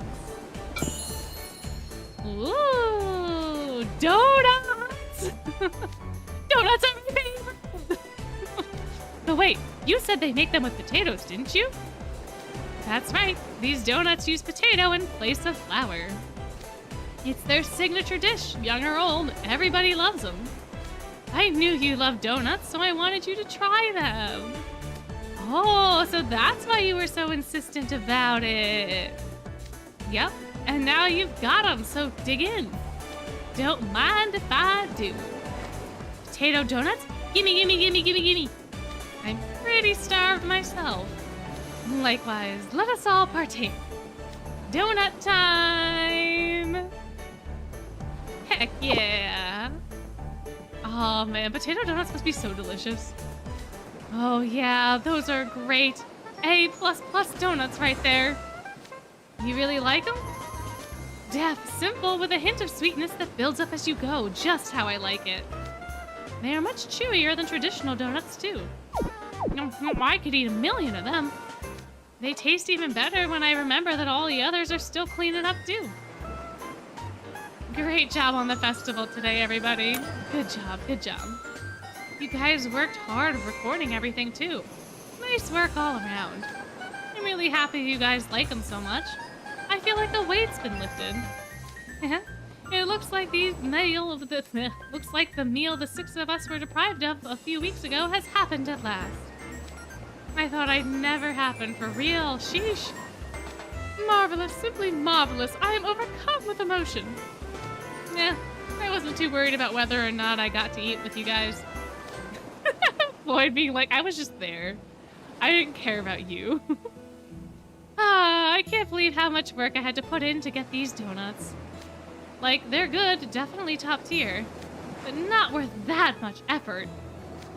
Yeah, not even close. My, oh my, my, oh my.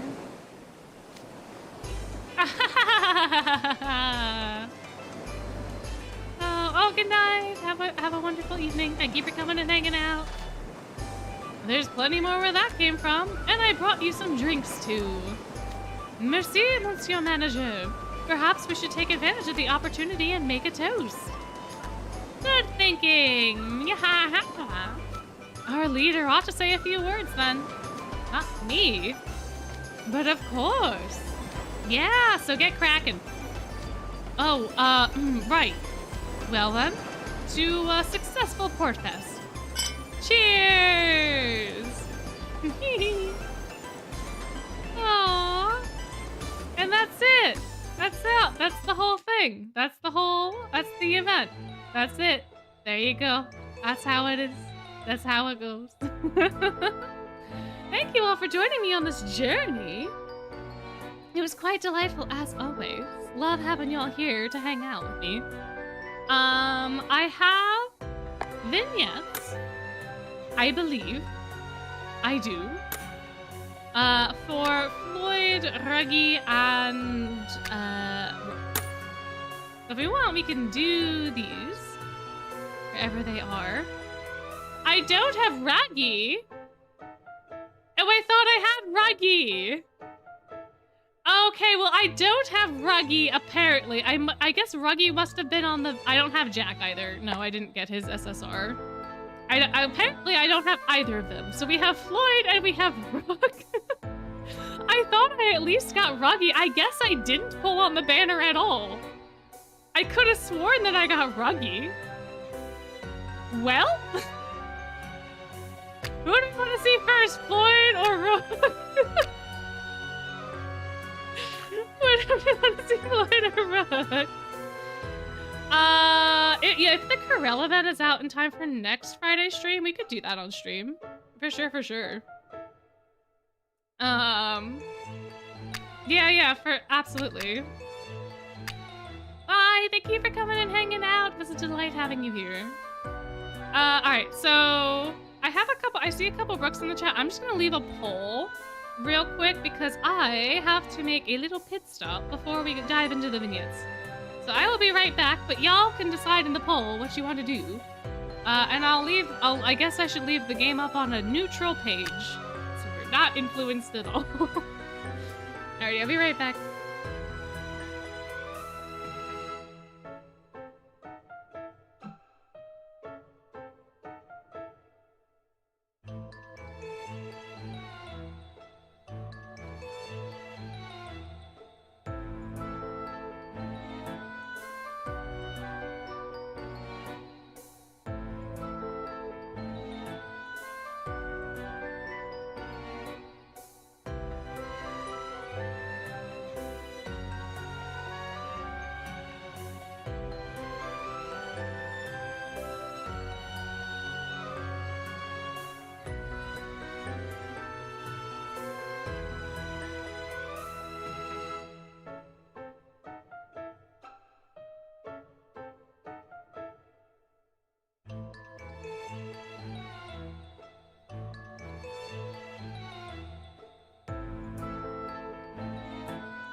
And it looks like we're almost evenly split, but we do have... Oh no, I spoke too soon. Now we are evenly split. Spoke too soon. Somebody... Oh, okay, we're back. We're back to not. We're back to not. Anyone else want to vote? Anyone else want to vote, or should I call it for Brooke? Okay, we 50... Oh.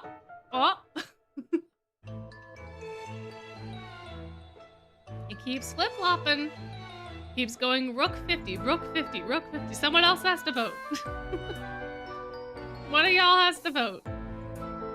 There's 5 more people in chat that have not voted. According to my metrics. Oh, never mind. There are 3 people that have not voted. One of y'all's gotta be the tiebreaker. Unfortunately. Unfortunately.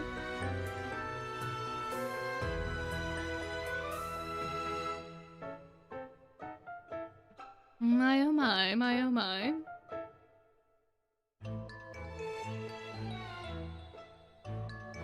Well, I guess I could be the tiebreaker. If we need me to be. And then I'll just flip a coin on Google to see which of the two we have. All right, well, Google said heads and Rook was first in the poll, so we'll go with Rook. Even though it's 50-50, we'll go with Rook. Alrighty, now where's your card that I know I definitely have? That I know for sure is here. Perfect.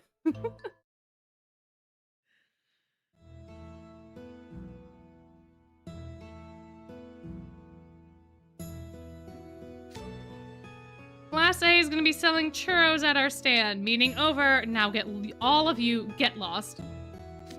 Good job, everyone. Oh. Goodness, that flash. Excellent work documenting our meeting, Trickster. What kind of pictures are you taking, you? I am something of a cameraphile myself, so I would love to know as well. May I see the photos? Go for it. Wonderful. Truly splendid work. So many lovely photos. Wow, you're a fan of photography, huh? Rook could probably give you some pointers. The photos are wonderful enough as they are, but if I could say one thing. Monsieur Spade, would you mind if I took a photo of you with my digital camera? Of course not. Merci. Now, Trickster, I shall tell you what you must bear in mind when taking pictures. The second you find yourself thinking, beauty, you must press the shutter button. Is that it? Yeah, such a lovely puzzled expression. But what was so great about that shot? Oh, this flustered look is perfection as well. What exactly is your criteria for a good picture? Ah, your body language is the image of ennui. How refreshing. This is my method of picture taking. May it help you in your own endeavors. That was helpful. I knew it would click with you, Trickster. Speaking of, I hear there is to be a photography contest at Portfest. The one who wins first prize will receive a coupon that can be used in the Foothill City. I'm planning to enter it myself. Might you consider it as well, Trickster? It would be a wonderful opportunity. Sure thing.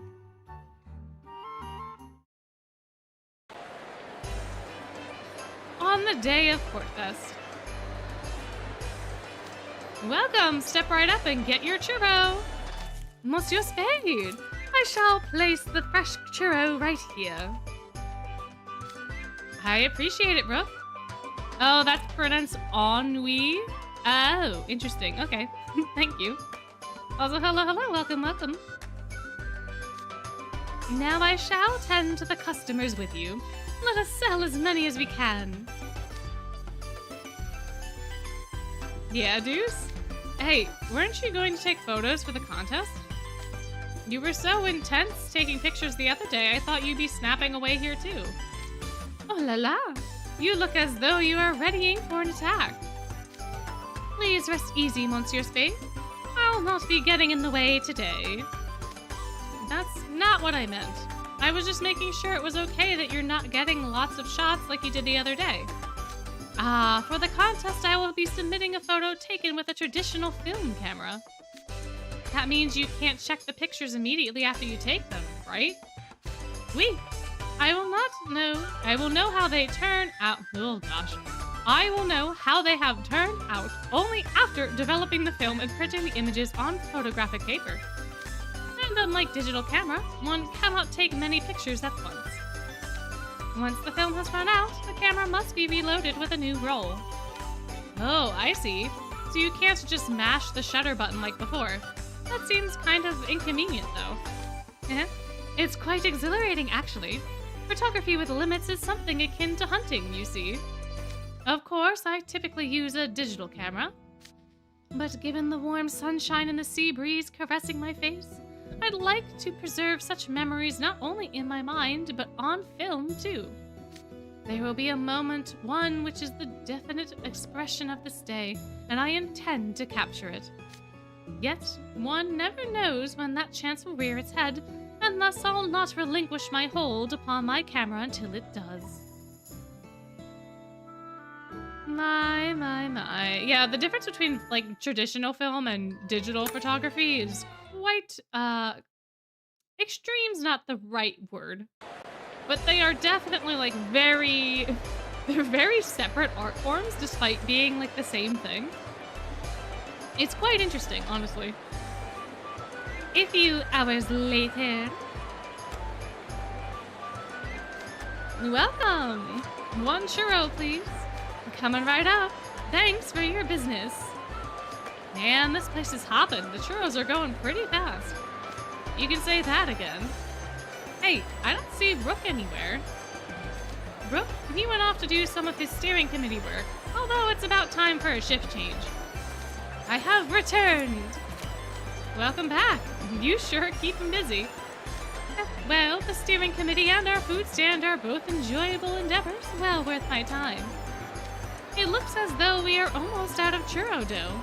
Let us prepare more while we have a lull in customers. Oh, no kidding. I'll get right on it. Tres bien. Our churros shall send as many people as possible home with a big smile on their face. Yes, excellent. Everyone's focused on their work. Which means now's my chance to chow down. Num num num num num. Oh yeah, that's the stuff. Sweet cinnamony goodness. Goodness me, Monsieur Peluche. We cannot have you devouring all of our product. Yeah, caught in the act. Abort mission. Oh, Grim, what are you doing? Don't run around like that. We're cramped in here as it is. You're gonna break something or someone.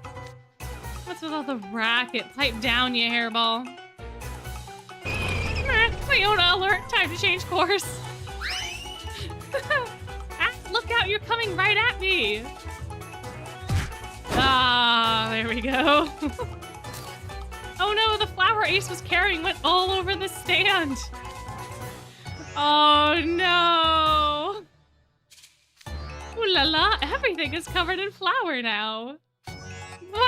You look like some powdered donut, Deuce. Oh yeah? Well, you look like a baker's dozen. Yeah, seriously, I spent like 200 hours making sure my hair was just right for the festival. You got some nerve throwing flour on me like that, Spiky. It's not my fault. Grim's the one who plowed right into me. Anyone worth their salt knows how to stand their ground. You're as guilty as the furball, so you're both gonna pay the price.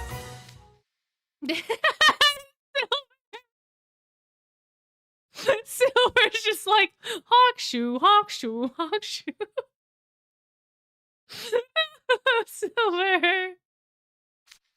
Silver's asleep, so he doesn't even know he's got flour all over him. I guess that's a good thing, in a way. We all match. Time to apologize, Grim. Nope, I'm out of here.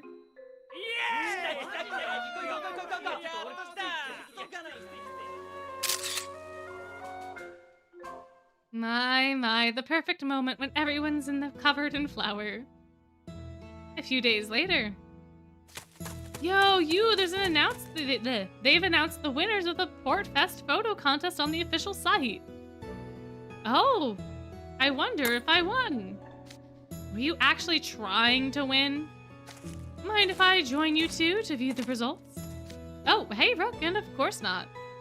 Let's see. First place goes to... Oh, it's you, Rook. My, truly, what an honor. They put up your winning photo, too. Let's check it out. Oh, wow. You got a photo of all of us covered in flour? I didn't even know that. I'm really surprised you submitted that to the contest and managed to win it. How do you like it? I think you and the rest of the group appear to be having an uproarious time, Monsieur Spade. A thing of beauty this photo is, non? Yeah, you mind giving me a print of it? But of course. One of your photos won a prize too, you? Aw, yeah. Congratulations, Trickster. I'm terribly curious as to what kind of photo you submitted. May I borrow your phone, Monsieur Spade? Sure, here you go. Look, it's him! That's the photo! Haha, what a surprise that I was your subject. What an awesome photo, Hugh! So this was my expression while I was on stage. You must give me a copy of this picture. It will serve as a vivid reminder of my days working on the Portfest steering committee and of those fleeting, exciting minutes up on stage. A memento of great value, more beautiful than the brightest jewel. Ah, Portfest. Tres bien. It is very cute. His groovy art's really, really fun. And that was Rook's little photography habit. Now we have Floyd. And only Floyd. Wherever it may be. I have too many Floyd cards, I think. There we go. My oh my. Let's see what he's up to. Alright, let's review everything we've decided on today. Class D will serve cotton candy at our food stall. I trust no one has any objections. No objections here. Likewise, I am content with the idea. Perfect, that concludes our meeting then. You are all dismissed. I'm totally worn out. We've got another meeting tomorrow. Can't be late for that. What's up, clowns? Let's get this Class D meeting rolling. Boy, why are you so late? Rolling? You, sir, are late. We've already decided what we're selling. The meeting has ended. Seriously? And after I dragged myself all the way here? You cannot be late on the day of Portfest. I will not stand for any blunders, mishaps, or bumbling with Malleus's food stand. Yeesh, turn it down, Craw. You're making my brain rattle with all that shouting.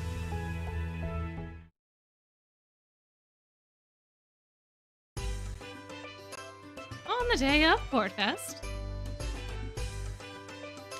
they told me to go straight to Class D's food stand, but Floydie doesn't want to do that. Huh? Isn't that a flute I'm hearing?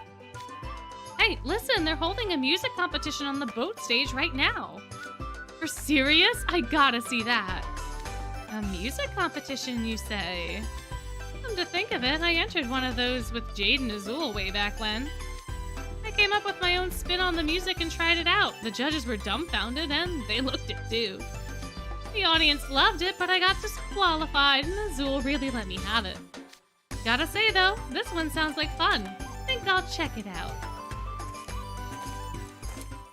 Of course. What do we think he's gonna win? Do we think he'll win?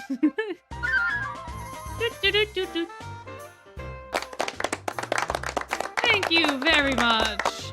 And now for our next contestant. If you don't have an instrument of your own, please choose one from our selection. A whole lot of options here. I can play all these, but if it doesn't matter, then I'm gonna roll with the sax.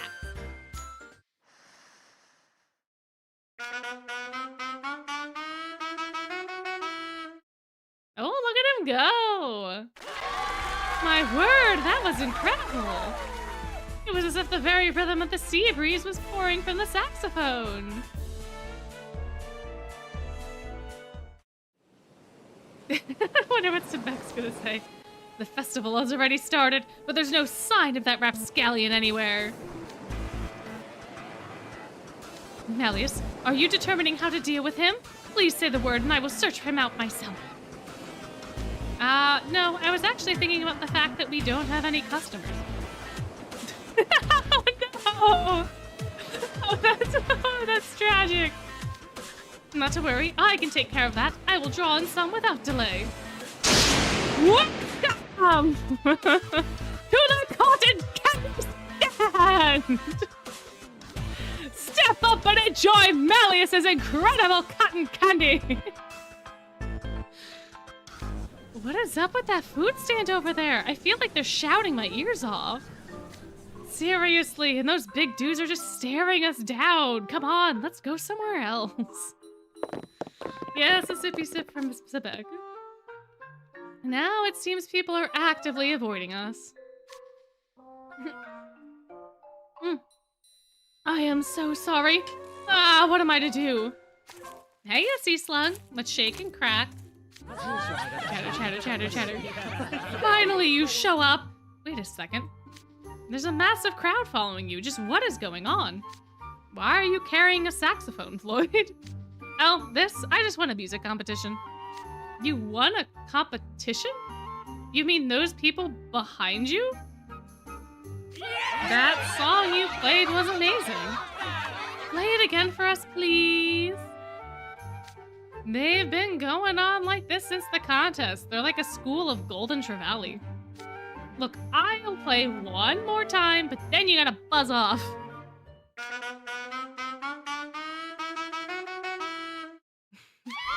So amazing! You're like a legit pro! That was very good. Indeed, a wonderful performance. I am wholly unsurprised that he managed to win the contest. Oh, I get it now. You entered the contest so that you could advertise for the food stand. You achieved a brilliant victory and then brought your admiring fans here. And you did it all for Malleus!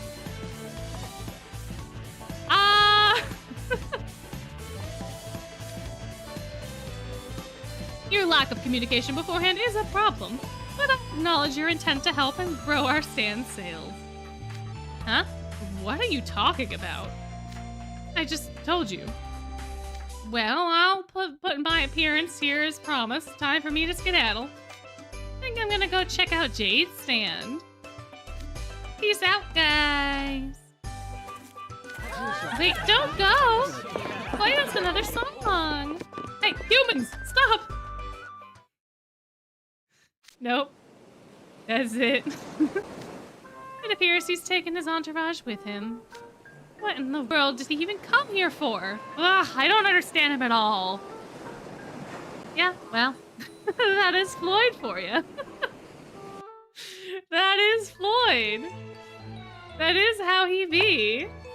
But yeah, so that's it, guys. That's it for Portfest. We do have a Floyd though. We do have a Floyd that does need some attention. We do have a Floyd here that requires some things.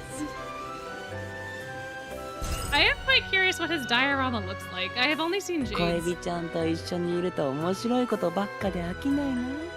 これからもいっぱい楽しいことしようね。Yeah, unfortunately I don't have Jack or Ruggy, so we don't have their vignettes. Unfortunately. Much to my dismay, I thought I had Ruggy. Oh well. I will. Well, I was kind of hoping for a bonus. 楽しいね、恋人ちゃん。Alrighty. I do hope that this event also encores. It was such a fun little guy. And I feel like it's relatively stress-free compared to some of the other events. 楽しいね、恋人ちゃん。 Well, you can be mad at me all you want.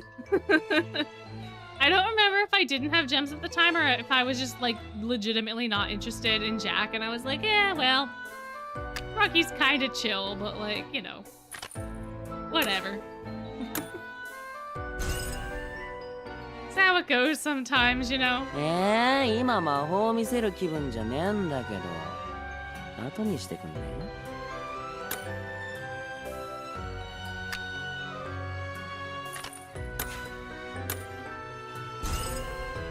But times happen. 今魔法を見せる気分じゃねえんだけど、後にしてくんね。 Oh, well, thank you for coming and hanging out.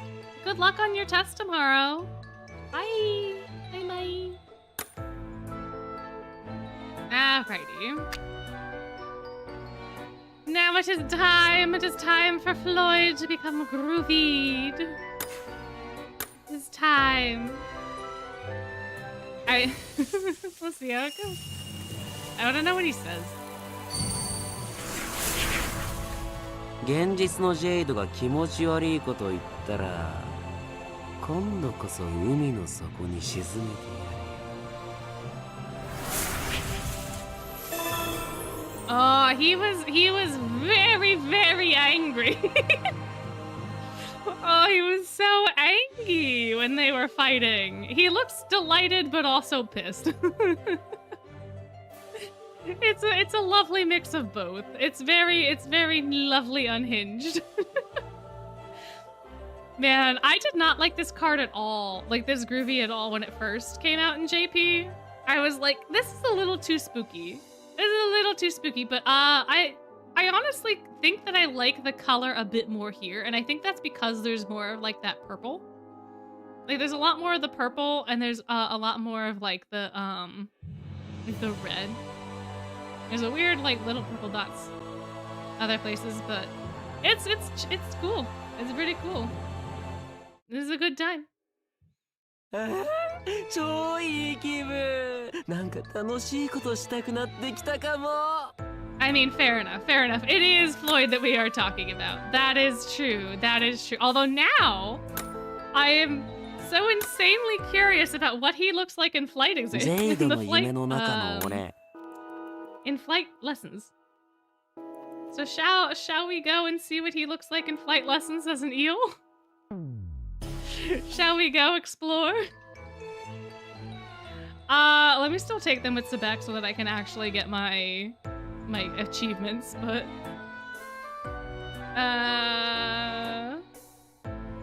where is he at? Where is he at? Come here, buddy boy. And then we can't have this, Floyd, so we'll put you here. I don't think I've ever taken flight with Rolo either.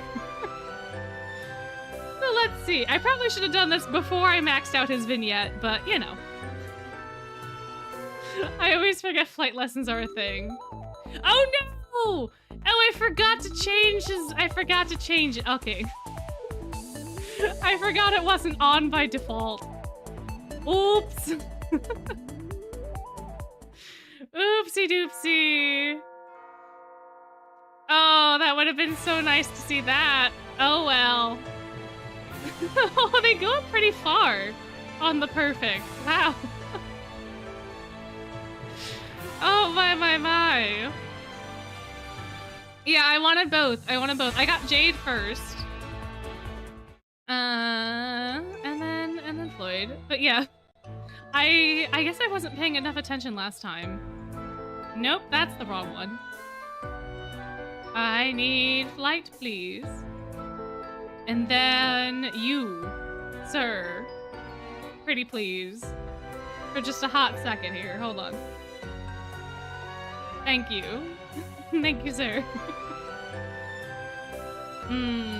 Yeah, I'm so happy that Floyd ended up coming at a soft pity. Because man, I was not gonna buy any gems for him, unfortunately. Jade uniform door. Oh look, he was on the ground. Oh, he's still so happy in his eel form. Wait, that was wild. He was on the floor. He was really just chilling. My. Oh yeah, true. I did technically get him before soft pity because I did end up getting Leona for soft pity. Fair enough. But yeah, I was not gonna go any farther than that for him because I would have had to like get another 100 to guarantee him, and I can't pay that much money for a PNG. That's too much. But I'm glad you got Silver's birthday card. It's a good time. Look at him, he just chills on the floor. That's so funny. Oh man, all right, we need to see him fly though. want to see him fly. Come on, fly. Not you, Jade. Well, that's okay. Jade is still funny when he flies. Oh, wow. Okay, we got a lot of Jade. Yeah, the way that they do their gem system's not great. And, like, the price points aren't super great either, in my opinion. They are a little expensive, but I also am someone that doesn't like paying more than $5 for, like, pretty much anything, so. But gacha games are known to be like that anyway. And they tend to be a little bit more annoying in that department. Although there may be changes. There he goes! There he goes! He did it! He did it so good!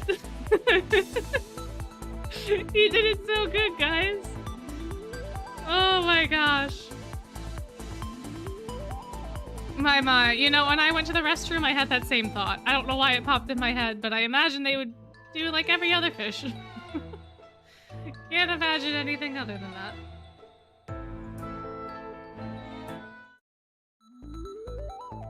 Alright, I want to see him get a perfect now, because I want to know what happens. Because Jade went up really high and looked really scared and kind of flopped around. I want to know what Floyd does if he gets a perfect. I'd very much like to see that. Oh, man. Man, oh, man. But anyways, what events would y'all like to see next? Would you like to see more replays if we do another replay?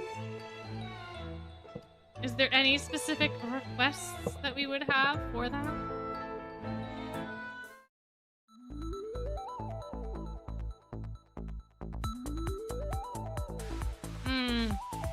Beans Day Part 1 is not an event that I have. Because I joined after Beans Day Part 1, unfortunately. I have Part 2 though. Oh, he does the same thing! Oh, I thought he was gonna do something fancy. Oh, I'm a little disappointed. It's still cute, but I thought he was gonna do something a little more fancy. Aww. I'm trying to think of the ones we haven't done. We haven't done the first two Zoom sitters. We haven't done. Oh, I had one and that's gone. It's gone immediately. Yeah, we can do Undertale again, absolutely. We'll probably do that next Wednesday. Because Deltarune's coming out soon. Oh yeah, we haven't done. We did Vargas Camp Part 1, right? But we haven't done Vargas Camp Part 2. We haven't done Stitch, but I have a feeling that it might rerun because the movie. Like, it may rerun in June? It's gonna have to rerun at some point. I know we haven't done Cloud Calling. I'm trying to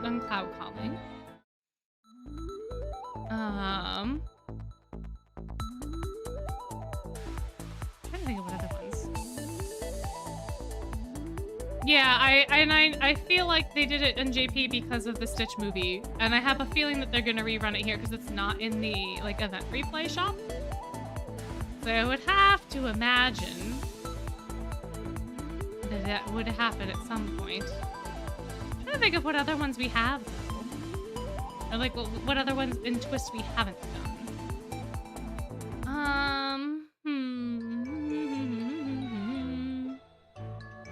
Alright, we saw, have we seen enough of the eels? I mean, I guess there's only 2 left. We could do 2 more rounds of Flight. We did do Glorious Masquerade. I don't mind rerunning it again if folks want to. But I feel like maybe that should be more of a yearly thing. Playful we haven't, but Playful will also rerun come like August. So we have done the Harvesting event. We have done the Sledathon. We've done all of the Fairy Galas. We've done the 2 Fairy Galas. feel like it might be easier to list what we have done. we've done Beans Day Part 2. We've done Sunderland 3. We've done Glorious Masquerade. We did we haven't done Part 2. We didn't do Part 2 of Halloween number 1. We have not done the Spectral Soiree. We did do the Terror is Trending, but we haven't done Spectral Soiree.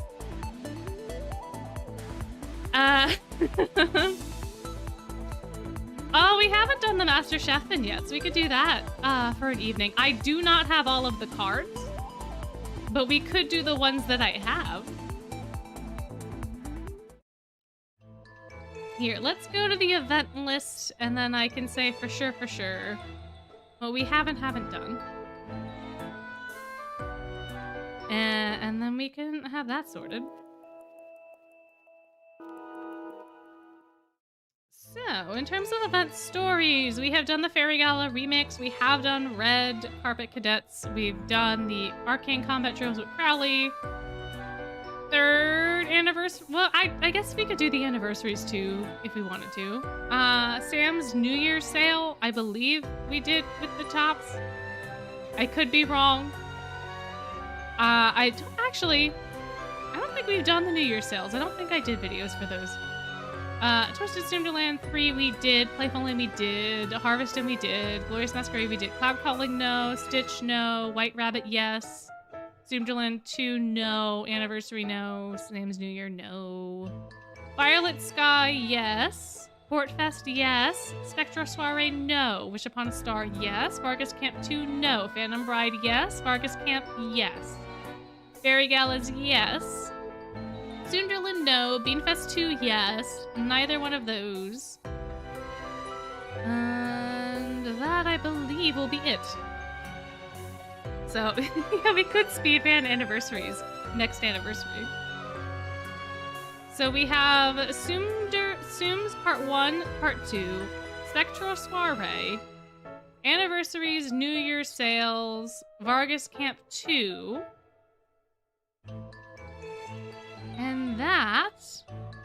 and Stitch, and Cloud Calling. But these two should get encores at some point soon, so those two I'm not worried about. So yeah, those are all the events that we haven't covered on the channel yet. I'm not opposed to going back through and doing other things, but like I wouldn't want to go back and do another Fairy Gala right now since we already had Fairy Gala. That would be kind of silly. And like Stitch hopefully, maybe, will show up next month or at least over the summer, and then we could do it then, because Stitch is fun. Stitch is really fun. Obviously, it was my favorite event last year. It was my favorite of the new events. It was fantastic. Yeah, we'll probably get something soon. Something. Excuse me, but that's it for Twist. I mean, we'll do more Undertale. We'll eventually complete Bear Game. Well, we may or may not go back and do Dredge more. I have a couple other fun little games that I want to try out that y'all may be interested in. We have to do a Persona stream at some point. Persona 4 or Persona 3. I did get a capture card, so we could do Persona 3 Reload at some point.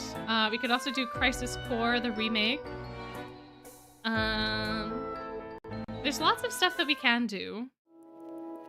I also have Baldur's Gate, although I don't know how that would work streaming-wise on YouTube, since I can't do the stupid age-restricted streams, because the chat does not work for no reason.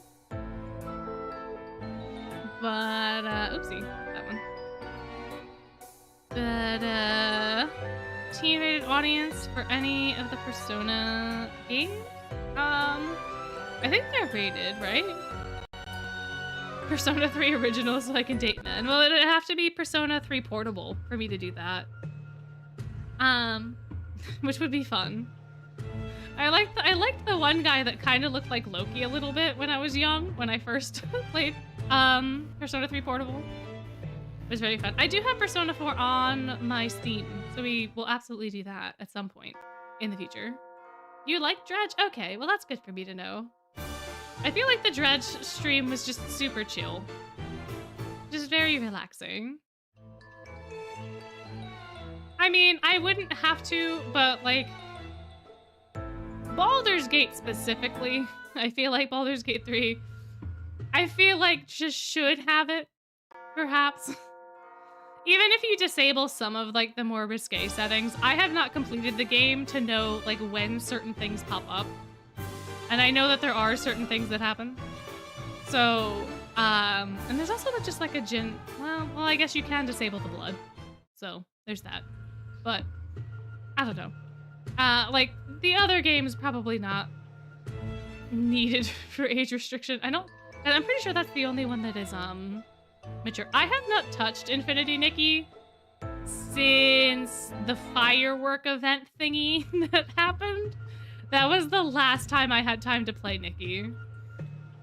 So I have not pulled for any of the new suits. I have not done anything with Nikki since then.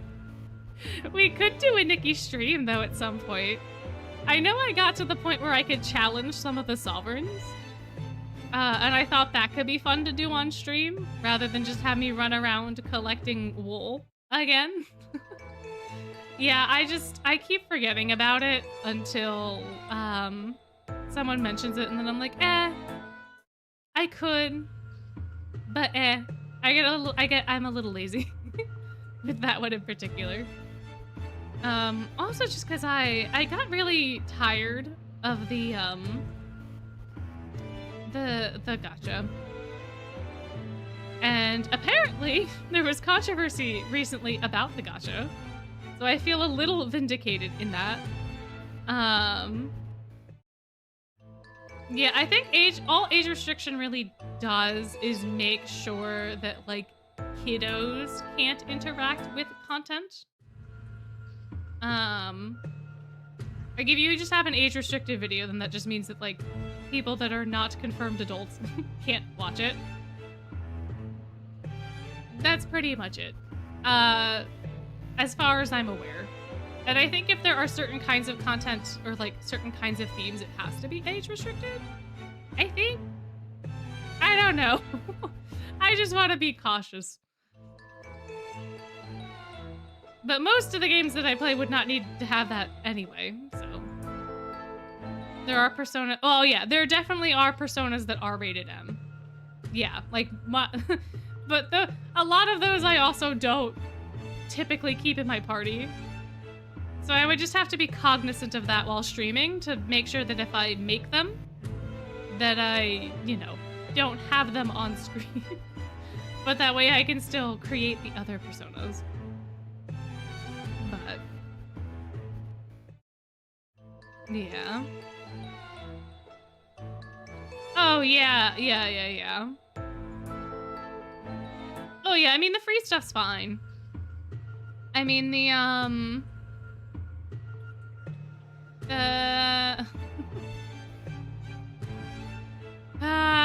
oh gosh, where was I gonna go with that? Part of the problem though is that if they keep player retention, they might not also change. So there's like a bit of both. Not that it matters for me because I haven't been playing anyway, so I'm not a player that they would have retained to begin with. But I don't know. No Rise scenes. Yeah, fair. Fair. In Persona 5, Mara can show up as an enemy. Oh, that's true. That's true. Yeah, I don't know. I don't know how that stuff goes. And it's hard for me to tell because, like, I can't tell when videos are age restricted. It never gives me that warning and when I click on stuff. So I don't have a good gauge, but I just have to do some more research. I just gotta figure that stuff out for those types of things.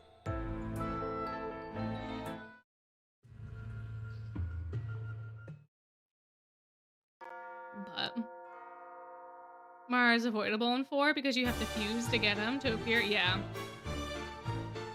Yeah, well, the only reason that I would fuse him is to fuse for something else. It's never been one of my favorite Personas ever. Hear about adult topics? Not generally, no.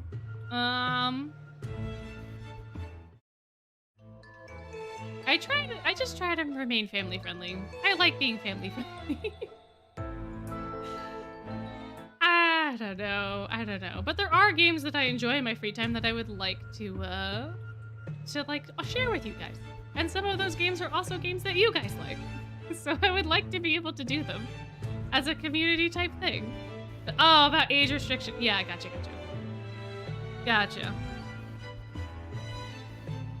Yeah, I'm not entirely sure how it works. All I know is that YouTube is a lot stricter, I think, about the types of content that get filtered through those like avenues.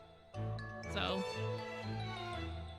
but that's a future me problem and not a tonight me problem, so there is that. But yeah, I guess the other question is there other games that you would like to see? Like, clearly Persona, clearly, you know, Undertale. Obviously, we have to complete Bear Game. Dredge is totally fine as well. I have some other stuff, but... Oh, no, it's okay. I'm so sorry that your bosses got laid off. I'm happy that you still have a job, but that does seem like a rather tumultuous time.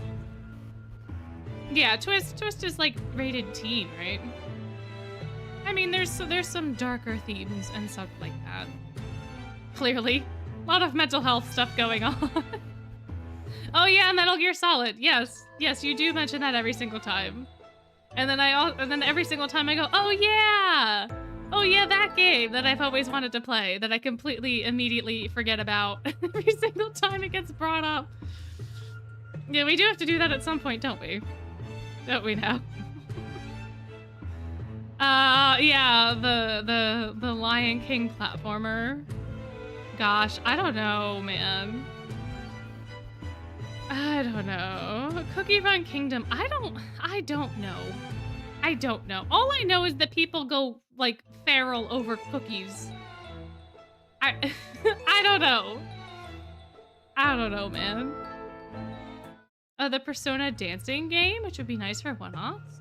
Oh, is that the disco one? Is that the Night Fever thingy-mabobber type stuff? No, KRC, it's just cookies. Yeah, I mean, there are cookies that have cool designs, but I just don't know what the actual gameplay's like. I've never looked into it before.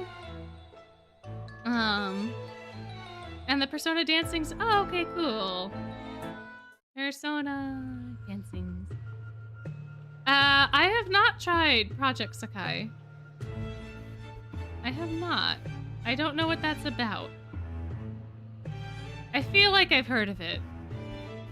I feel like I know what that is, but I also don't. Cookie Run is definitely FTP friendly. Probably. Oh, I see. You've never felt like you've had to spend. Yeah, there's no way I'd be spending money on cookies. There's no way. I'm sorry, not happening. But okay, that's good to know. That's good to know.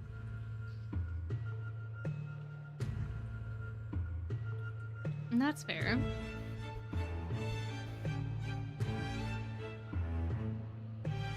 Oh yeah, some gachas are definitely... no, I understand that completely. And depending on how they're balanced and what the new characters are like, there's always a fun time. But... Ooh, you gotta call it a night. Well, thank you for coming and hanging out. Appreciate you being here. It was great to see you. Have a good evening. Have good sleep. Oh, you're getting the Switch 2 next month. Very nice, very nice. Pokemon stream what? We could do a Pokemon stream. We could do a Pokemon stream. I'd have to figure out how to do a Pokemon stream. So we could do a Pokemon. Pokemon Legends. I don't have that one currently. Doesn't mean I couldn't get it. I also would have to get, I believe, an actual Switch. Since right now I have a Switch Lite.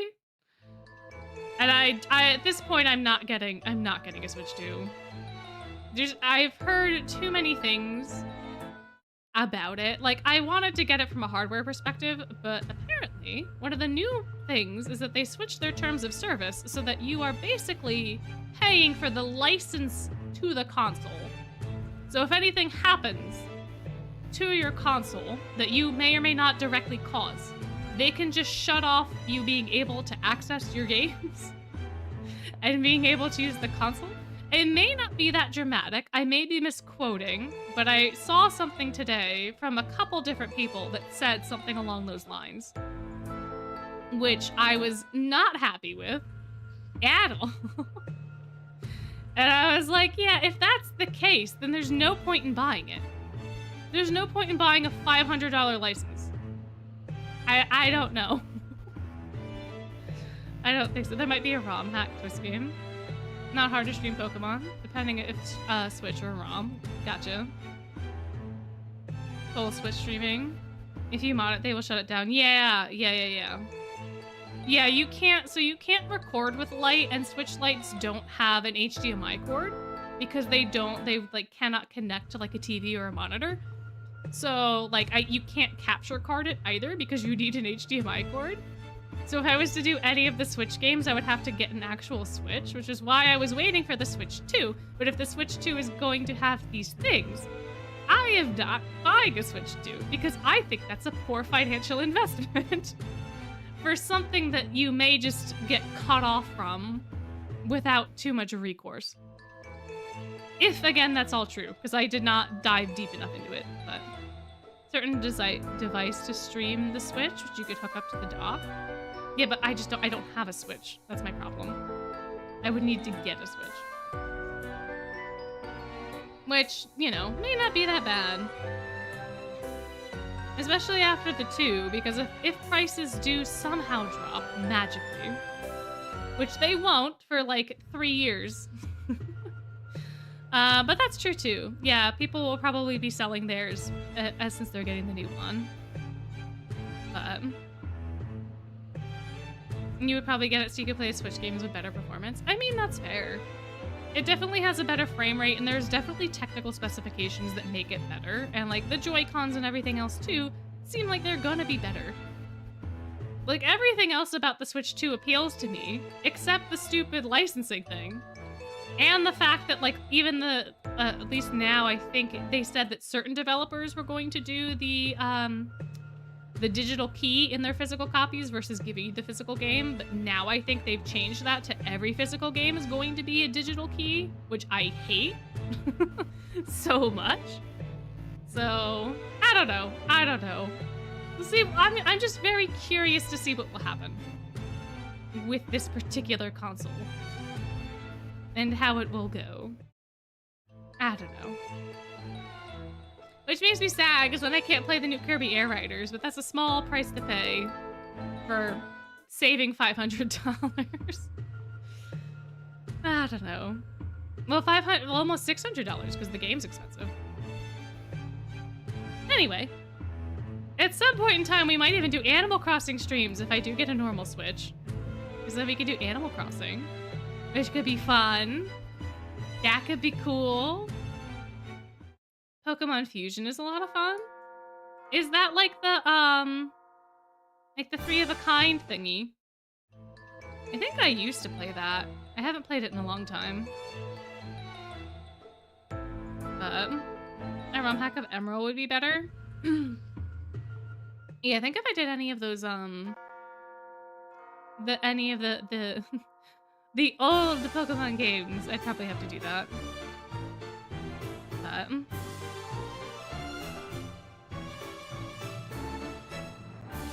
Infinite Fusions? Oh, it's a separate thing. Because they had like a mobile game where you could like, oh that one. Oh, that I see. Oh yeah, I know about that. I didn't know that was what it was called. Oh, okay. That could be fun. Yeah. Yeah, I'm hoping that Nintendo has a change of heart, but they're not gonna have a change of heart unless their piggy bank is hit. And at this point, I have a feeling that's probably not gonna happen too much. Which is gonna kind of suck because then it's gonna become a standard for everywhere. And that's no fun. But you fuse 2 mons together and there's I see. Yeah. Yeah. And they're made by artists. Well, that's cool. Yeah, I've seen a couple YouTube videos about that game specifically.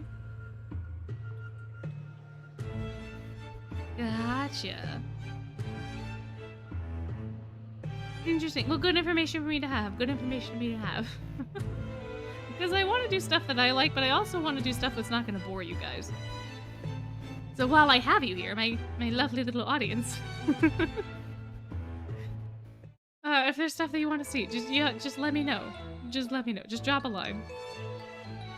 It may take me forever to get to it, but it'll eventually happen. A slow but unstoppable force. I am.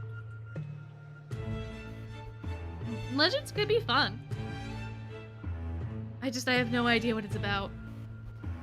Is Legends just Arceus? Is that one? Is that the one?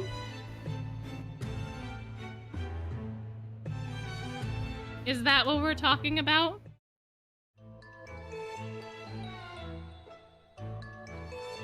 Because if I look it up, I get ZA. Arceus. Okay. Okay, well that clears that up.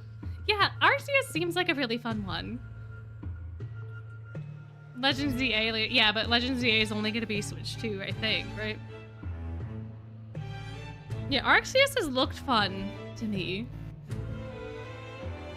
I just so seldom play my Switch games that I never felt like it was investing in it. Oh, ZA should be both? Oh, okay. Well then maybe. Maybe ZA. I know Arceus looks good. ZA does not look good to me. The battle system is interesting, but like the rest of it, I'm like, eh. I would like to know a little bit more before diving into that one. But cool. Oh, you can just buy the upgrade for the Switch 2. That's the other thing I don't like. If you want to upgrade the games that you already have to be, you have to pay an extra like $30 if it's the online game. If you have a physical game, then it's fine, but... Ay. That to me is so stupid. Because you're not buying a new game. You're not even like getting a software upgrade. From what I can tell, you're just repaying for the game that you already have. Which doesn't make any sense to me. Although I could be wrong about that too.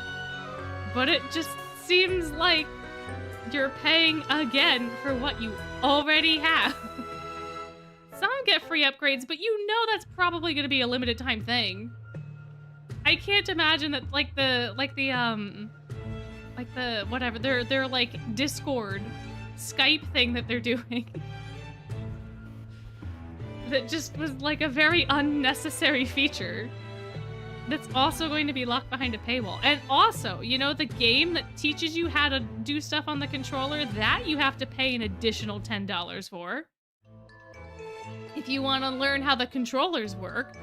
Like, it's gotten dumber and dumber the more time has gone on, that I just cannot justify spending the money on the system. It just seems so dumb. So dumb. I don't know. But... I mean, that's the fair point. If you know that you want it, and you know that you're gonna use it, and you're worried about the tariffs, I completely understand getting it. 110%. Like, I completely understand why some people are getting it. I don't understand the people that are just like, well, I have to get it because it's Nintendo. Those people I don't understand. I don't know, man. I don't know. But obviously people have their reasons. I'm not trying to dissuade people that really want it. I just know that I was on the fence and I was just looking to get it because I knew the upgrade was coming and I didn't want to invest in a regular Switch, knowing that there was a new thing coming out, because then the new games would be on the new thing.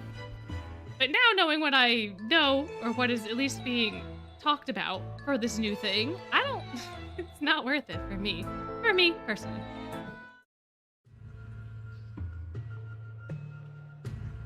But... oh yeah, Zelda was never a series I got into. It was never brought up to me. Never really interacted with it. I know people, like, love it so much. And I know that, the open world one, whatever it's called. I can't even remember. It was very popular. I don't know, it's an open world, you get to glide around, you craft things, whatever that one is. I've heard that I would probably like it based off the other games that I play, but I don't know, man. I don't know.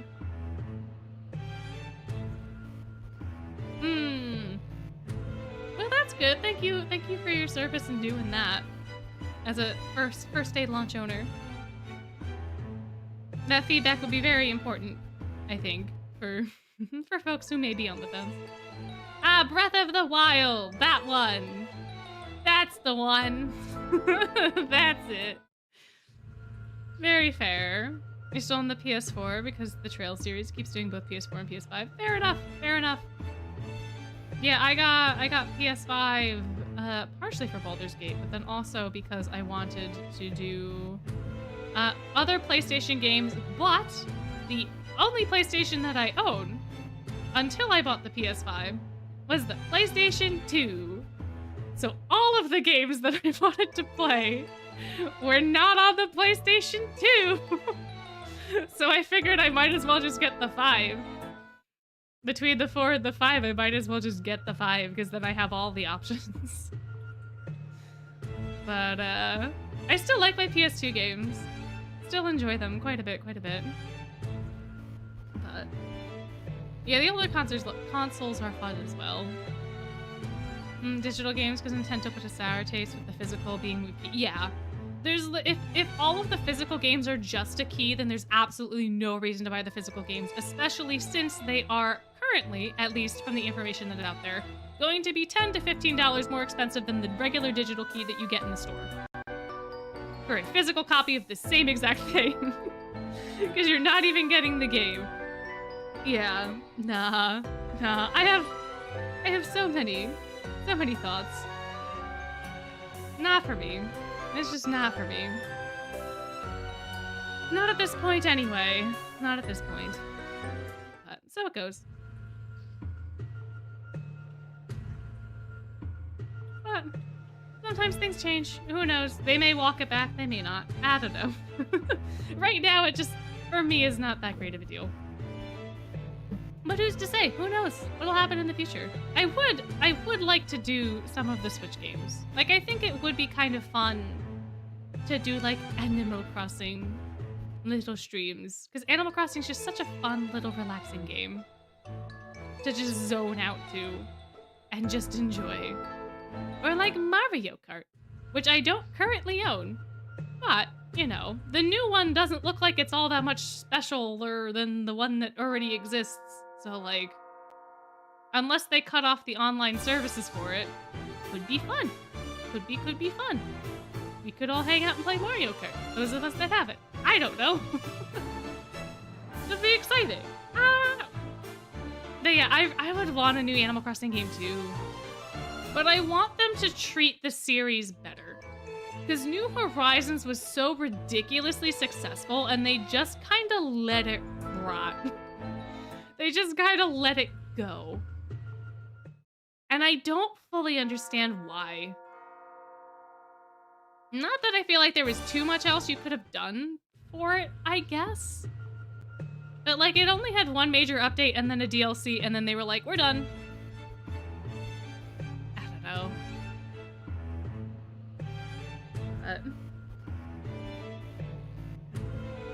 Oh yeah, absolutely. I'll be looking on the lookout for the secondhand Switches for sure.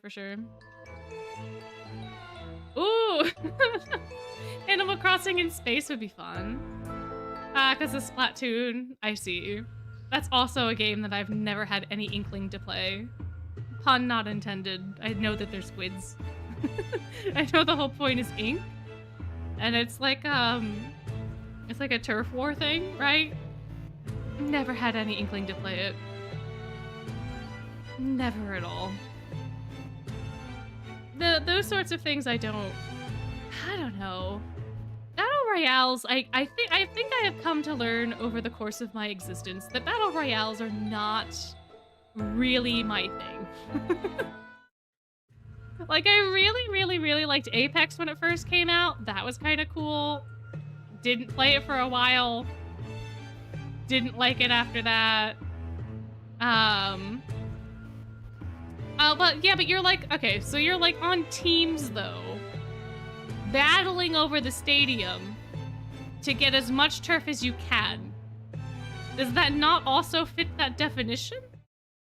Just because it's team-based? Because, like, Apex is a battle royale, but it is slightly team-based. Right? I've just assumed that that's what that meant.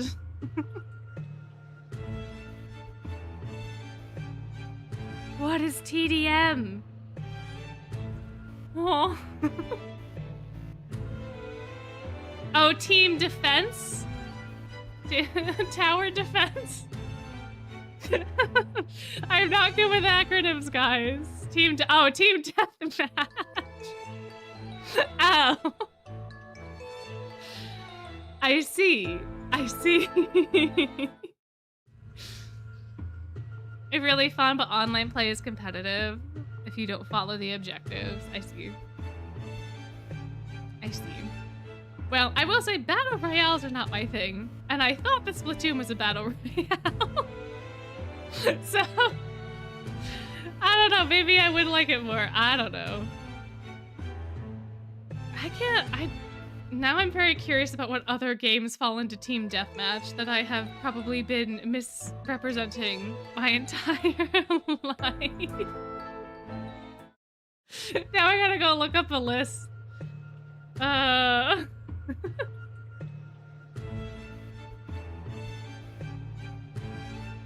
And I have a feeling I am not gonna know any of them. Oh, well, this little itty Team Deathmatch games list. Zombie monster robots. No idea what that is. Okay, well then maybe I haven't been misrepresenting games. Maybe I haven't been misrepresenting genres.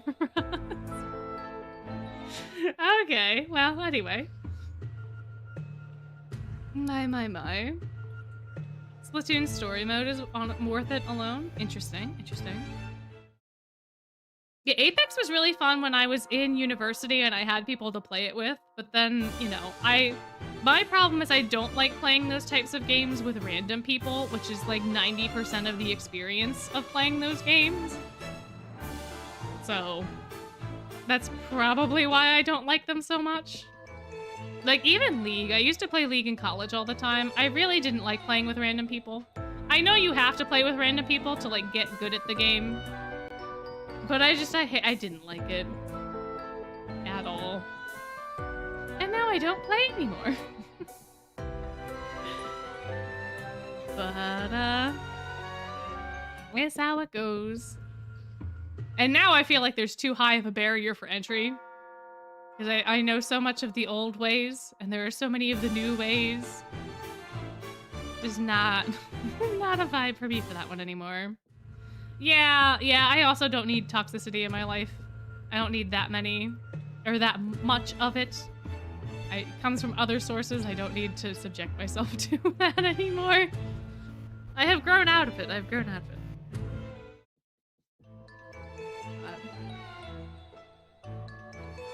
Oh, yeah.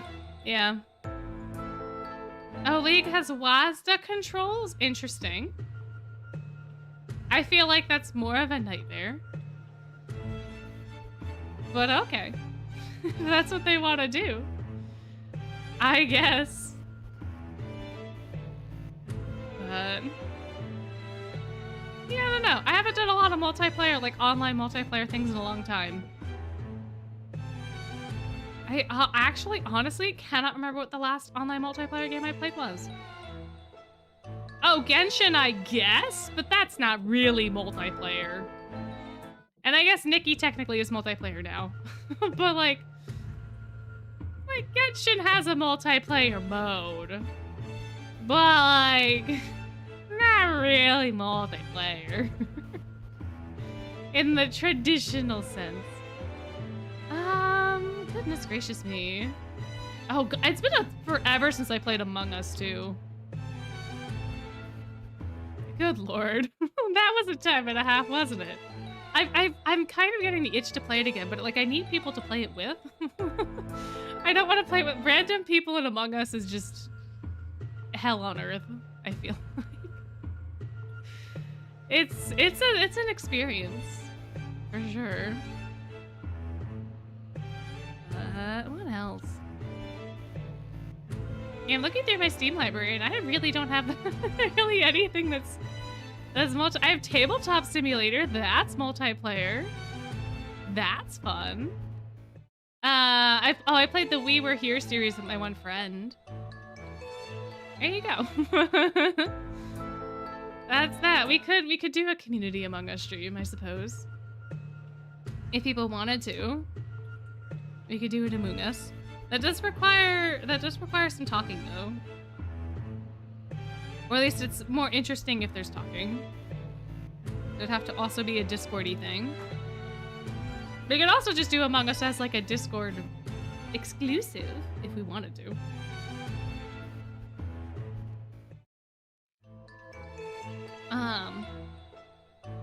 Because there is a text chat in Among Us, but I feel like it's just easier to communicate by not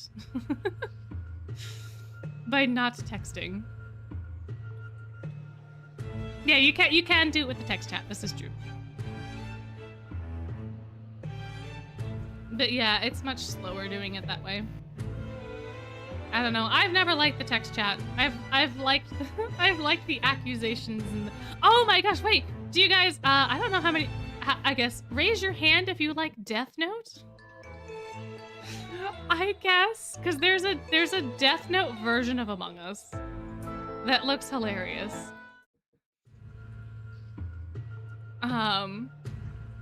That I have seen a couple videos on. I have just gone down an Among Us rabbit hole recently of like watching.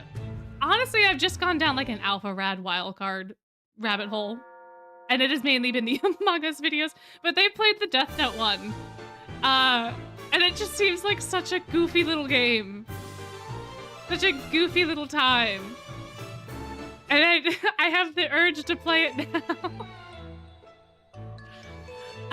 But I would also like people to play it with because it is a goofy little time. But Lockdown Protocol? I don't know what that is. What is that about?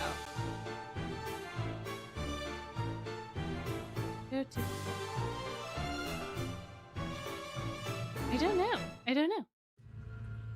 But yeah, I've just been seeing people playing the Death Note one and it just looks so funny. This looks so silly. So silly. Oh yeah, there is the too many types ROM. That is true as well. I'm not good enough at Pokemon to, I think, to play that one specifically. Because I don't even know what's going on in regular Pokemon. 90% of the time. Oh, it's Among Us, but everybody. Oh, wait, is that the one where you're all like little space people? That was not, you're astronauts, right? In like a space station as well. But like it's 3D-ish running around. Is that one? Is that one? Because I have seen a couple videos of that and I had no idea that's what that was called. Oh, okay. Yeah, that one looks fun. Oh no. Oh no, Twist. Twist was like, you're not paying enough attention to me. Why are you talking about all these other video games? You should be talking to me. Hey, Twist. Hey, buddy. You good, bud? You didn't think it was too bad outside of the Elite Four? Okay, well, maybe. Maybe one day. I think I have to warm myself up to that one.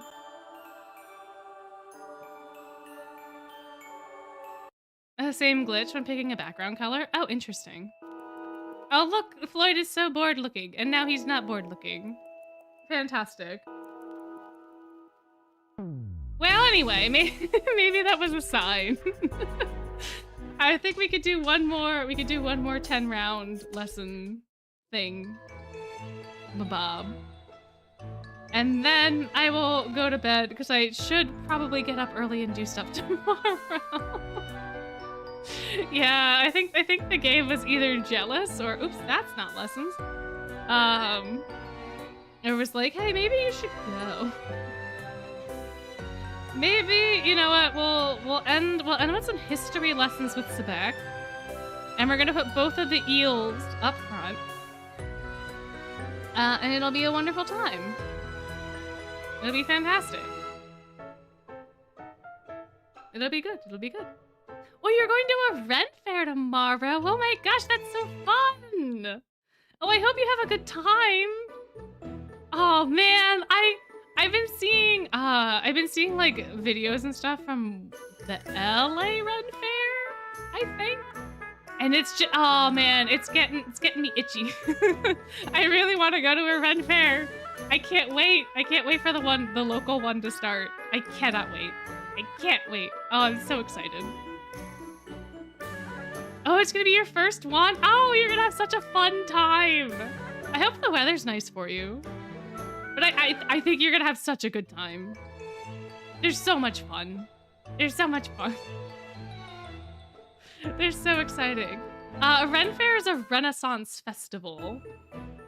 So they're like partially historical, partially fantasy, but like, you know, medieval era type stuff. So you get to dress up if you want to, walk around, eat some turkey legs, drink some beer and some mead and some wine and some more beer and maybe some more meat. Maybe they'll have jousting, depending on your location. You know, there's lots of little artisans and stalls and stuff and food. And there's usually lots of shows and entertainers. You know, you got the whip guys. You got, you know, you got the the washerwomen. Washerwomen, that's who I was looking for. Magic shows, you know. Some family friendly, some not so family friendly. You get some musicians, like all, you know, all sorts of stuff. It's just like a day out at a fair, and it's medieval themed, and it's cute, and it's fun. And you know, depending on your location, the like entertainment and stuff will vary. The vendors will vary. Like I've gone to the one that's in upstate New York. Fantastic, very fun up there. I've gone to, you know, obviously the local, well, quote unquote local. It's still pretty far from me, one around here. I've seen videos from the LA Ren Fair. Clearly, you know, they happen kind of all over the country and they kind of stagger them so they don't all happen at once. But I highly recommend going to one if it seems interesting to you. It's a good time. You could even cosplay. You don't have to be medieval. You could cosplay. Some Renfests also have like theme days. Like I know Time Traveler Day is like a pretty common one where a lot of people go as like you know, characters from Star Trek and stuff like that to kind of fit in the theme. Like they're exploring an alien planet or they're exploring a planet that's, you know, the society's back in time or whatever. You know, I've seen people in Genshin cosplays at Ren Fairs. Like you just get to go and have fun. It's just a fun day out. There's people that dress up like pirates, and there's people that dress up like fae, and there's people, you know, all sorts of stuff. Depending on the season, though, it can get pretty brutal. It can get pretty hot. But well, that's exciting. Not dressing up for day one, but maybe for day two. Well, you'll see how you feel.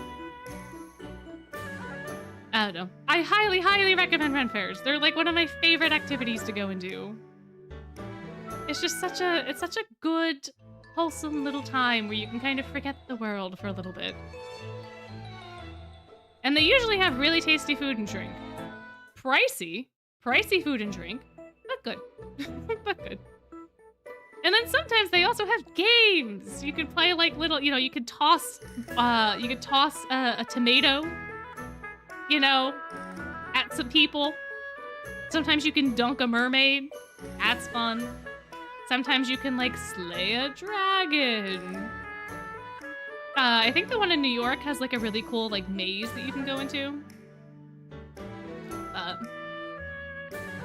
Yeah, be around your people. Exactly.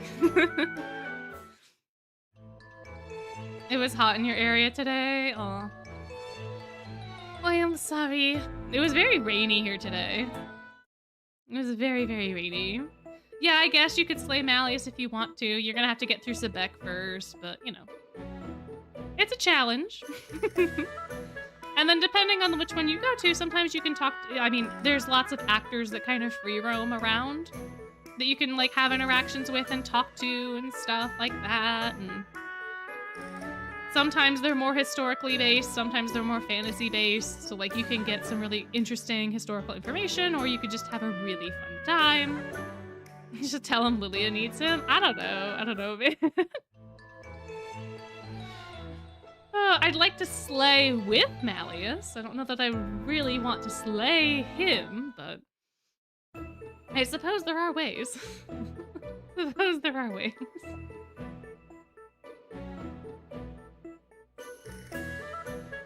But yeah. So Ren fairs are cool. Ren fairs are fun. I love them so much. Oh, yeah, it's just pretend. Oh, a torrential downpour for like 5 miles? Oh gosh. My oh my. Hello! Welcome! You are catching the tail end of the stream, but I do stream every Wednesday, Friday. Fridays are twist days.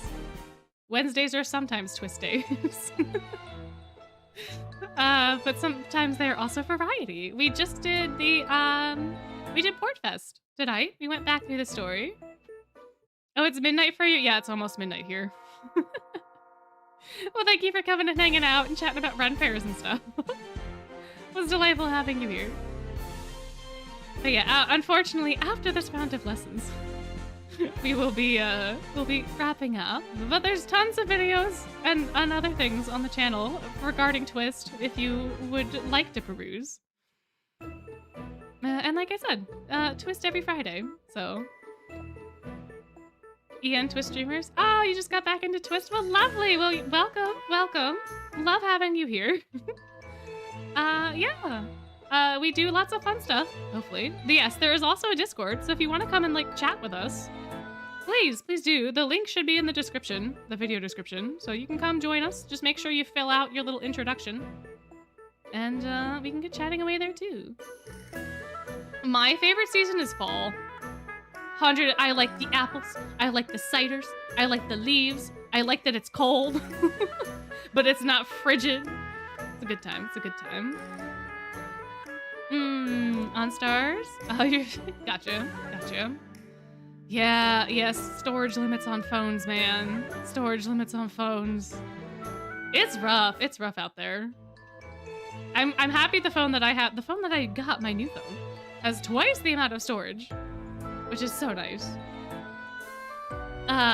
Which is gonna be great for when I go on my trip. I might be able to, like, make a vlog out of it. Hopefully. Maybe. We'll see. I'm gonna turn the voices on now, because I always forget to do that after stream. And then I'm like, why am I logging in on a birthday and nobody's talking to me? 早く学園に戻りたいかも。服とか靴とか帽子とか陸ならではのおしゃれ今は気に入ってるし。OnStars because I've never played OnStars actually. Maybe that's something that I could play. I don't know. I'll do an OnStars stream at some point. I know absolutely nothing about it. But that doesn't mean that I couldn't learn. But yeah, ooh, we have some spring enjoyers. Winter, spring, and fall. Cold weather, and flowers. Very nice. Spring and fall, pretty colors. I mean, that's all valid. Spring, I think, would be my second favorite season. I like the fringe seasons. Like, summer's okay, winter's okay, but like summer's really hot and winter's really cold. I like the in-between. Oh, with how many characters? That's very fair, that's very fair. Well, I'd be grateful to have your help. For sure, for sure. Honestly, I'm grateful to have anybody's help at any point in time. We gotta help each other out as much as we can. That's how it goes, that's how it goes. But unfortunately, it is getting to midnight here, and we have been streaming for quite a while. So if y'all want to join the Discord, please go ahead and do so. If you just want to pop in for another stream at some other point in time, please do. We stream every Wednesday and Friday at 6:30, and video uploads every Monday. So there's always something going on. And then community days every once in a while. But until we meet again, if you're going to sleep, have a good sleep.